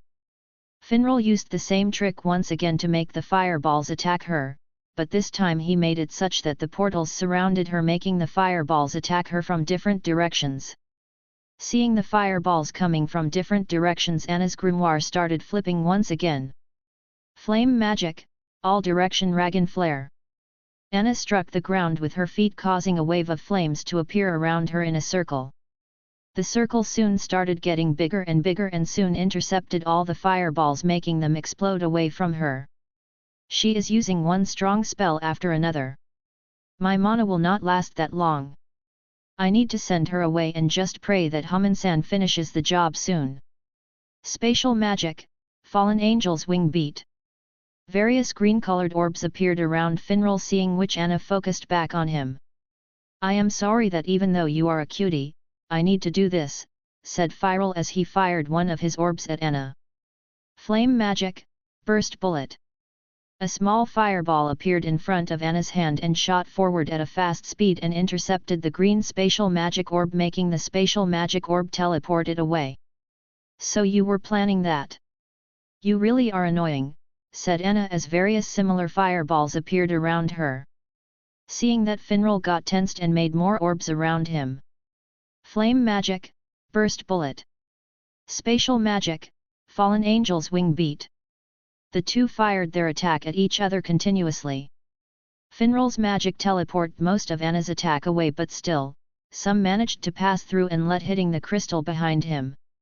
The crystal won't last long, thought Finral as he gritted his teeth. Spatial magic, fallen angel gate.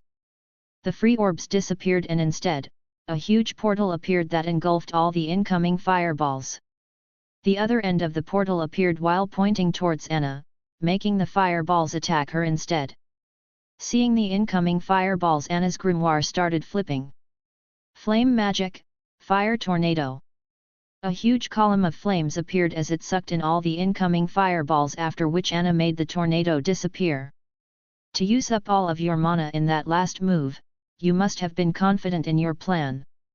Well, frankly speaking, I am, said Finral as a green orb that he hid behind his body came out and launched toward Anna. Anna widened her eyes seeing the orb and frowned since she didn't have time to cast a spell. She immediately used reinforcement magic and jumped to dodge. But just as jumped, the orb changed its trajectory and followed her. Homing, shit, thought Anna as the orb hit her and teleported her away. Seeing that Anna was gone, Finral gave a relieved sigh. Ha, I really hate people with such high levels of mana. I am totally empty now, said Finral as he wiped the sweat on his forehead. Oh my, so bad for you Nii-san. Hearing a familiar voice, Finral widened his eyes in shock and turned around and saw Longri's twitching body lying on the ground. Looks like I am free now because you depleted all your mana on a peasant, said Langris as he stood up with difficulty. His body was in a bit of pain because of the attacks that Finral landed on him earlier. So, shall we continue our brotherly spar? Asked Langris with a crazed expression on his face as a huge amount of mana started to gather around him. It became so huge that sky turned dark and pressure started to press everyone around him. This is similar to those elves we fought. But how, thought Finral as he looked at Langris with a shocked expression on his face. Langris? Stop it. If you continue any further then I believe you won't remain your true self, said Finral. Ha, are you scared now, when it is my turn to fight? Shut up. You. The useless brother who dared to punch me when I was unable to move. Take this, and feel a punch with real offensive magic feels like. Yelled Langris as spatial magic appeared around his fist that he thrusted forward. And a moment later a hole appeared in Finral's stomach and the crystal behind him, making the crystal break apart in the process. Magic crystal has been destroyed. Winner Team G, declared the announcer. Finral fell as blood spilled from his mouth and wound. Seeing his fallen brother, Langris started to launch like crazy. How do you like that? I even punch better than you. There's nothing you can beat me at, declared Langris as his mana continued to get larger. He then raised his hand and started preparing for another attack. But before he could even make a move, a huge mana burst occurred around the stage. And in the next instant Sek, Asta, Luck, and Magna surrounded Langris. Oi! Said Asta in a threatening tone. Just try and do something else, threatened Magna. Forget the match. We'll kill you. And don't think that we are joking, it will only take me a second to blow away your head, said Sek. A Gaster blaster already charged with mana came close to Langris's face, ready to be fired in an instant. Vanessa, Gauche, Grey, and Gordon were behind them covering Finral while Noel checked his injuries. Langris glared at the four people who had their attacks ready and said in a cold tone. Maybe you've been on a roll lately, but you're still Black Bull flunkies. What do you think you'll do against the vice-captain of Golden Dawn? As he said that, Asta was about to answer, but suddenly a huge amount of mana gathered around as a dozen of Gaster blasters appeared and surrounded Langris while four blades directly aimed at his neck materialized as well. Fuck around and find out. But be prepared to have a bad time, replied Sek as he unsheathed Ecstase and pointed it at Langris. Chapter 121, Beginning of the Semi-Final. You dare! That's enough, said Julius, who appeared on the field to neutralize the scenario. Seeing the Wizard King, Langris eased up a bit, though Sek was still focused on him, ready to blast him at any moment. Those who go easy on their companions in a fight can't be trusted. But those who try to kill their companions have problems that run much deeper than trust, said Julius. He then looked toward Sek and ordered, lower your weapons. All right, said Sek as all the Gaster blasters and swords disappeared. Langris, who now had more room to move around, lowered his hand and sneered at Finral. Companion? That useless fool, bright shame upon the magic knights. Let's kill him already, said Luck as lightning cracked around his gloves.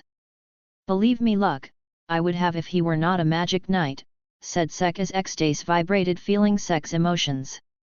Finral's nicer than anybody. That's what makes him a true magic knight.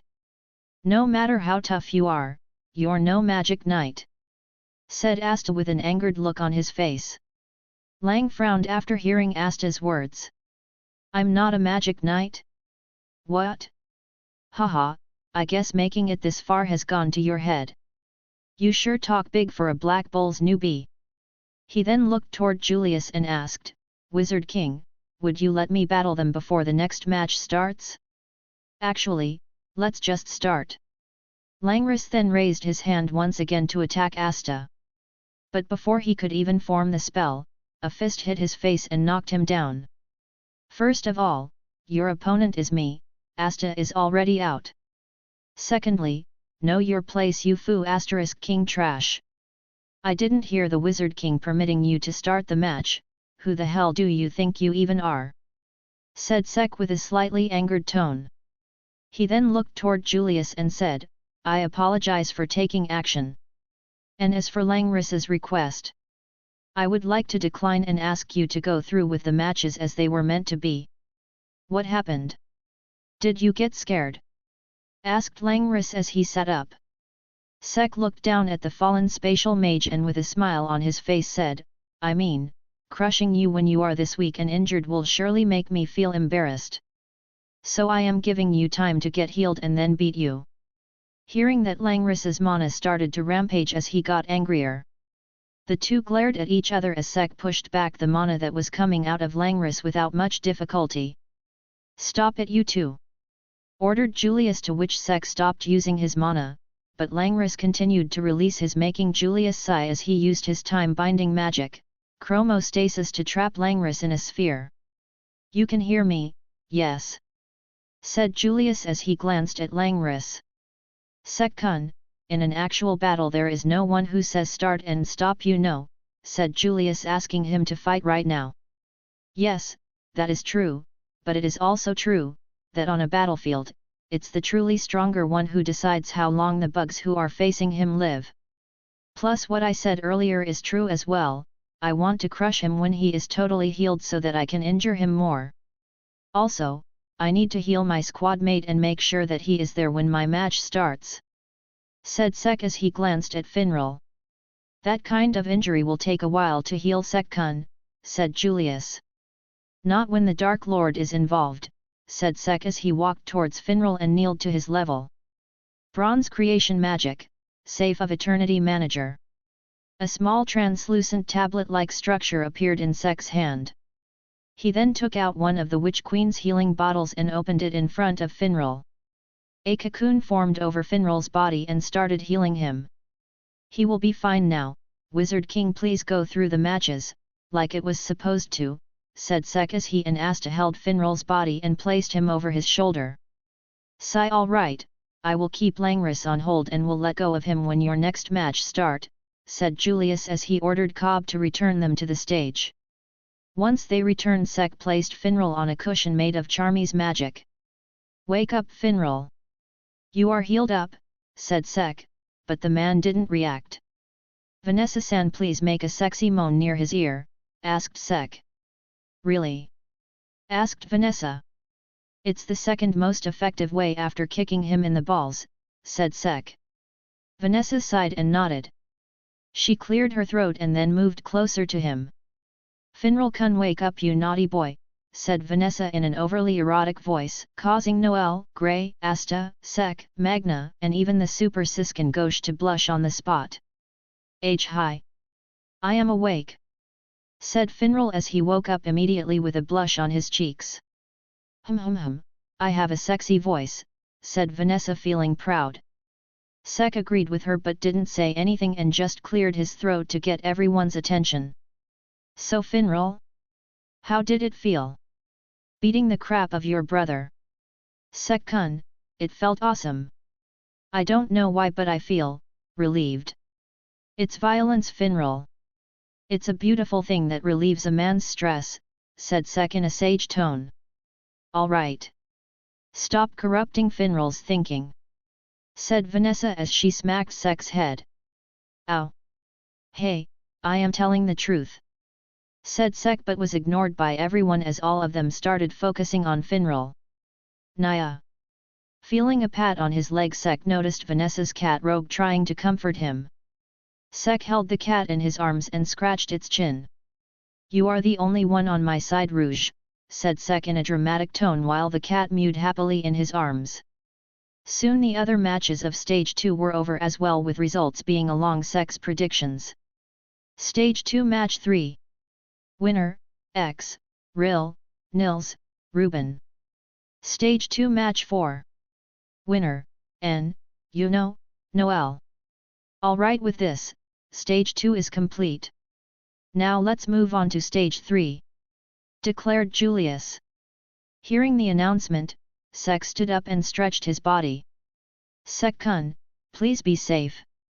Langris is not acting normally. You can feel his magic power as well, right? Finral, I will say this in advance, don't ask me to go easy on him. Because I am not planning to do that. He may be your brother. But the one who is my friend is you, not him," said Sek. Finral, who heard Sek's words, nodded as his fists clenched. "Sek-kun, knock some sense into my idiot brother's head," said Finral as he raised his fist forward. A smile appeared on Sek's face as he fist bumped Finral and got ready for his fight. Currently, on the battlefield, Sek and his team just teleported to their spot. Adrian, who saw Sek, immediately grabbed him by the collar. "You commoner! Why do you have to anger the vice-captain of Golden Dawn?" asked Adrian in anger. Sek looked at the man who was grabbing his collar, held his hands, and started crushing them with his strength. "First of all, be within your limits. I am not taking action against you because I somewhat need you in the team to participate in the match. Secondly, he pissed me off," said Sek as he threw the purple orca mage off him. "Willy, the same strategy," said Sek. Willy nodded and started doing his work. "Don't get in the way, Adrian. I have given you full freedom to do whatever the hell you like without worrying about the crystals, so just don't piss me off," said Sek. "You! How dare you talk to a noble like that?" "Meh, I had this gift from the day I was born, what can I say?" replied Sek while shrugging his shoulders. Soon Willy returned and looked at the fallen Adrian but just ignored him. He too didn't like how the noble was being an ass, but he decided to not retaliate since he was a commoner and not a strong one at that. "Preparation is done, Sek," said Willy as Sek responded with a nod. "All right, guys. Not wanna lower the morale or anything, but this fight is gonna be difficult. Both Anna and that bitch Langris are strong. You two have an advantage against Anna, at least an element-wise. So, I will suggest if you want to take somebody on, then go for her. I don't know about that fragile chick though. And if any of you are planning to deal with Langris, well, do as you want. Just don't get in my way." The two remained silent and heard Sek's words attentively. They knew by now though Sek had some uniqueness, he was someone strong and had great battle knowledge. They also knew that if they had any shot of beating Langris, then it was the black bulk who was standing in front of them. "All right, then I am going to find Langris," said Sek as his bike appeared. He immediately got on it and rode away to find the spatial mage. Chapter 122, Beating the Little Bro. Sek was driving his way around the whole field but soon increased his speed since he was not spotting anyone to fight against. As Mana passed through the bike roared. "You excited, Kaiser?" asked Sek as he looked at his bike fondly. It was only recently that Sek discovered that his bike had some sort of consciousness in it. He was not sure why, but he liked it. The bike made a sound in response that Sek could feel meant that it was feeling happy. Suddenly Sek's mana detection responded as he stopped and looked at the building where the mana was gathered. "Looks like we found the crystal before we could have found the space magic bitch. What do you say, Kaiser? Should we break through and send a warning? I mean, I don't want to finish the fight without beating the crap out of space bitch," said Sek. The bike's eyes glowed as it made a noise. "You want to get some action? Bet that will totally destroy the crystal. Vroom. You promise you will hold back? Are you really sure, because the last time? Sad Vroom. Hey, don't whine. I trust you. It's just, well, all right, we will go with you this time. But hold back, okay? I will deactivate the magic if you are about to destroy the crystal though. Happy Vroom. Ha, don't get too excited and destroy it. All right, Kaiser. Let's do it." The bike's eyes glowed red as a figure of a red demonic face made of mana appeared out of the bike's front. "Kaiser, Demon Rush!" Vroom. The bike made a loud noise and rushed forward at a great speed. The red demonic face got bigger and a red trail of mana surrounded the whole bike. Vroom. "You want me to say it? All right," responded Sek, making the bike even more excited as it sped up even more. The building soon came into view as Sek smirked. The bike crashed through the walls that came in its path without any challenge, and soon the building where the crystal was located came into view. The bike roared to inform everyone that it and its lord were there, and there was no use to hide their sorry asses. The wall of the building doom came in front of them as the bike, just like the other walls, broke through it without any trouble. "Kaiser's crash!" yelled Sek as he entered the building with a bang, causing Fragile, who was in the room to protect the crystal, widen her eyes in surprise. "Verwa? What do I do?" said Fragile as she noticed the strongest person on the enemy team just breaks through their base on a vehicle that was giving off an ominous presence. But she soon snapped out of her thoughts as she saw the bike come towards her. In a panic, her grimoire started flipping as mana gathered around her. Snow magic, rising iceberg. An inclined iceberg which looked more like a spike emerged from the ground as Sek and his bike claimed over it, and because of their speed broke through the building and flew out of the building. What happened just now?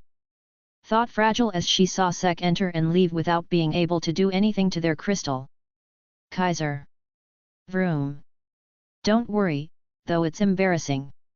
At the very least we didn't destroy the crystal, said Sek as he felt that the bike was sad for not being able to make much of an impact. But all of a sudden both his mana detection and ki warned him of the incoming attack. Sorry Kaiser, said Cell as he jumped off the bike, and in the next instant the split in half. TCH. And here I thought I got you, said Langris as he looked at Sek with hatred. Oh, look. The asshole I have been looking for, said Sek as two swords appeared in his hands. You cut my bike, I am so gonna kirito you for that, said Sek as mana skin appeared around his body. Hat, you think you can deal with me with just two sword? But before he could finish a sword appeared in front of Langris and he just barely dodged it. Who the hell said that I only have two swords? Asked Sek with a smirk as his grimoire flipped and soon their surroundings were filled with swords floating in the air and pointed toward Langris. Langris turned serious as his grimoire started flipping. Spatial magic, Archangel shoot down. You black bulls really know how to drive someone insane. Oh please, you were insane since the day you were born. Don't give us the credit. Langris frowned at Sek's response as various black spatial magic orbs appeared around him and shot toward the bronze swords that appeared around him.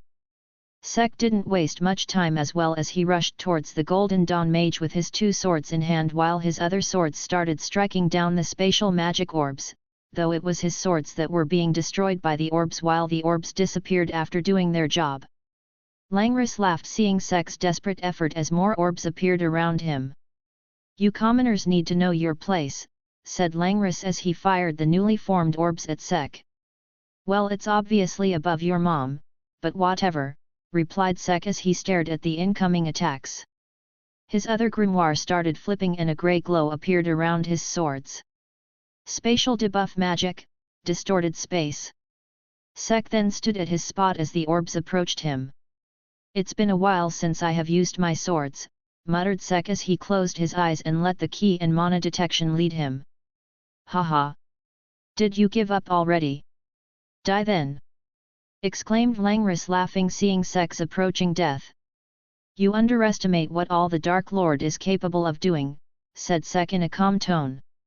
Sek's hands then started to move around at a rapid pace slashing apart the spatial magic orbs that were coming at him. A moment later no orb remained while Sek still stood without a scratch. What just happened? The Dark Lord happened, said Sek as he soon heard a loud explosion which made both him and Langris look toward the direction where the sound came from. They soon spotted a huge column of flames rising in the sky. Well, Anna is going wild there. I should do the same, said Sek as he looked back at Langris who looked back at Sek with anger as well. Take this! Yelled Langris as more orbs appeared around him and started attacking Sek. Sek just started to walk toward Langris without much worry while cutting down the orbs that came toward him. If I were in your shoes, I would have started using my big gun already. Don't tell me what to do! Yelled Langris as he decided to go for a stronger attack. But at that moment Sek's figure blurred from his sight only to appear directly in front of him. Of course, a stronger spell means more time to activate it. Meaning enough time for all sorts of shit to happen to you, said Sek as one of his swords disappeared as his arm started glowing. Bronze creation magic, weapon make bronze club. A moment later a pillar made of bronze came out of Sek's hand and struck Langris in the face and sent him flying. Langris who was now in midair had blood coming out of his mouth. He wanted to curse Sek, but he knew it was his chance to use his magic now.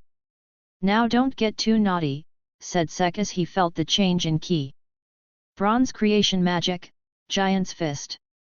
A huge fist made of bronze appeared in midair and punched Langris down with full force, making him crash. Langris's eyes widened from the sudden pain of the impact as blood spilled out of his mouth. "Don't pass out just yet, I have a whole lot of things that I have to show you. I still need to knock some sense into you as your brother asked me to do," said Sek as the sword materialized in his hand once again. Langris's face twitched in anger as he heard Sek mention his brother. He glared at the Dark Lord who just smiled at him. "What? Is the fight getting too unfair for you? Want to cry?" asked Sek in a mocking tone. Langris gritted his teeth as he tried to get up.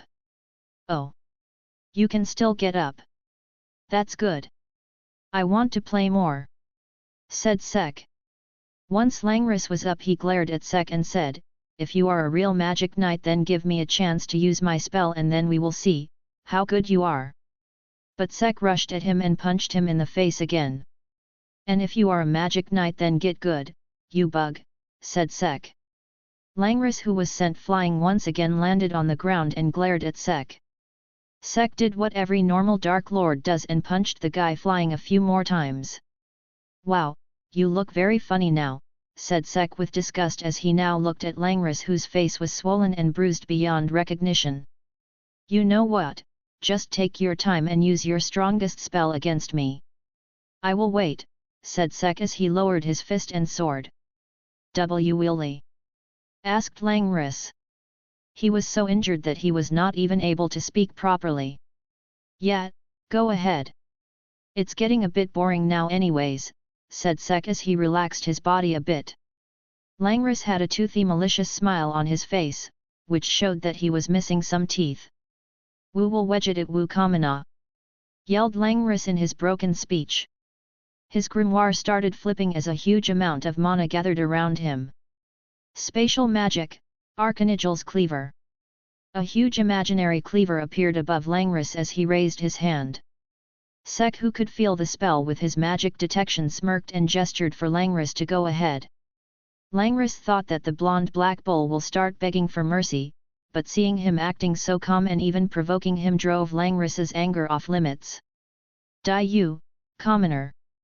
yelled Langris as he moved his hand down and the imaginary cleaver slashed down almost immediately, cutting around 50 m of the ground along with Sek's straight.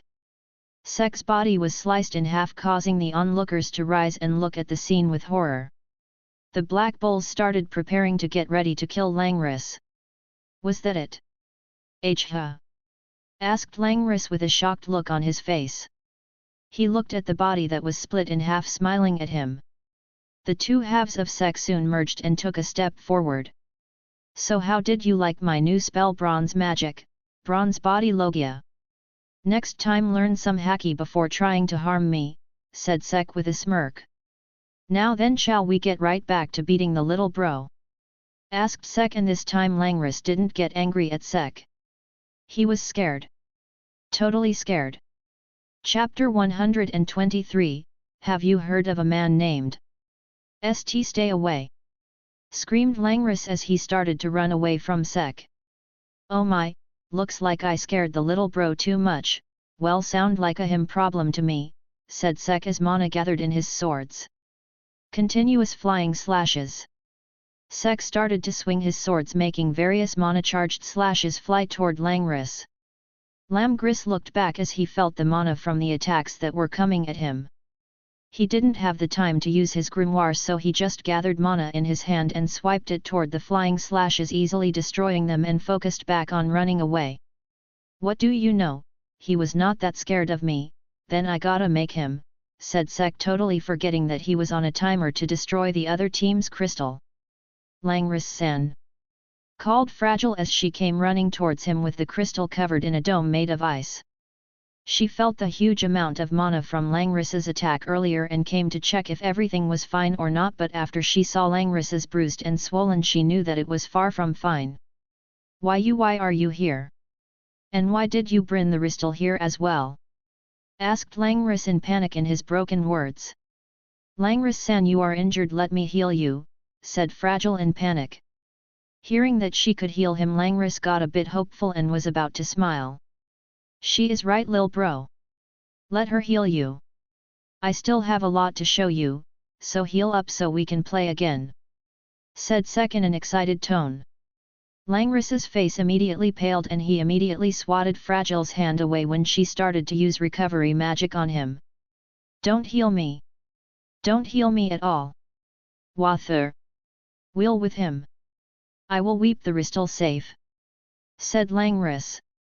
Eat? What? Deal with him? But said Fragile in panic. She didn't know what she could even do against a man that can even beat Langris so badly. Finding behind a girl? Not very magic knightly or manly in my opinion, lil bro, said Sek. Woo, shut up! Yelled Langris. Sek shrugged his shoulders and waited for the two of them to finish their discussion.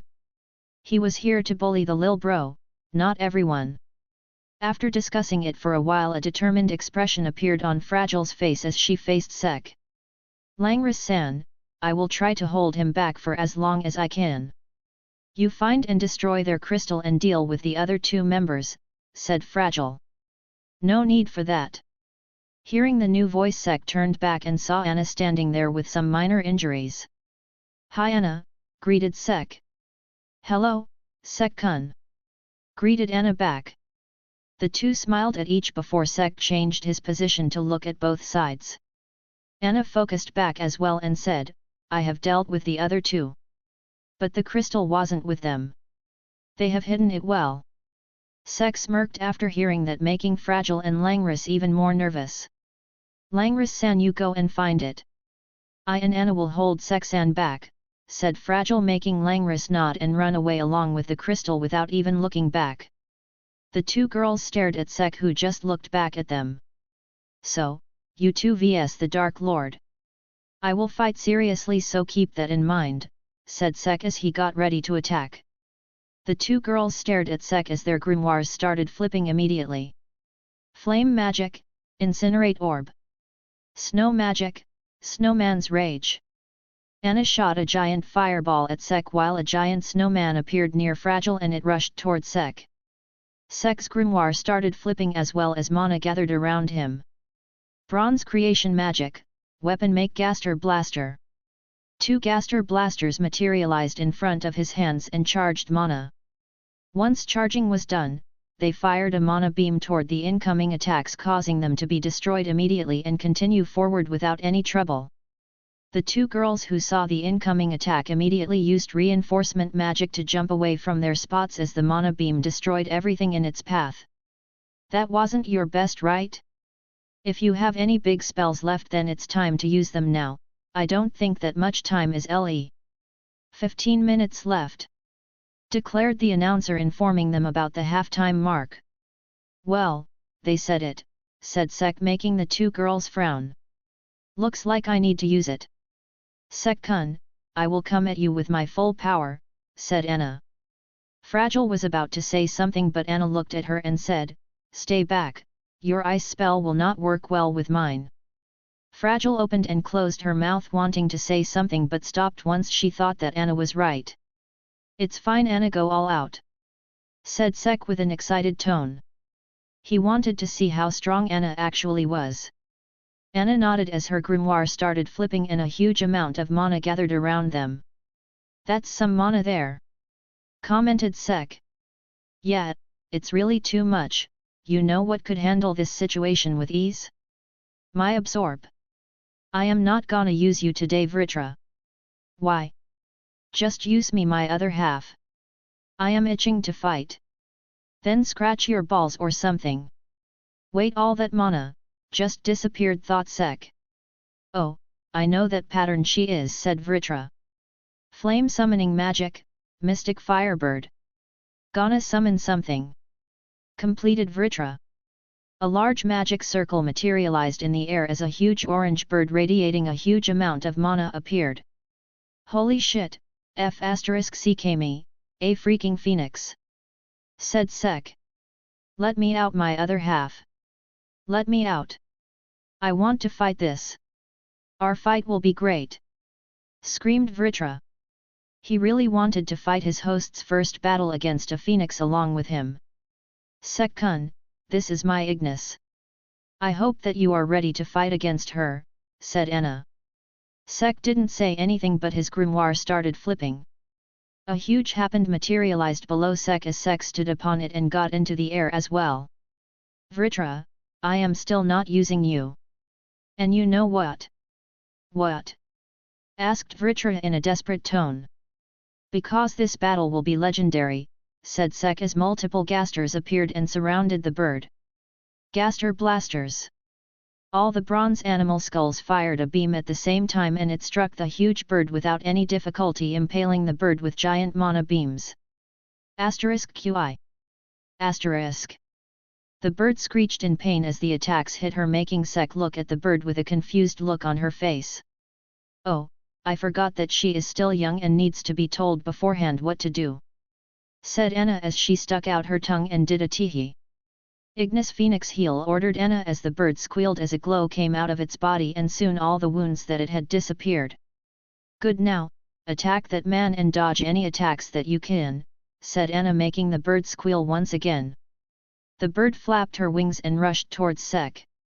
Brahm's creation magic, giant fists. 2 huge fists made of bronze appeared near Sek and rushed toward the phoenix with full force. Phoenix Flare. The bird, who heard Anna's order, spread its wings wide as flames gathered in its mouth. That doesn't look good, said Sek as he felt the amount of mana gathering in the bird's mouth. Both his grimoires started flipping as the bird fired a sea of flames toward Sek and his attacks. Frost debuff and bronze magic, Dark Lord's chilling barrier. A translucent barrier giving off a chilly aura appeared around Sek and the giant hand he was standing on as the sea of flames engulfed him while easily destroying his previous attacks. I know that it is a phoenix, but still, its flames are stronger than that drugged salamander, said Sek as he felt his barrier being melted slightly by the flames, making him use more mana to maintain the barrier. It shouldn't be a surprise. The spirit dragon was only a year or 2 old, while this phoenix is around 100 years old, answered Vritra. Didn't Anna just say that it is still young? It's a very young age for the phoenixes, said Vritra, making Sek look at it with a serious look on his face. The flames soon stopped as the phoenix looked at its target and got serious once again, seeing that the target was still there. Looks like I need to use fire countermeasures, said Sek as Gaster blasters started to charge mana once again. The phoenix, who noticed the mana gathering around it, looked around and wanted to attack. Stay still, you huge flaming chicken, said Sek as his arm transformed to a minimum. Paralyze touch and bronze creation magic, paralyzing minigun. Firing the bullets at the phoenix that reached it before it could react, the bird's movements got restrained as a few electric sparks came out of its body. Now for the big attack. The Gaster blasters moved closer to the phoenix. Frost debuff, chilling Gaster blaster. All the Gaster blasters that were around the phoenix gave off a chilling aura and fired a strong beam of mana at it, piercing the bird's immovable and making shriek in pain. Thin layers of ice started to form on the bird's body, slowly, but surely freezing the phoenix. Ignis. Phoenix Heal, yelled Anna, seeing her summoned to be in pain. A bright light came out of the bird as its wounds started to close. Like I am gonna let you, said Sek as the Gaster blasters attacked once again, making its wound reappear.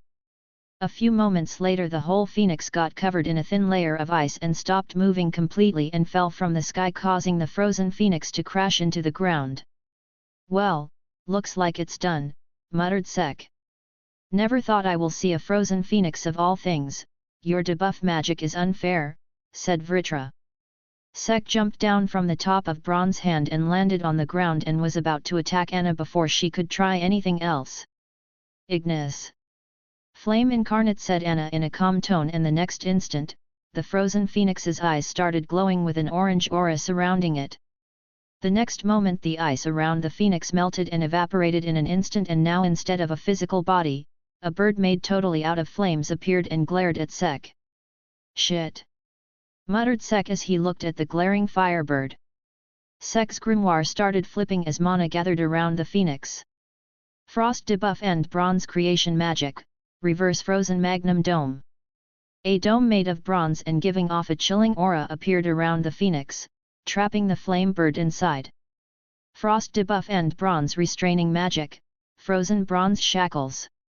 Shackles releasing a cold aura appeared around the phoenix's flaming talons and neck, trying to restrain the bird.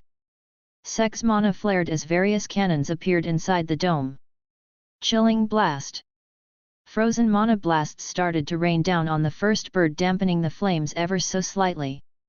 I know I have a lot of mana, but this can be a challenge even for me to blow off the flames of the phoenix like that, said Sek with a frown. Though the two girls didn't know about that and they started panicking. 10 minutes remaining, declared the announcer, making Sek frown even more. Looks like I need to destroy the crystal to finish all this, muttered Sek as he stood up on top of another giant bronze hand and got into the air to get a better look. Soon he spotted Langris, who had the crystal with him, running around trying to find their crystal. Not saying anything, his grimoire flipped as a new Gaster blaster materialized in front of him and he fired the attack towards the crystal. Langris, who felt a large amount of mana coming towards him, immediately used his magic to split apart Sek's attack. You! Where is your crystal? I have searched the whole area! Yelled Langris, demanding the location of the crystal. Sek smirked hearing that and said, Mother Earth swallowed it. You are a frustrating man, said Langris in anger.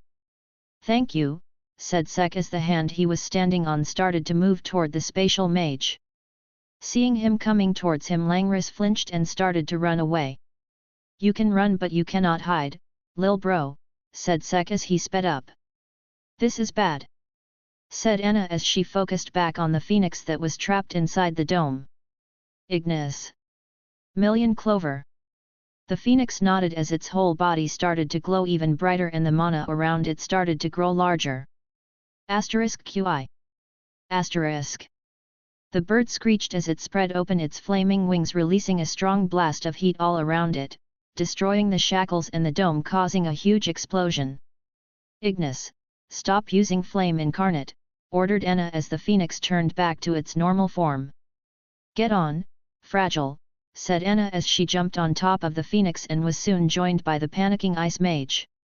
The bird soon took off and followed Sek, who soon noticed it and sighed and fired another paralyzing bullet at the phoenix, and he fired another one at Anna. Both of their movements got restrained as the phoenix started to descend. Soon Sek landed near Langris, who looked at the Dark Lord with a frightened expression on his face and started to attack him recklessly. Sek didn't do anything and let the attacks cut or make holes in him as he soon regenerated thanks to his bronze magic, bronze body logia. Lil bro, let's end this. We don't have much time left anyway, said Sek as he started walking towards him.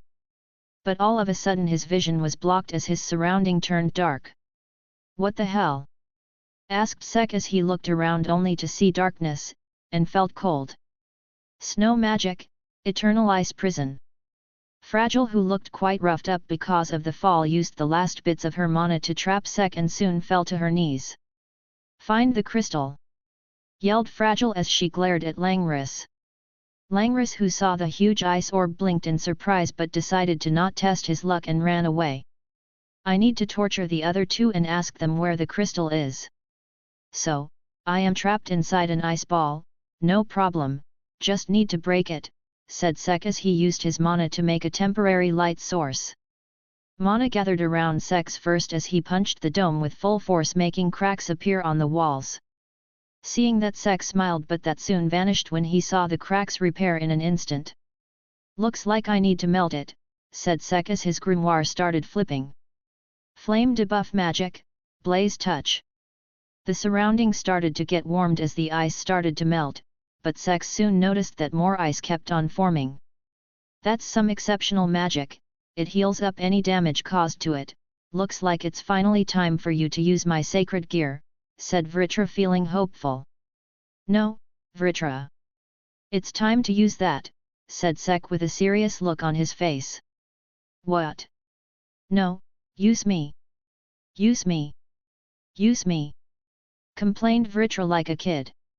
Vritra, don't you want to see one of my secret techniques that I told you about? Asked Sek. The secret techniques that you didn't even tell me about?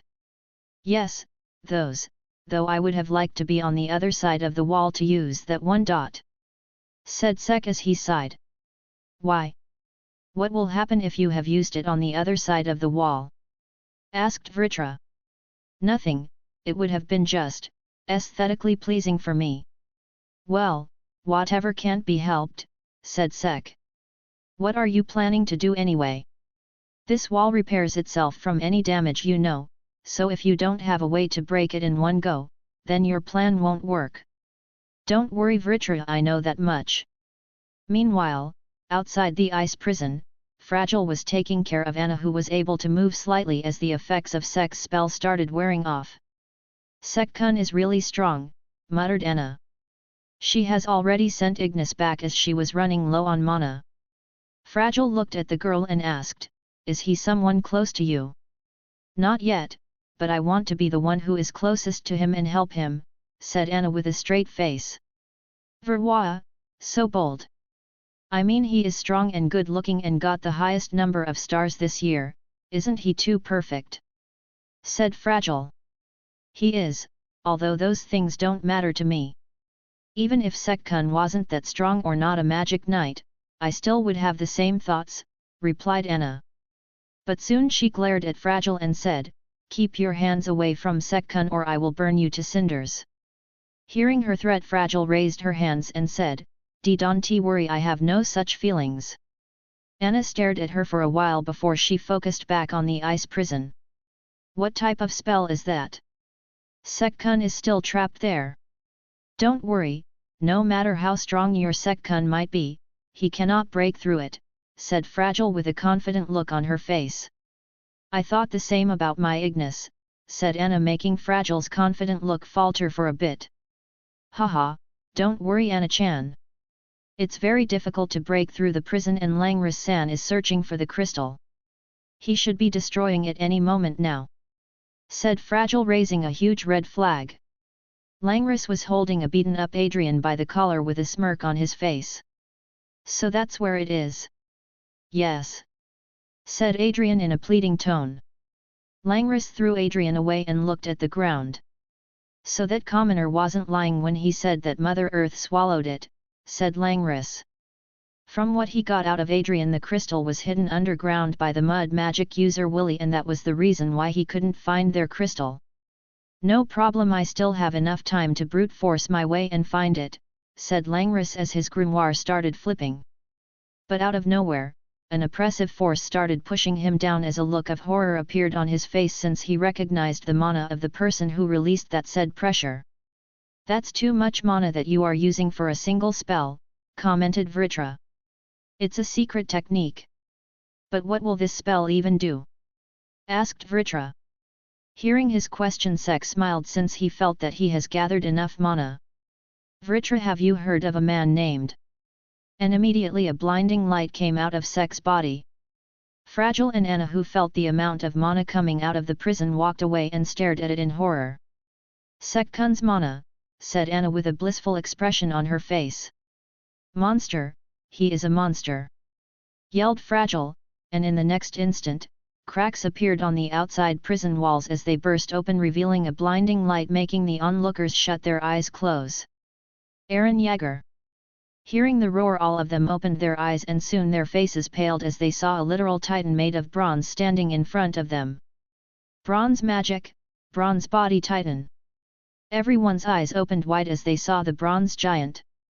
Sek ignored them though, as he soon felt the key of the spatial mage. "Found you, lil bro!" said the titan in a deep voice, making Langris shudder in fear. He wasn't sure what was going on anymore, or how can he deal with the monster. Titan Sek raised his hand as a giant piece of bronze formed over it. Grabbing it with both hands, Sek crushed the bronze into smaller pieces and took a stance. Wait! Don't tell me he is gonna throw that at me?" asked Langris in fear. "Try to block the ones coming your way, lil bro, or you can even die," said Sek as he threw the fragments of bronze which were still the size of a giant rock. Langris immediately made a spatial wave in front of him to protect himself, but forgot something. "CC Criddle destroyed. Winner Team D!"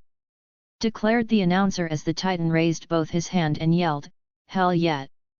And immediately the Titan disappeared as Sek started falling on the ground. Once he landed, he looked at the nearby girls and said, "Ah, sorry if I scared you. That was a good ice prison." But the girls didn't reply and continued to start at him. Soon Sek noticed blood dripping down their noses and both of them glanced at his lower half. "Oh, my clothes got destroyed as well," said Sek as he looked at his little brother. Meanwhile, Langris, who was attacked just now, had a warm liquid flowing down his legs as he soon fell from the shock. Chapter 124, Finals start. "So you are saying that I cannot participate in the finals because my teammates are in no condition to fight? Now this is bullshit," said Sek as he looked at Marks with his arms crossed. "Please wear some clothes before we discuss more of this," said Marks with a sigh. "How can it be that big?" thought Marks, feeling a bit inferior. "Wait," said Sek as he used his magic to summon his storage safe and got in only to back a minute later fully dressed. "Ah!" said multiple women in disappointment, with one of them being Anna. Mimosa didn't say anything, but she too felt a bit disappointed. "So as I was saying, let me fight in the finals." "But your teammates are down." "Yes, and look, I don't want to boast about it or anything, the only one who was even useful amongst the two of them was Willy. Adrian was just being an asshat," said Sek. Marks knew what Sek was saying was true since he monitored all the matches. "Sorry, Sek-kun. But rules are rules. This exam was held to choose the best magic knights among all of you. And you all were split up into different teams to monitor your teamwork capabilities. If there is no team, then how it we gonna judge your teamwork?" said Marks. Sek stood silent for a moment before he started speaking once again. "It's true that strength and teamwork are important for the magic knights that you are selecting, but a magic knight should have the mindset for finishing the task given to them even if their comrades are unable to fight. You really gonna play the morals card now?" said Marks. "Oh, I sure as hell am," replied Sek. The two stared at each other for a while before Marks looked at Julius, who was looking at Marks with twinkling eyes. "And this magic-crazed idiot is definitely on your side since he wants to see more of your magic. All right, you can participate in the finals," said Marks with a sigh. "Hell yeah!" said both Sek and Julius simultaneously as they high-fived. "Good job, Sek-kun. To be able to handle Marks like that, you really are amazing. Teach me your ways." It was nothing." "Why, you idiots!" yelled Marks as he was the two blonde idiots jumping around in joy. It's time to start the second match of stage 3, you two calm down," yelled Marks once again, showing that the two idiots were not stopping. The two immediately stopped as Julius went back to his seat to witness the next match. Sek as well decided to take a little rest before the finals. "Are you sure it will be fine, my other half? You don't have much mana left? That last stunt took a lot out of you," said Vritra. "How much exactly?" "Around 30% left." "Of course, it's a different case if you absorb mana with my help," said Vritra, trying to tempt Sek. "It should be enough, though that mostly depends on how much the other party is prepared to face me," thought Sek. Stage 3 Match 2. Winners, Noel. "Are you sure you can beat him with only 30% of your mana?" asked Vritra in a hesitant tone. "That Spirit Storm attack was stronger than any of my base form attacks," thought Sek. "That's a spirit for you, 100% output rate. Not to mention that man is a mana-sensitive being just like you," answered Vritra. "Looks like I need to stop holding back," thought Sek. "You will burn through your remaining mana very soon if you did that. Low output spells aren't gonna work, you know. Though debuff is a different case. I will only debuff him if things are going to get grim. After all, I am not holding back in this round. You sure don't like to do things easily. Easy is efficient, but being a Dark Lord I need to do things with more oomph. I need to make it very clear that there was no chance of them winning anyway. To set your position at the top of the pecking order, that's so dragon-like. I like that. Alright, let's do this together my other half, said Vritra with enthusiasm. No action for you Vritra. Why? Please let me do it, complained Vritra. Sek ignored the dragon and focused on the wind spirit user who was still present on the field. So, Sek-kun, still, want to fight 3 vs 1? Asked Julius. It is 1 vs 3 Wizard King. And yes, I still want to. How can I not after seeing such a fight? Said Sek with an excited smile on his face.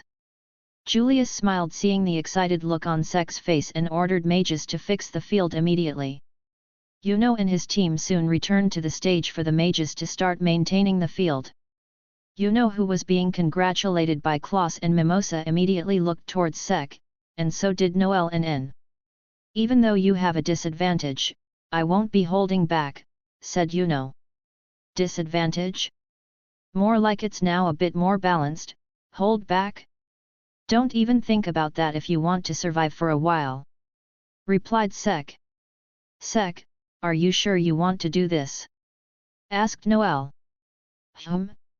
Thinking about your teacher Noel. Start worrying after you can successfully land an attack on me. You are not my teacher. And it's not like I am worrying about you. It's just that it is below royalty to bully someone like this. Ho, bully me. Be prepared, Noel, said Sek with a smile on his face. I have done it now, thought Noel with a slight fear as she noticed the smile on Sek's face. Humph. Be prepared, me and my Yuno-kun are gonna beat you so bad that you will stop being so arrogant, said the wind spirit. Try as hard as you can, Tinker Bell. You and your Yuno-kun will face the bitter truth then, replied Sek. Sparks flew between Bell and Sek as they glared at each other. Yuno. Beat the crap out of that bastard, said Bell. I will win, declared Sek. That's a nice delusion. Try your best, Yuno, said Sek with a smile as he gave a thumbs up. Yuno's brows twitched at his words. He knew that Sek was strong, but he believed that he can beat him now since he has improved. He also wanted to pay him back from the Star Festival, since it was Sek's squad that won and he got the most stars this time as well. I will prove that I am stronger than you, thought Yuno as he clenched his fist and walked away. Let's hope all this trash talk doesn't come to bite you back, said Vritra. It won't, I guess, replied Sek. So even the Dark Lord is somewhat hesitating about victory? Now that's a first for me, said Vritra. Oh, don't worry. I will win one way or another. I ain't losing, that's for sure. I just hope that my victory is great, replied Sek. Ha, you and your pride, said Vritra with a sigh. Sek didn't say anything and got ready as Julius called both teams. All right. The final match of the Royal Knights selection exam. Begin, declared the announcer. Sek's grimoire immediately started flipping and a giant hand made of bronze appeared below him as Sek took off to the sky. Yuno, Noel, and N saw Sek riding on top of a giant hand coming toward them. Seeing that, all of them turned serious and looked at the other two. I will handle him. Protect the crystal, ordered Yuno as he took off to the sky at a far greater speed. Looks like Mr. Spirit Man is first. Better go back to the ground. He has an advantage up in the air, said Vritra. Sek smirked seeing Yuno coming towards him at full speed. His grimoire started flipping as mana gathered near him, making Yuno stop as he thought that Sek was about to attack. Bronze creation magic, Bronze Rider. Sek's bike appeared in midair and started falling, making Yuno and the others look at it with deadpan looks on their faces. Sek then jumped from the hand as well and yelled. Kaiser. Flight mode. Light came out of the bike and it soon transformed into a hoverboard-like object and stopped mid-air. Sek landed on it and immediately pumped his mana into it, making a blue light come from its back as it zoomed forward. See you later, Yuno, said Sek as he waved his hands and brushed past Yuno, who just blinked his eyes in surprise. Wait! Yelled Yuno as soon as he realized what happened and started following Sek, but because of his speed Sek was already quite far away. Bell! said Yuno. Yes, replied Bell as strong gusts of wind came from Yuno pushing him forward at a greater speed. Wind creation magic, wind blades shower. Various swords made of wind appeared around Yuno and immediately shot forward toward Sek. Feeling the blades with his mana detection and key, Sek smirked as his glider started rising straight up, dodging the blades. Two can play that game. Bronze creation magic, countless swords. Around 100 blades formed around Sek, all aimed towards Yuno. Yuno looked back at Sek with a serious look as Sek fired all the blades at Yuno. Yuno saw the incoming swords without any expression on his face as grimoires started flipping. Wind magic, towering tornado. Swift winds started to gather and started forming a tornado. But out of nowhere the winds slowed down and the tornado disappeared. Time debuff magic, slow x4. Yuno's eyes widened in surprise as he saw his spell disappear because the winds were not fast enough to form a tornado. But soon he turned serious as he saw the incoming swords. Bell, said Yuno in a calm tone. You got it, said the spirit as she blew toward the incoming swords. Spirit magic, Sylph's breath. A huge twister immediately appeared, destroying the incoming swords as Bell stood with a proud look on her face. Ha, that's good, said Sek as he saw the giant mass of mana twister. His grimoire started flipping as mana gathered in his arm. Bronze creation magic, Giga drill breaker. A huge drill appeared above his arm and started spinning rapidly. Kaiser. Full speed, yelled Sek as the eyes on the hoverboard glowed and rushed toward the mana twister. Sek pointed the drill toward the twister and once they collided the winds dissipated instantly, revealing a shocked Yuno and Bell. Seeing that, Sek smirked as he continued to rush towards the two of them. Yuno frowned and immediately moved away from the path of the attack. But before even Sek reached close to him, Sek changed his direction. He is heading toward the crystal, realized Yuno as he saw Sek heading toward the crystal at full speed. Bell. Spirit assimilation. You got it. Both Yuno and Bell's bodies glowed and soon Yuno's appearance changed. Spirit assimilation, spirit dive. The transformed Yuno was now the faster one as he immediately overtook Sek and stopped a bit far away from him and started gathering mana. Spirit magic, spirit storm. A huge beam made of mana shot forward from Yuno's hand toward the incoming Dark Lord's attack. Seeing the attack, Sek smirked and the drill got bigger and started spinning faster as it emitted a blue glow. The two attacks collided and the drill started to slow down but still kept on penetrating the mana beam. You won't beat me, said Yuno as he increased the output, making the beam larger as well and slowing down the generation speed. Lucky for me I don't need to, said Sek, who appeared beside Yuno on his hoverboard and waved him goodbye as he rushed toward the crystal once again. Yuno blinked in surprise but soon realized what happened. Ha! I really like it when people think I cannot leave my attacks which are attached to my body active after letting go of them, said Sek, and soon he got close to the crystal. Hello Noel, said Sek as his grimoire started flipping. Water creation magic, Sea Dragon's Roar. A huge dragon made of rapidly flowing water appeared out of Noel's wand and roared at Sek before it launched toward him. Bronze creation magic, weapon make Gaseer blaster. A gate blaster appeared in front of Sek and started charging mana and soon fired a beam at the incoming water dragon, destroying it in the process. Noelle's face paled as she saw the incoming attack and her grimoire started flipping once again. Water creation magic, Sea Dragon's Lair. A dome of water appeared around her, and the crystal, and just as it appeared the mana beam hit it, causing an explosion. Boom! Once the explosion died down, Noelle sighed, seeing that her magic was able to stop the attack. Don't feel relieved yet, said Sek as he jumped from the hoverboard and headed towards the water barrier. Bronze magic, bronze body logia. Sek jumped into the dome and immediately the strong force of the water currents started to push him out and cracks started to appear in his body. Ha! Trying to stop me, that's cute, said Sek as he started to move forward one step at a time. What should we do? He is not stopping at all.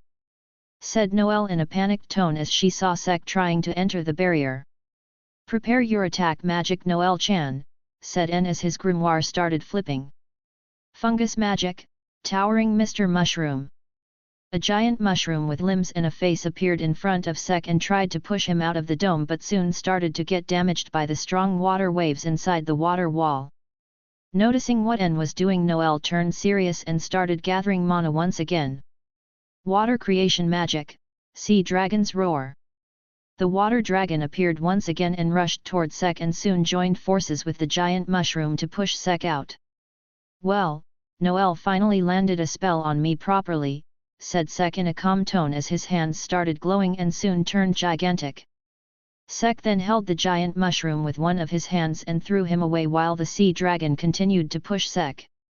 Sek's legs glowed as he dug them into the ground, preventing the dragon to push him back. Feeling the key and mana detection, Sek smirked and said, Yuno-kun is back. Better give him your greeting. Sek's body started to change into a giant hole appeared in him and the dragon passed through him and headed toward Yuno, who got hit by it since he didn't expect that. Noelle frowned in horror as she saw the scene. She was hopeful since she saw Yuno coming, but Sek just crushed her hopes with her own attack. What to do now? Asked Noelle as she looked at N, who fell silent. Wait for the Dark Lord's victory, said Sek as his body got normal once again as he started moving forward again.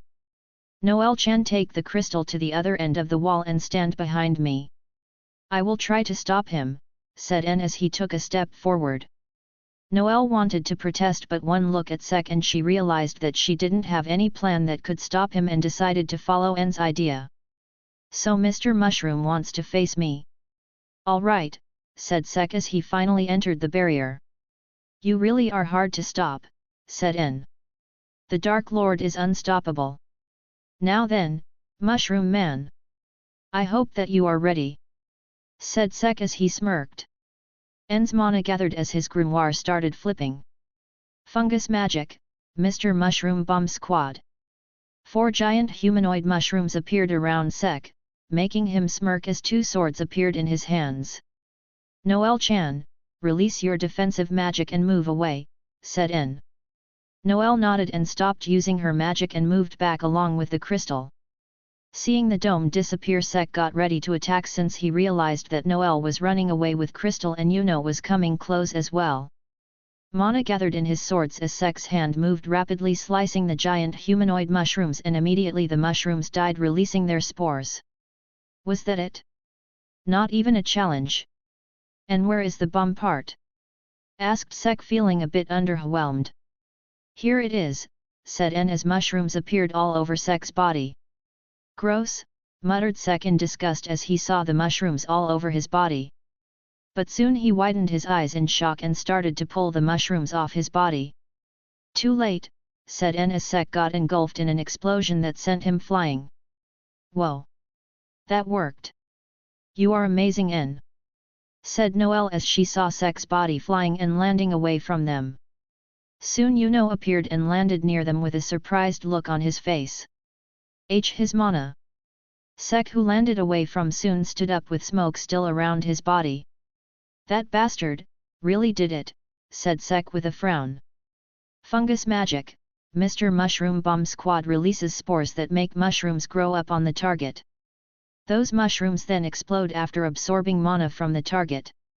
So in simple terms, I cannot use magic, for a while now, said Sek as he walked closer to them with 2 swords in his hands and barely any clothes on his chest, while his pants were destroyed a bit as well. Vritra, how much mana do I have? Asked Sek. Less than 2%, my other half. That was a really impressive attack, replied Vritra. Sek frowned after hearing that. He could feel that his mana reserves were low, but he didn't expect them to be that low. Sek stopped as he sighed and looked down. Wait, does that mean he cannot use magic? Like at all? Said Noelle with surprise and looked at N. Yuno looked at N as well for answers, wanting to know if there was a catch as well, since this made things too convenient for them. N nodded and said, yes, his mana levels are below the range required to cast spells. So you can both rest assured. The victory is as good as ours. And looked at the two of his teammates with a confident look on his face. Yuno and Noel were surprised but were starting to get excited. But all of a sudden a blur passed them and soon they heard a cracking noise. They looked toward the direction where the blur went and saw a sword stuck in their crystal with a few cracks around it and some of its pieces on the ground. The victory is as good as yours, now who decided that? Chapter 125, Final match ends. The victory is as good as yours. Now who decided that? All of them looked toward the source of the voice and saw Sek standing in the throwing position, realizing that the sword belonged to him. The match ain't over bitches, said Sek in a provocative tone. Oi! Sek! What the hell are you doing? The match is as good as over. Don't stretch it. I don't know what you mean. I mean, I haven't lost yet, have I? Said Sek with a scary look on his face. Seeing his face, Noel flinched and took a step back. You all really are thinking too much of yourselves when facing me, just because you successfully landed a spell on me, said Sek as he started to walk toward them. I cannot win now, just because you thought so, man. You guys are arrogant, and that's coming from me, said Sek as he appeared near them in an instant and simply walked past the shocked group and pulled out his sword from the crystal. And look here, so shocked that cannot even stop me from taking it, said Sek as he attacked the crystal once again, breaking it more. This snapped them out of their thoughts and Yumo immediately looked at him with a glare and immediately used his wind magic to blow Sek away from the crystal. You guys, the fight ain't over yet, said Yuno with a serious look on his face. Damn right, it's not, said Sek as he gripped both his swords and got ready to fight once again. What was that? How can he move like that, without mana? Asked Noel in panic. Maybe you all forgot it since I mostly use my magic in battle, but physically me and Asta are around the same level. These muscles aren't there for a show, you know, said Sek answering Noel. Realization hit her as she remembered that both he and Bakista were physical monsters amongst the magic knights. Hearing Asta's name and Yuno got serious. If the man in front of him was as strong as Asta, then the fight was far from over. And fixed his glasses and said, don't worry you two, Yuno-kun, take our crystal and find and destroy his crystal. I and Noel-chan will hold him back. He may be strong but he can't use magic, so we will manage. Yuno nodded and flew up in the air to look around for the crystal. Sex ignored Yuno, not even a bit worried about it, and said, sure, I have low mana now, but I cannot use magic. Now who decided that? Sek stabbed one of his swords into the ground and then used his other sword to make an incision on his palm. Seeing that, Noel and N widened their eyes in surprise, thinking that the man in front of them was mad. Seeing their surprised looks, Sek smirked and launched towards N. Never forget this, mushroom man, never judge a man's limit who is built simply differently, said Sek as he appeared in front of N and pointed his blood-covered palm at him. Blood debuff magic, bloody impact. Out of nowhere, mana gathered in front of Sek's palm, and a red glow appeared over it. A strong energy blast occurred, causing the defenseless N to be sent flying and knocked out cold. Sek looked at the scene with an excited smile on his face and then looked at his blood-covered palm. What was that? How did you use magic? Asked Noel in fear as she moved away from Sek. I am the Dark Lord. Your limits are not the same as mine, said Sek with a confident smile on his face. My other half? What was that? You have nowhere close to the mana that you just used for that spell? So how? Asked Vritra with a surprised look on his face. Well, Noel, seeing the surprised look, okay, your face, let me explain it to you. It's a spell of mine called Blood Debuff Magic, Bloody Impact. It uses the target's blood instead of mana to cause blasts like that. A simple yet threatening spell. Explained Sek. So you are using sacrificial magic. My other half, it's harmful to you. So stop it before it causes you much harm. Warned Vritra. Sorry Vritra, but that's not happening. I am gonna win today. No matter what, replied Sek as he narrowed his eyes. So Noel, be prepared, cause there is no one here who can stop me, said Sek as tightened his muscles preparing for an attack. Noel's grimoire immediately started flipping as mana gathered over her wand. Sek, who was now severely low on mana, was unable to use mana detection, but the change in Noel's ki warned him about the incoming spell. Not wanting to risk it, Sek jumped back and started running around her. So, you have the insight to attack me. Got to say, Noel, you have improved, said Sek with a smile on his face. Shut up. I will hold you back till Asta's friend destroy yours, said Noel in a determined tone. Ha, sure, good luck with that, replied Sek with a smirk. Water creation magic, sea dragon's roar. The huge water dragon appeared once again and roared at Sek. Noel frowned seeing Sek run around her, not wanting her spell to miss the boy. What happened, Noel? Scared of a man who can't even use magic? Some royal you are, said Sek trying to provoke her. Lucky for him, she was a royal. I am royalty. I am not scared of anyone, declared Noel as the dragon launched toward Sek. Hee, gotcha. Wait, why is the dragon following me? Thought Sek with a frown on his face.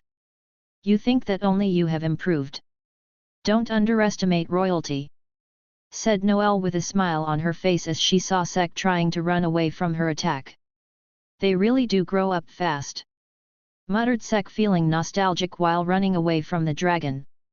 Alright, gotta test my might against it, said Sek, seeing that there was no escaping from the dragon. He stopped running and turned around as the dragon approached him. Pointing his arm at the dragon, Sek took a deep breath. The dragon opened its mouth as it got closer to Sek, planning to crush him in the violent torrents inside it. Even spells are underestimating me now, said Sek as blood started to come out of his wound. Bloody impact. The water dragon, who was about to eat Sek, glowed red, and in an instant it burst open, spilling water everywhere and causing a rain shower. I am really liking this spell, said Sek.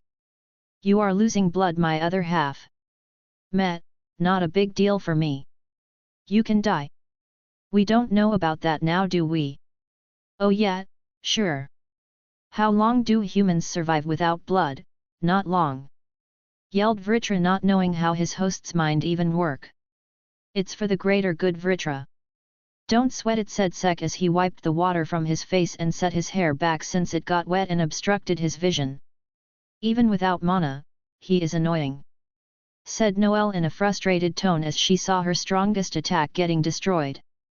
Wind magic, Crescent Kamitachi. Not even looking back, Sek's hand moved as he intercepted the huge wind blade with his sword, destroying it in the process. Glancing back at the attacker, Sek smiled and asked, Yo, you know. Found my crystal? Yuno frowned and landed near Noel.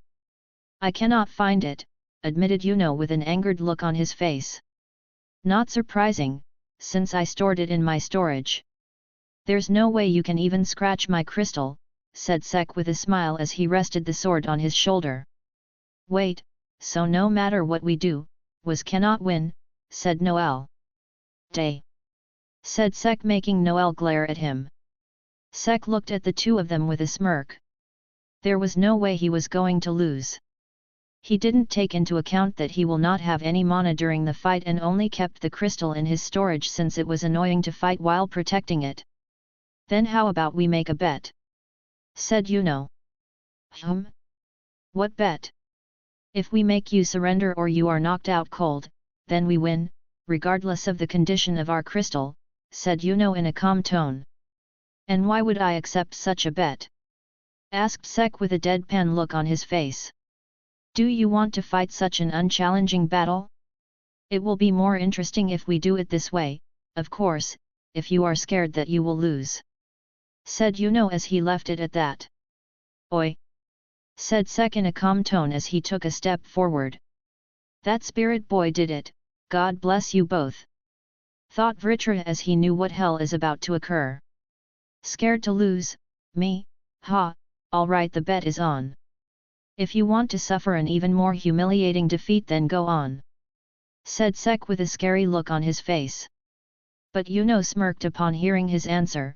He was somewhat aware of Sek's personality and decided to provoke him. Alri. Tell me, Yuno, do you bleed? But before he was able to finish, Sek appeared at his side with his sword aimed at his waist. Ha, thought Yuno as he saw Sek disappear from his sight, only to feel pain an instant later. Yuno was sent flying as Sek's sword hit Yuno, making him bleed. Sek looked at the crystal that was left behind and then immediately slashed it, slicing a big chunk off the crystal. Seeing that, Noel's and Yuno's eyes widened. Noel immediately fired water balls at Sek to make some distance between him and the crystal. Sek simply read the key and dodged the water balls with minimum movement and appeared in front of Noel and kicked her in the gut, sending her away as well. Wind magic, Tornado Fang. A drilling tornado came toward Sek, seeing which he simply walked in its direction without even blinking. Bloody impact. The wind drill immediately got destroyed by the blood blast, causing Yuno to widen his eyes in surprise. Sek continued walking towards the wind mage, preparing to attack him once again. Seeing that, Yuno decided to take the battle to his terrain and flew up in the air. Wind creation magic, Wind Blades Shower. Seeing the blades of wind raining down on him, Sek just raised his sword and started to dodge and deflect them at great speed, making the onlookers look at him with their mouths wide open. How is he doing that? Asked Yuno. Ha, no matter how fast your blades are, they are no match for the bullets, and I have great experience in dodging those, replied Sek as he cut through the final wind blade. Yuno gritted his teeth and then looked at the unprotected damaged crystal. Wind creation magic, Swift-Wit Hawk. Multiple hawks made of wind appeared around Yuno. He then ordered them to attack Sek, who just gestured him to bring it on. The hawks have a war chirp and launched towards Sek at full speed. Sek smirked as he wiped his blood over the blade of his sword. Bloody impact, slash. A giant red energy slash came out as Sek swung his sword at the windbirds, destroying all of them in the process. Gotta try harder than that, Yuno, said Sek as he noticed another hawk near Yuno with the damaged crystal. You were not my target from the beginning, said Yuno with a smirk. I knew that, said Sek as he pointed his hand to the side. Blood gathered in his hand and a blast occurred, destroying the incoming water dragon. The burst of water blocked Yuno's and Noel's vision, but the smile on Sek's face, before he disappeared behind the wall of water, made them wary. Soon they noticed a red glow behind the water wall, making them sure that another blast was coming their way. Both of them prepared to move away once they saw the direction of the incoming blast. Missed me, Yuno? Asked Sek, who was coming at Yuno with a huge smile on his face and blood dripping out of his hand. He can fly as well, exclaimed Noel as he saw Sek flying towards Yuno, leaving behind a red trail. There's no escaping the Dark Lord after you provoke him this much, said Sek as small blasts kept on occurring below his bloodied hand. Appearing in front of Yuno, Sek raised his sword, seeing that Yuno fired a wind blast at Sek. Being blown away by the wind blast, Sek started to fall. Pointing his hand downward, Sek fired another blast and stabilized his posture before covering his blade with his blood once again. Bloody impact, slash. Firing another attack at Yuno, distracting him, Sek successfully landed and started running toward his enemies. You are losing too much blood, my other half. You won't last long like this, said Vritra. Can't worry about the small stuff, replied Sek, dodging the incoming attacks. Yeah, dying, small stuff, where the hell is this mana even coming from? And how are you controlling it so well? Asked Vritra. Don't know. From my surroundings maybe. As for control, don't know, but it's improving more and more as I use it, replied Sek. He is learning as he is fighting. What kind of ridiculous host did I get this time, thought Vritra. Blasting another blast at the ground, Sek got up in the air once again, seeing that Yuno started to move away from him. Noel fired water balls at Sek, who simply dodged them with the recoil of his blasts. What happened, Yuno? Can't fight me even in your domain? Asked Sek with a mocking tone. Wind magic, Crescent Kamitachi plus wind creation magic, Wind Blades Storm. Firing his two spells at Sek, Yuno looked at the blonde Dark Lord with a serious look on his face.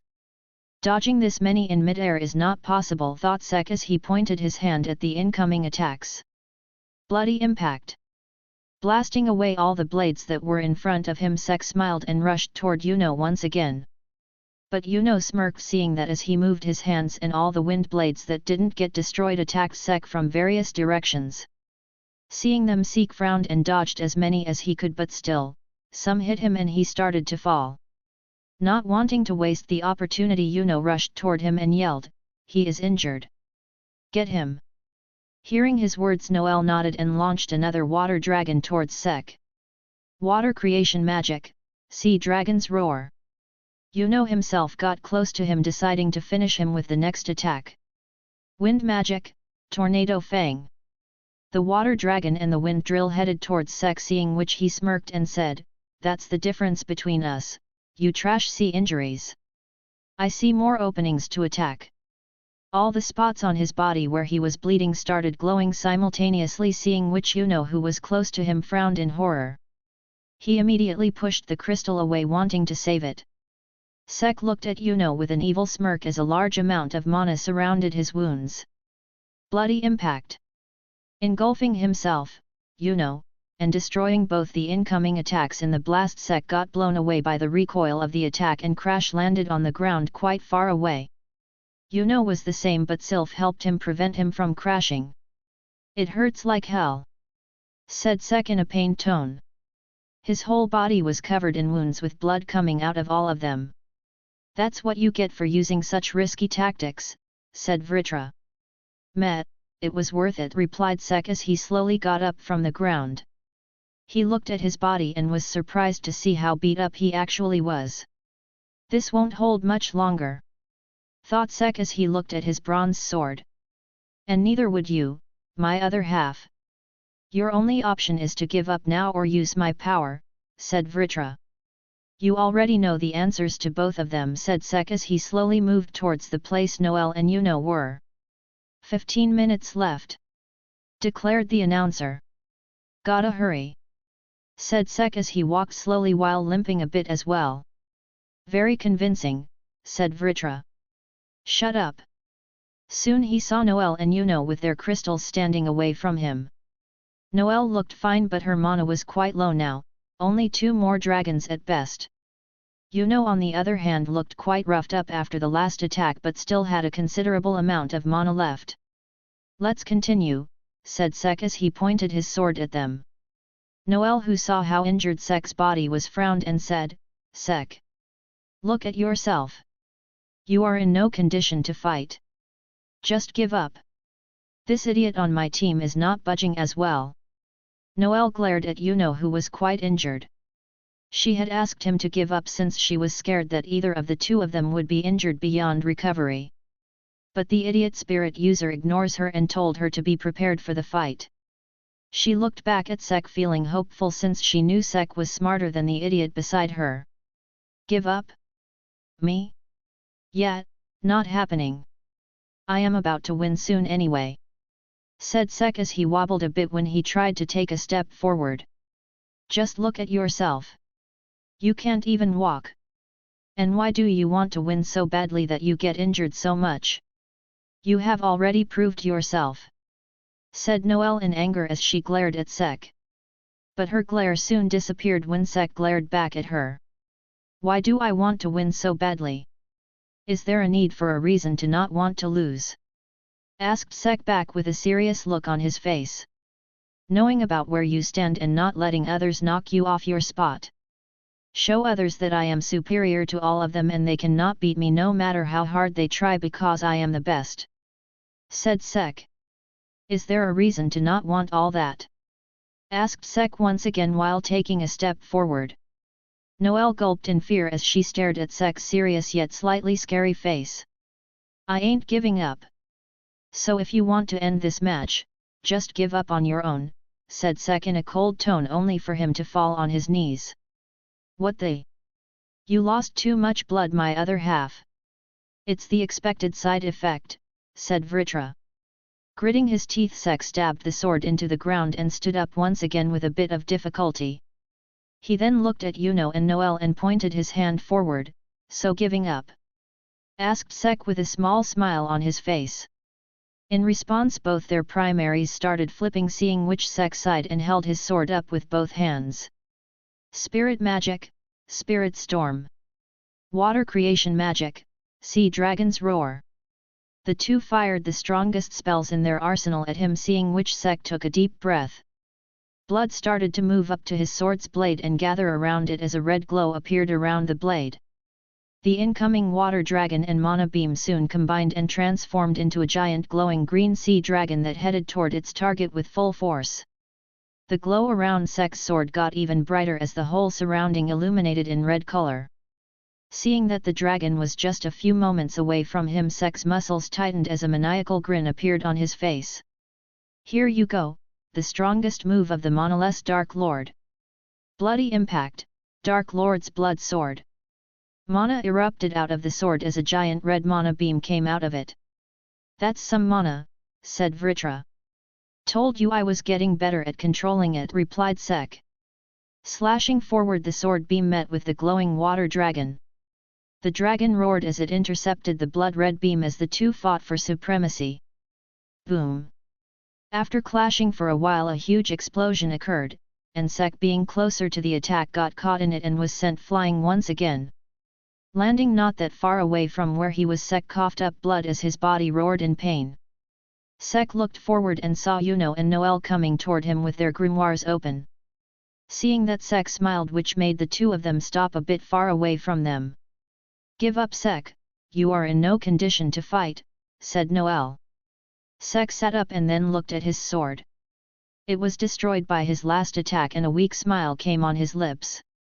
You did well, said Sek in a weak tone. Give up, said Yuno in a serious tone. He didn't want to continue. He realized how formidable Sek was, and didn't want to take any risks. He had prepared a spell to attack him but was not willing to attack unless Sek shows any suspicious moves. Sek looked at his body and weakly laughed. Haha, you both really did a number on the Dark Lord, said Sek while laughing in pain. Bell came out of Yuno's body and glared at Sek. Oi! You mad idiot! Just give up and give Yuno his victory, said Bell in an annoyed tone.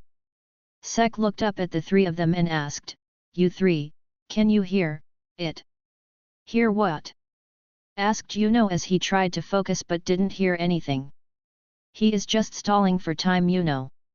Just finish him, said Bell. No, seriously, just focus, can't you all hear the boss music? Asked Sek with his eyes closed as a smirk appeared on his face and strong mana immediately filled the surroundings. Mana reserves at 10%, said Vritra with a sigh. He didn't know what to say anymore. It was then that the three of them widened their eyes in surprise and Yuno fired his attack at Sek. Wind magic, Tornado Fang. Strong winds gathered around Yuno's hands as he pointed them toward Sek and fired it at him. The tornado drill got close to Sek, but before it could have made contact it disintegrated into mana and disappeared. Sek opened his eyes, revealing a blue glow in them, and an excited smile on his face said, It's my win. Mana Zone, Bronze Age.